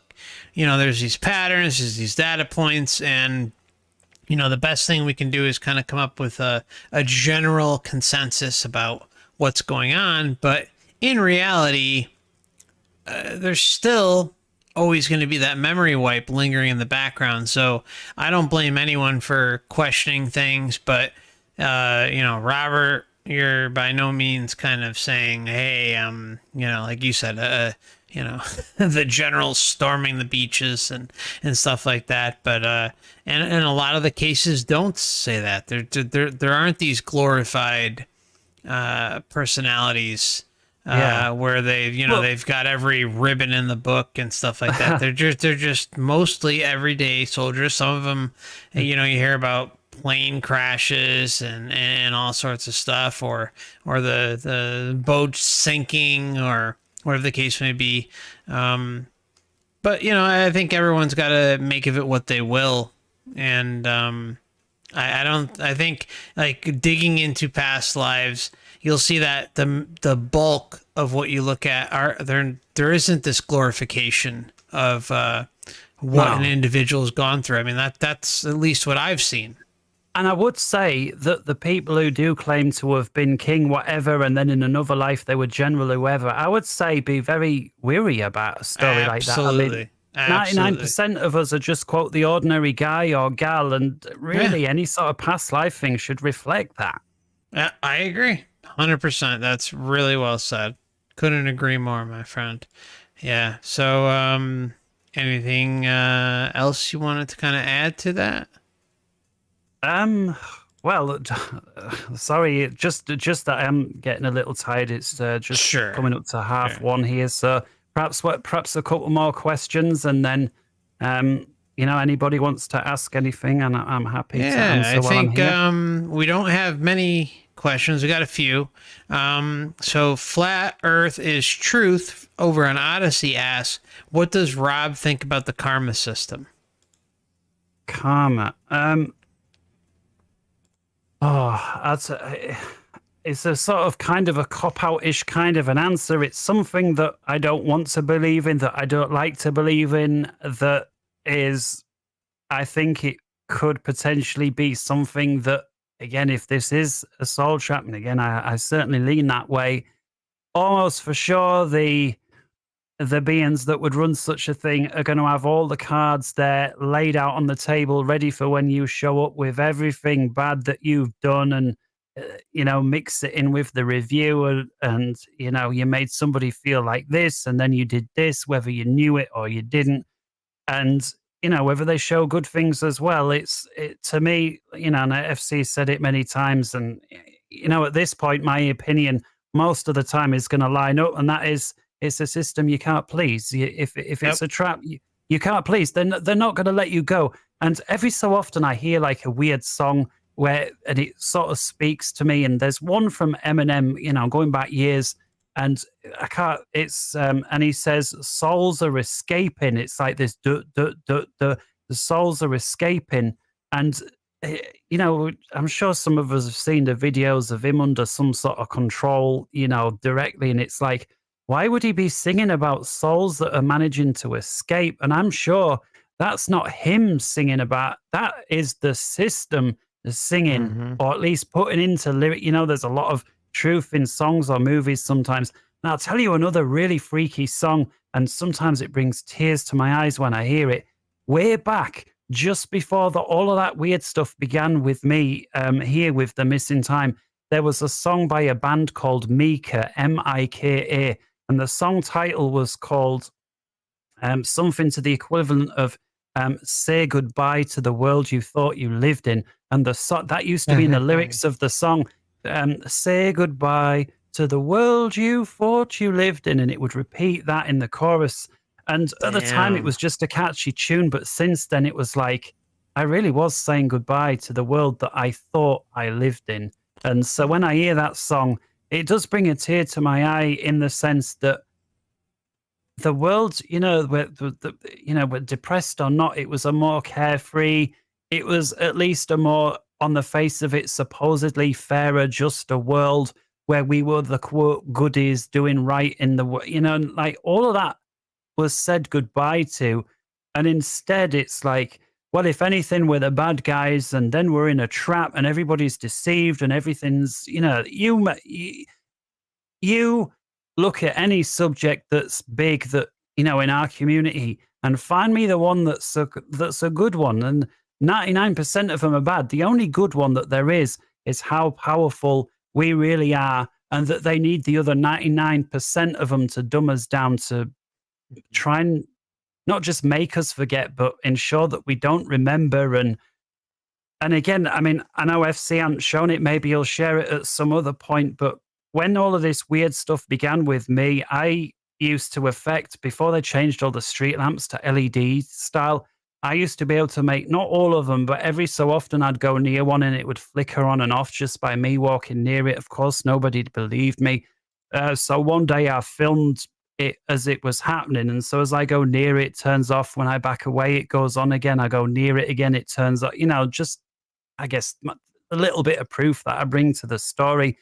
And that whatever that is, and I'm not saying I know other people have done this, and I'm sure other people have got weird things that happen in slightly different ways as well, but it's just one tiny little example of there's something about us that this system tries to crush. It tries to bully out of you. It tries to make you feel that you're either stupid or crazy or backwards for having any of these things. And I mean, you look at kids, I see some kids today, some, close to me, friends and that from, Helen and so on, relations. And you're really young, there's this magical energy and they're running and they're all excited and they're Yes. asking questions. They spend 5, 6 years at school and it's all gone. There's that whatever that magic That's and that me. curiosity, it's wiped out and it's replaced with this can't be asked, don't want to know, just wants to sit watching TV or playing on the phone. And our system has to conspire to pull all that off.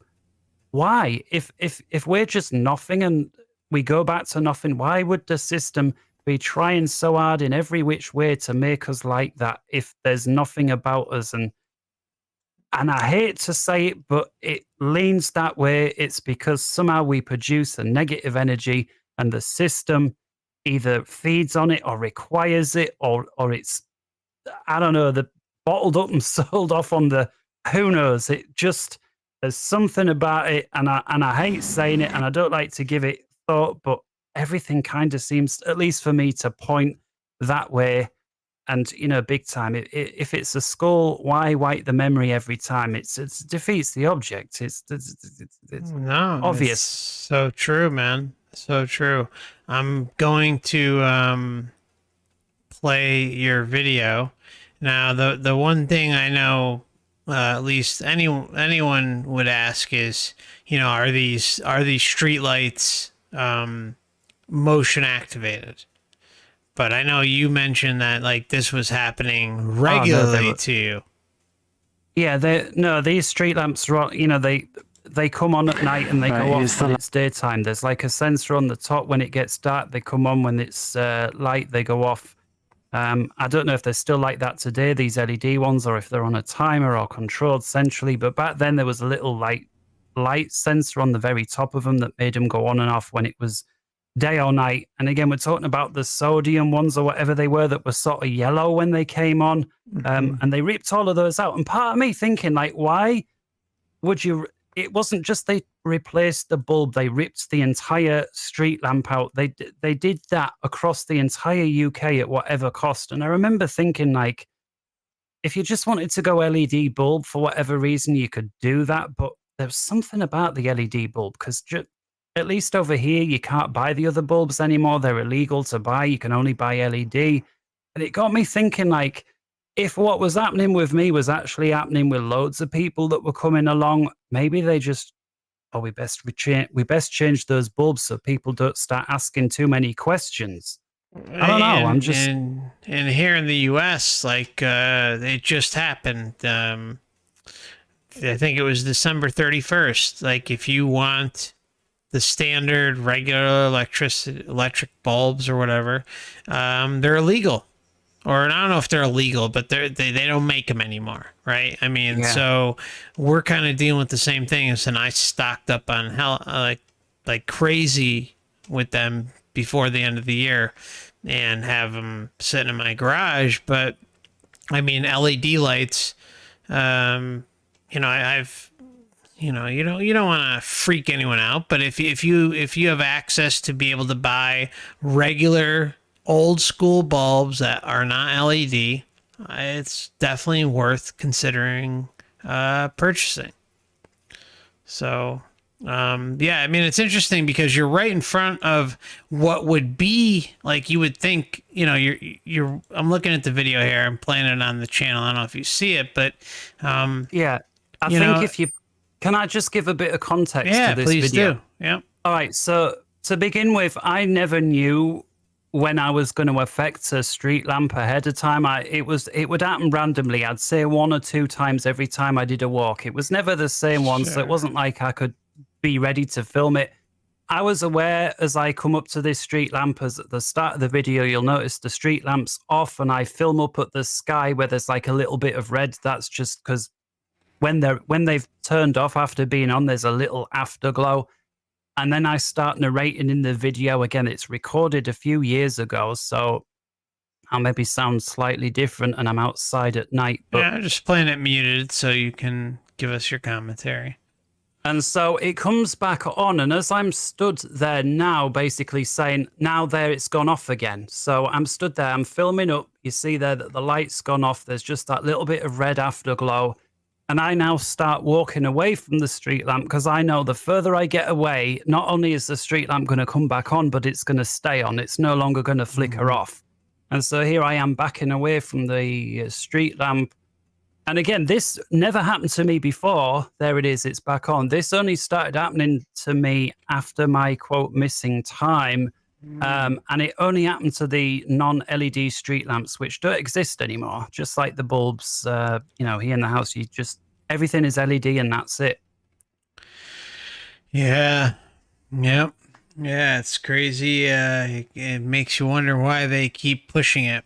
And, you know, you're not the first person. I mean, many others talk about how they can affect electronics or lights or whatever the case may be.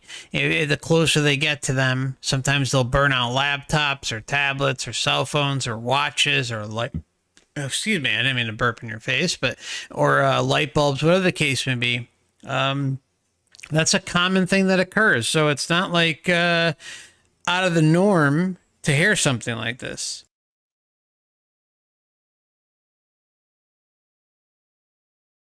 Okay, so what we'll do is head on into I think we got one more question, then we're gonna or a couple more questions. We'll let Rob head out into the evening. I really appreciate you spending as much time as you have tonight, brother. It's sure, because I've got my supper nearly ready, so I'll have to go through these quite quickly. I had to sort of be kind of been going almost 5 hours, which is insane. But yeah, I'm sorry. We kind of go crazy with the time. Yeah. So these are the last two. Okay, so from the same person. True Detective says, do you think it's possible that paralysis is the edge of the astral and that entities are trying to scare us away from entering the full astral?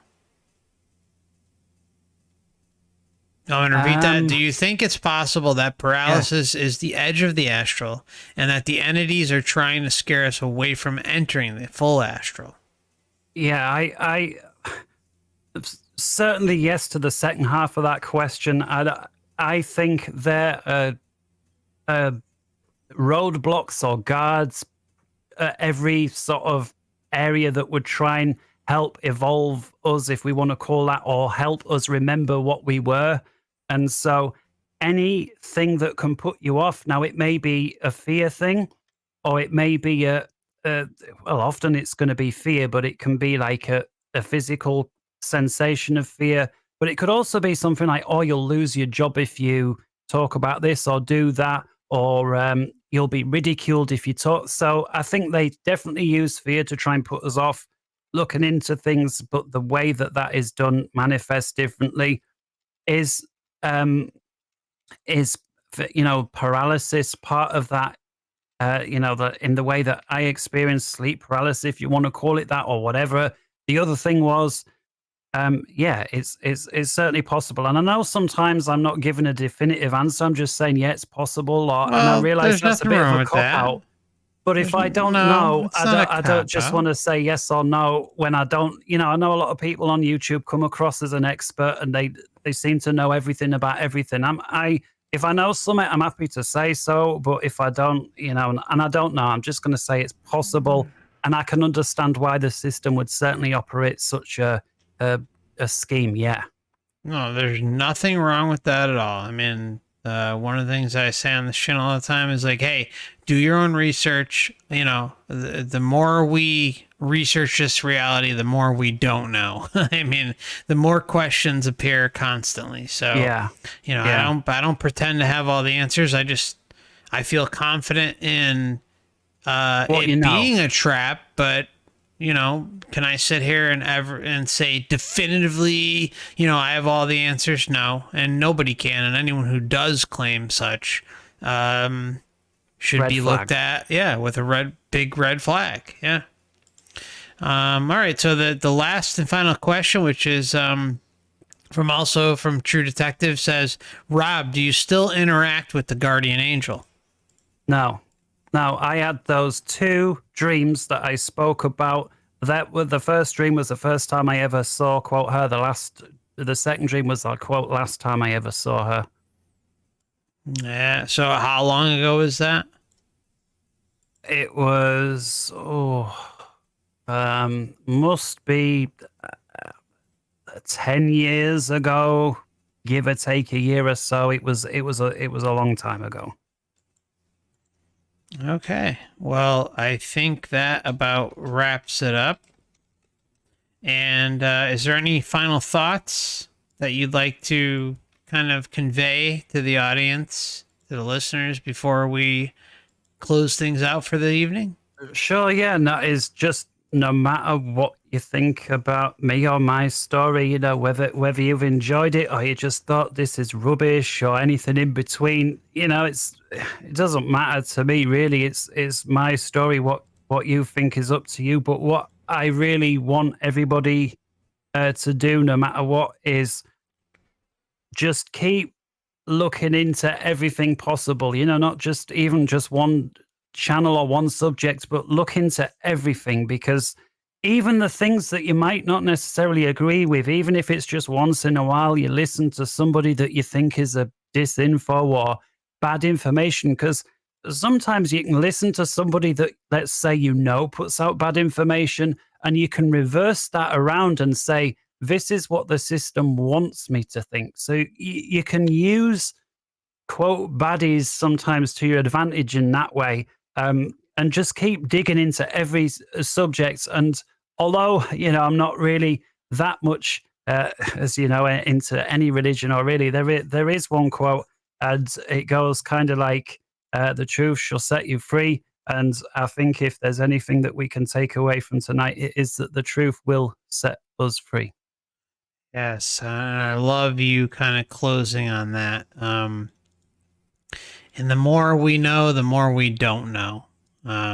That's something I think we can all agree on. The more you dig into this realm, and in the end, ultimately, there's that quote from whoever it was who says, "I think, therefore I am." And if you really get to the ultimate thing, that for sure, you think, therefore you are. I think, therefore I am.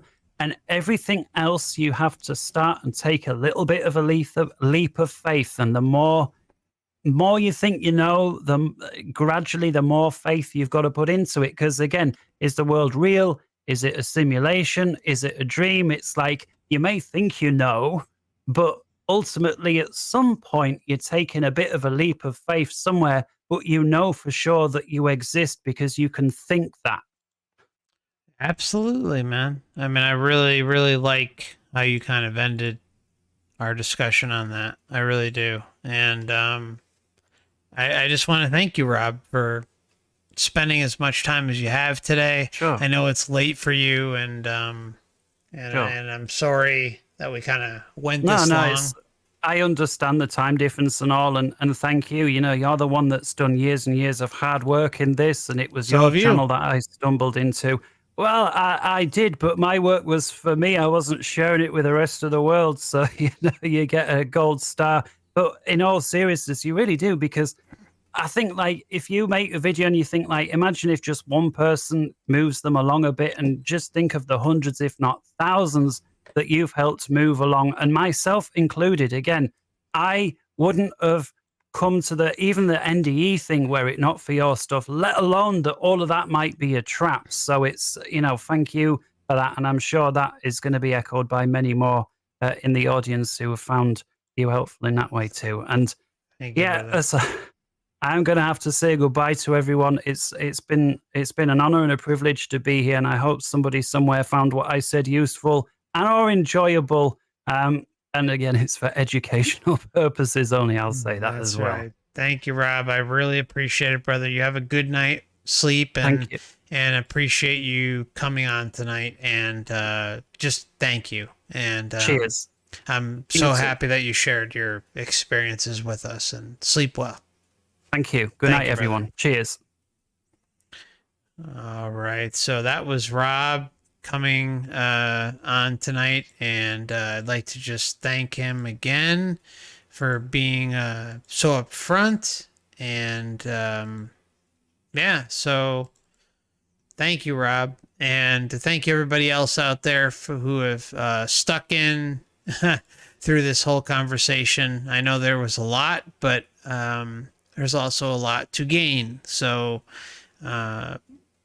before we kind of close things out, I'd like to remind everybody that there are channel for this channel. There is a Twitter and an Instagram if you'd like to get updates about the live streams and updates about the channel. Please consider using those links. You can find those. I just dropped them in the chat, but they're also available in the description tab of each platform. And there's also channel memberships available both on Odysee and YouTube. And even though there's going to be certain videos where there'll be like the first 75 minutes, 90 minutes on YouTube, and then the rest on Odysee and Rumble and Twitch. As far as the memberships are concerned, they're going to stay exactly the same on YouTube and Odysee. The only thing with Odysee is that there may be some added bonus content there because there's just certain things I cannot talk about here. But overall, the monthly member streams will not change. They will always be available to you if you're considering signing up. And of course, your support is always appreciated but never expected. And there's a Facebook related to the channel. I'm not big on Facebook, but it's out there, and I do send out occasional notifications. And there's a D Live. I don't use that as often, but it is available. I mean, I kind of just have these platforms available just in case, right? And then there's Twitch, where I do Truth in Gaming. If you like video games, it's very, very chill. It's not, light commentary. I'm not like some pro gamer, and I'm not going to edit things and go crazy. But if you have a Twitch account and would like to follow the channel relating to gaming, and of course mirroring the streams that you see here on YouTube and elsewhere, there will be available on Twitch as well. And there is a website in the works that will be released this year. And if you'd like to join the channel mailing list, please consider signing up. I'm going to pop the link in there right now. I'm not ever going to sell your data, no matter what. And to date, I've had this email list sitting there, and I haven't sent out one email. So it's kind of just there as a backup, as a safety precaution. And if you maybe want a little extra information about the website status and maybe the membership stuff, and just kind of maybe some random thoughts that I might put out there, feel free to sign up. Again, it's a good way to just stay in touch just in case something should ever happen here on YouTube. And there are 2 YouTube backup channels as well. And if you are new to the channel, please consider selecting the bell to all notifications, because the issue is if you set it to personalized, chances are you're not going to ever receive a notification. So just throwing that out there. That's my experience with channels that I've listened to. And, it's just a whole different beast on this platform, on YouTube. So hopefully in time that'll change. But I'm popping up the main channel, which you're watching now, as well as the 2 backups. And should anything happen, hey, at least kind of diversifying the options in an effort to get out the word so others can see it. And just as a reminder, as Rob said, and I say every video, this channel is for educational purposes only. And oh, one more thing, part of the memberships, again, not, you know, your support is always appreciated but never expected, but you get monthly members live streams and you get access to the Discord server as well. So, and early access videos on occasion. So consider that if you'd like to support the channel. And I think that'll wrap things up. We may see each other tomorrow, which is Sunday, February 19th, but I'm not 100% sure about that. And the next members live stream will be Sunday, February 26th at 7 p.m. Eastern Standard Time. I appreciate each and every one of you and look forward to catching up with you all soon. Thank you so much. And thank you, Rob, for coming on and sharing your experience. I appreciate you. I appreciate each and every one of you out there who hung in there today. I know it's a long stream, but I like to get down to the nitty-gritty and provide as much detail as possible. And Rob had no problem with providing us his time. So thank you, Rob, and we'll see each other again soon. Thank you so much, my friends, and don't work too hard next week, all right? And maybe we'll see each other tomorrow. And I'll probably be on Twitch tonight.